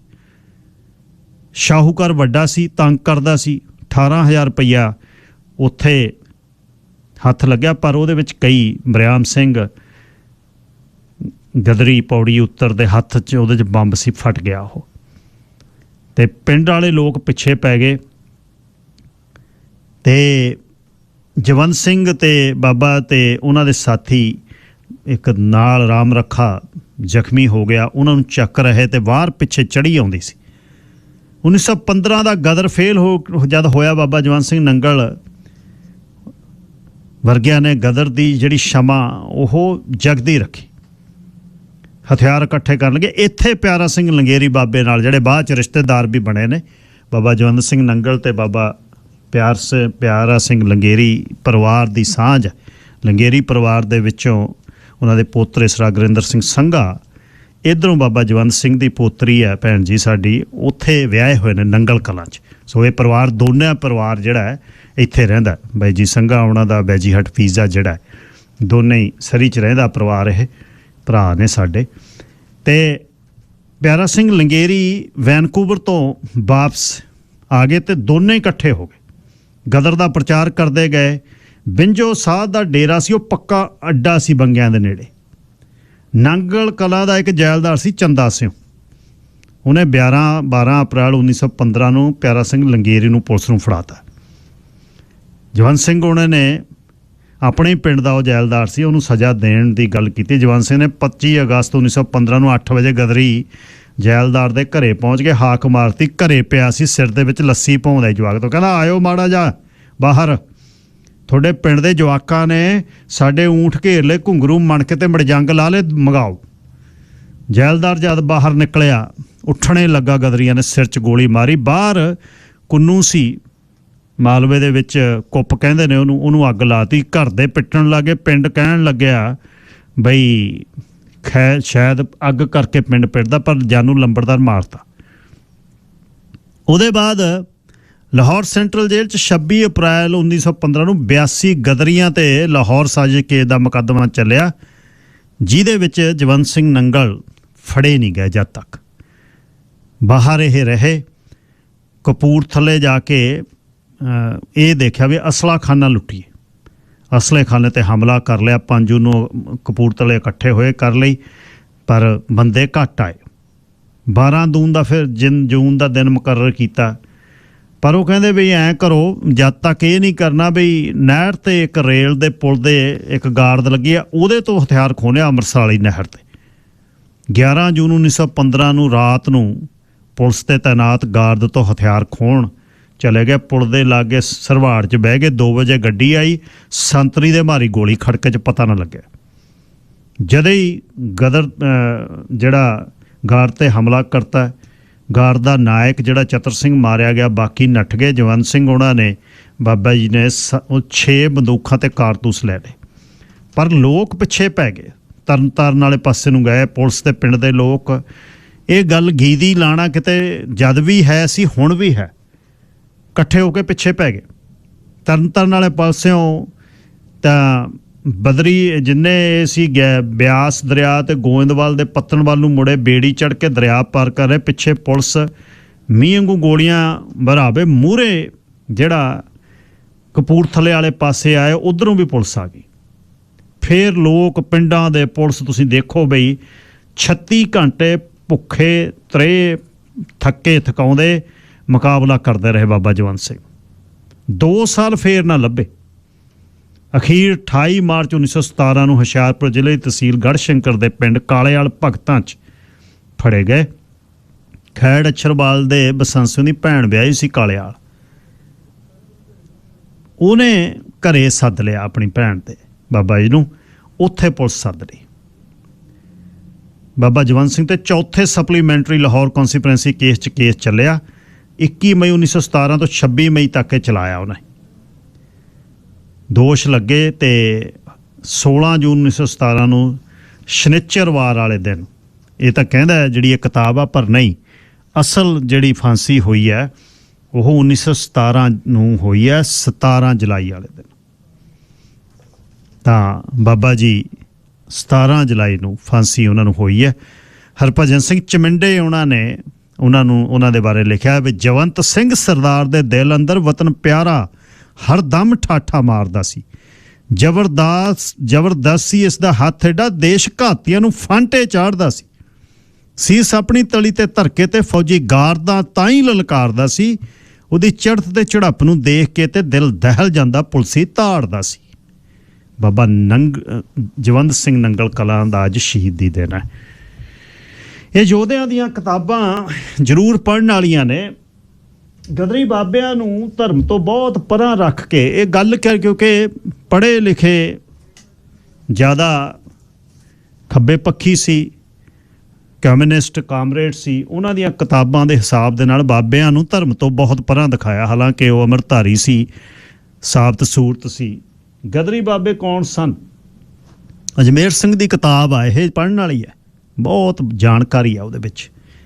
ਤੇ ਬਾਕੀ ਸੋਹਣ ਸਿੰਘ ਪੂਨੀ, ਉਹਨਾਂ ਨੇ ਕੈਨੇਡਾ ਦੇ ਗਦਰੀ ਯੋਧੇ ਬਹੁਤ ਬਿਰਤਾਂਤ ਦੇ ਨਾਲ ਇਹਦੇ 'ਚ ਗੱਲਬਾਤ ਦੱਸੀ ਹੈ। ਵਪਾਰਕ ਸੰਦੇਸ਼ਾਂ ਤੋਂ ਬਾਅਦ ਆ ਕੇ ਬਾਬਾ ਪਿਆਰਾ ਸਿੰਘ ਲੰਗੇਰੀ ਦਾ ਵੀ ਜੀਵਨ ਥੋੜ੍ਹਾ ਜਿਹਾ ਮੈਂ ਸੁਣਾਉਣਾ ਚਾਹੁੰਦਾ ਅੱਜ। ਖਾਲਸਾ ਦੀਵਾਨ ਸੁਸਾਇਟੀ, ਸਰ ਮਨਜਿੰਦਰ ਸਿੰਘ ਗਿੱਲ ਮੁੱਖ ਸੇਵਾਦਾਰ, ਸਰ ਜਸਕਰਨ ਸਿੰਘ ਧਾਲੀਵਾਲ ਸਪੋਕਸਪਰਸਨ, ਉਹਨਾਂ ਨੇ ਜਾਣਕਾਰੀ ਦਿੱਤੀ ਹੈ। ਸ਼ੁੱਕਰਵਾਰ ਨੂੰ ਸਰ ਹਰਿੰਦਰ ਸਿੰਘ ਸਿੱਖ ਰਿਸਰਚ ਇੰਸਟੀਚਿਊਟ ਤੋਂ ਆ ਰਹੇ ਨੇ ਗੁਰਦੁਆਰਾ ਸਾਹਿਬ, ਟੈਕਸਸ ਕਰਕੇ ਵੀ ਜਾਣਿਆ ਜਾਂਦਾ।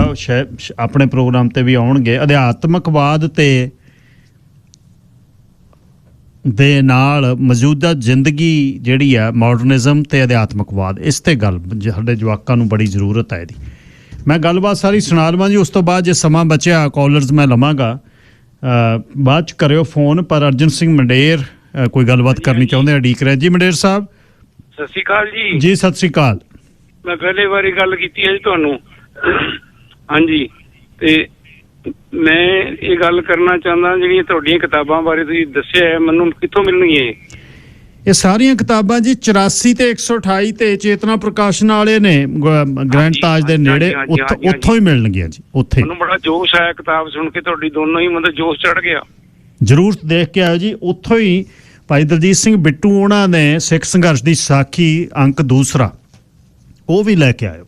ਉਹ ਪੜ੍ਹਨ ਵਾਲੀਆਂ ਨੇ, ਪਹਿਲੀ ਵੀ ਸਾਖੀ ਪੜ੍ਹਨ ਵਾਲੀ, ਦੂਜੀ ਵੀ। ਇੱਕ ਜਗਦੀਪ ਸਿੰਘ ਫਰੀਦਕੋਟ ਦੀ ਹੰਨੇ ਹੰਨੇ ਪਾਤਸ਼ਾਹੀ ਤੇ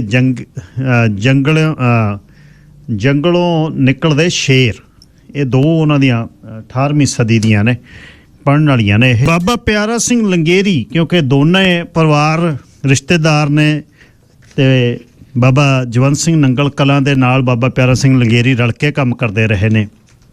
ਇਹ ਵੀ ਜਮਾਈ ਮਾਲਪੁਰ ਦੇ ਨਾਲ ਸੰਘਿਆਂ ਦਾ ਪਿੰਡ ਹੈ। ਤੇ 15 ਜਨਵਰੀ 1881 ਨੂੰ ਬਾਬਾ ਜੀ ਦਾ ਜਨਮ ਹੋਇਆ।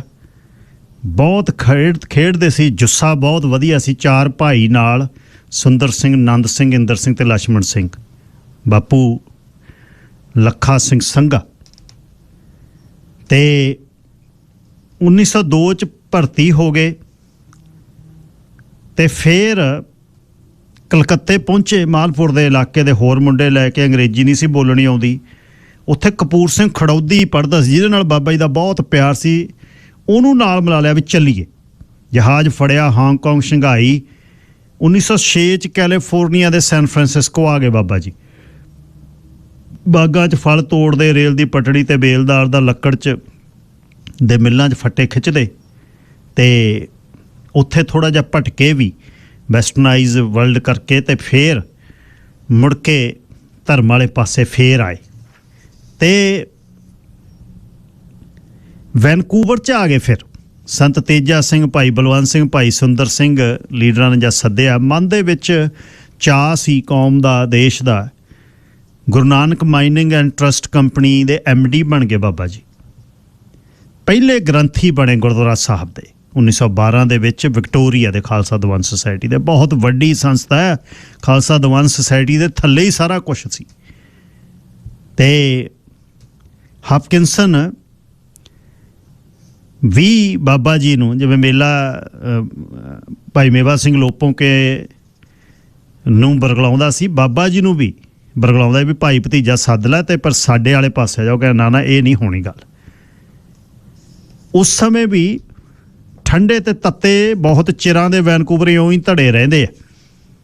ਨਰਮ ਖਿਆਲੀਏ ਧੜੇ ਦੇ ਕਰਤਾਰ ਸਿੰਘ ਹੁੰਦਲ, ਡਾਕਟਰ ਸੁੰਦਰ ਸਿੰਘ, ਸੰਤ ਤੇਜਾ ਸਿੰਘ, ਬਾਬੂ ਕਪੂਰ ਸਿੰਘ ਖੜੌਦੀ ਨੇੜੇ ਸੀ।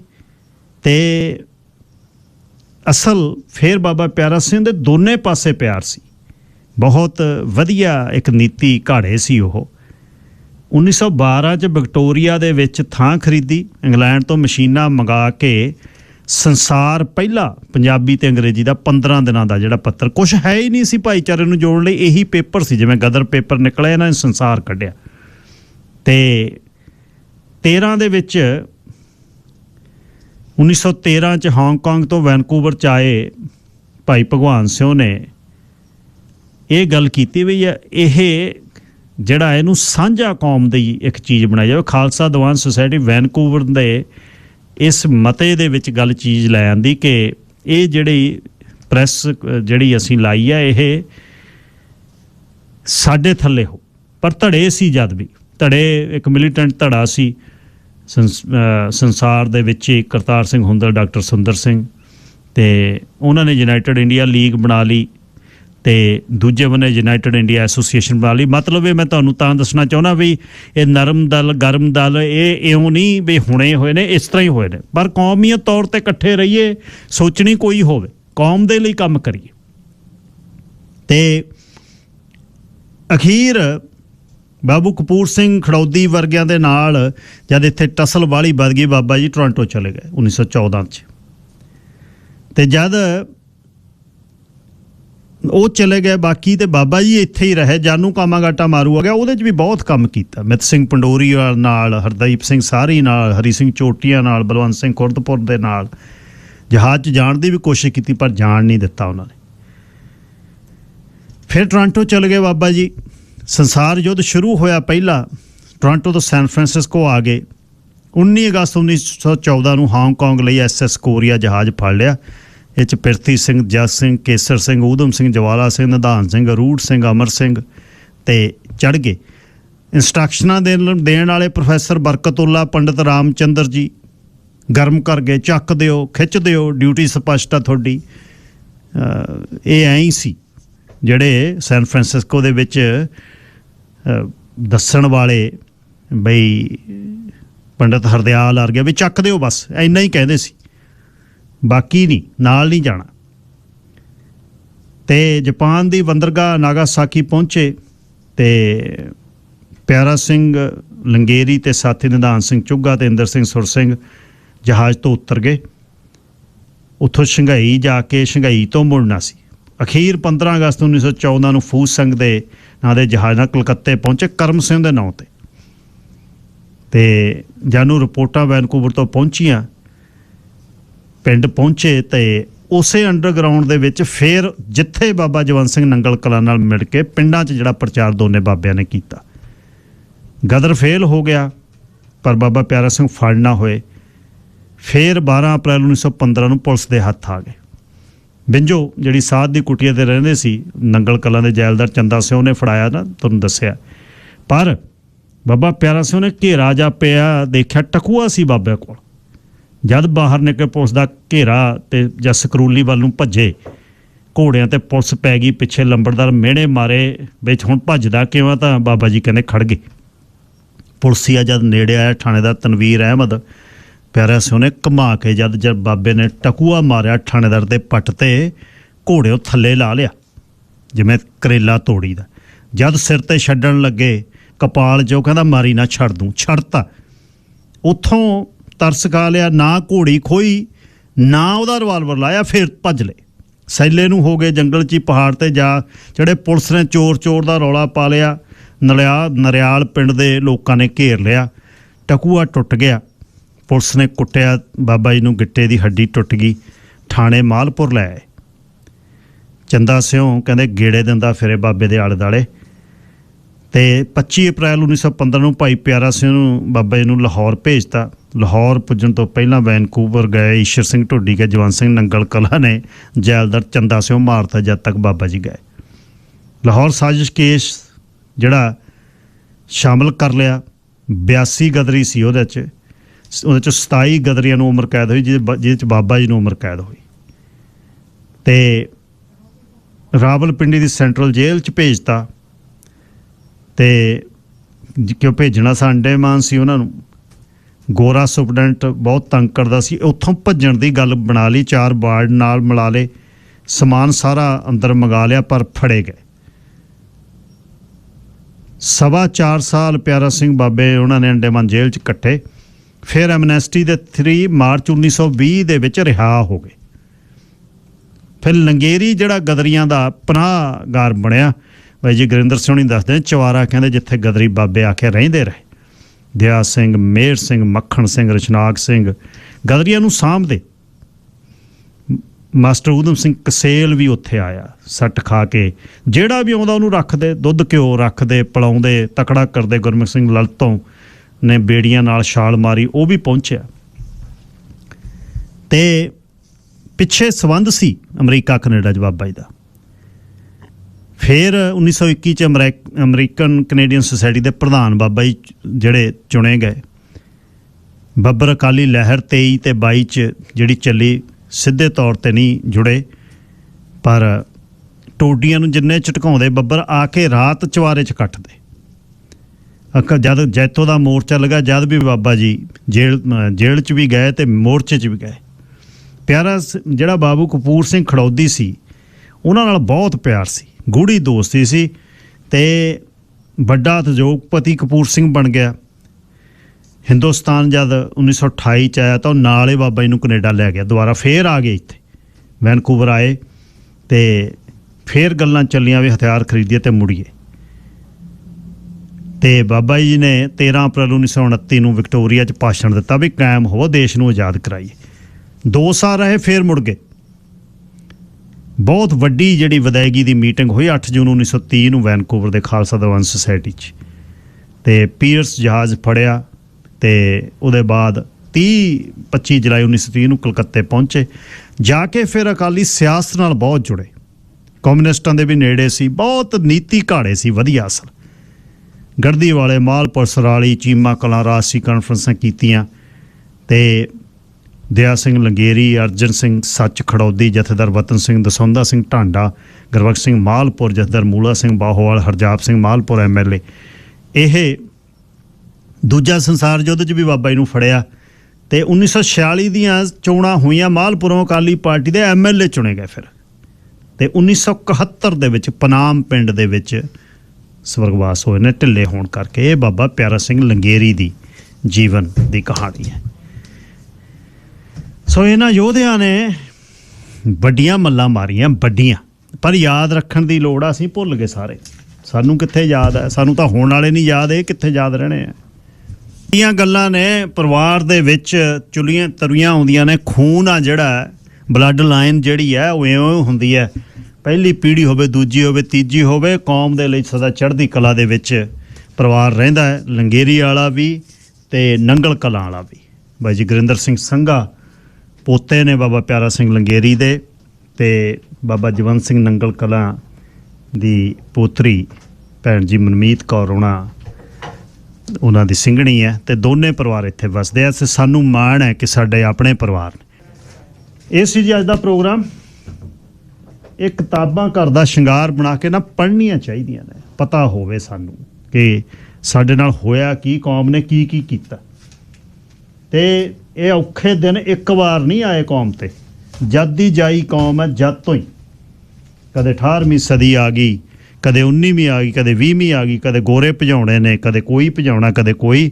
ਪਰ ਯੋਧਿਆਂ ਨੇ 1910ਵਿਆਂ 'ਚ 14ਵੀਂ 15 1920 ਤੱਕ, ਅੱਜ ਤੋਂ 100 ਸਾਲ ਪਹਿਲਾਂ ਮੁੜੇ ਇਹਨਾਂ ਯੋਧਿਆਂ ਨੇ ਪੰਜਾਬ ਦੀ ਉਸ ਧਰਤ ਤੇ ਫਰੰਗੀ ਨੂੰ ਕਿਹਾ ਚੱਕੋ ਸਮਾਨ ਆਪਣਾ, ਤੁਰਦਾ ਬਣ ਲੰਡਨ ਨੂੰ, ਆ ਲੈ ਜਾ ਮੇਮ ਜਿਹੜੀ ਨਾਲ ਘੱਗਰੀ ਘਮਾਉਂਦੀ ਫਿਰਦੀ ਹੈ, ਸਾਡਾ ਦੇਸ਼ ਹੈ, ਇਹ ਦੇਸ਼ ਪੰਜਾਬ ਹੈ।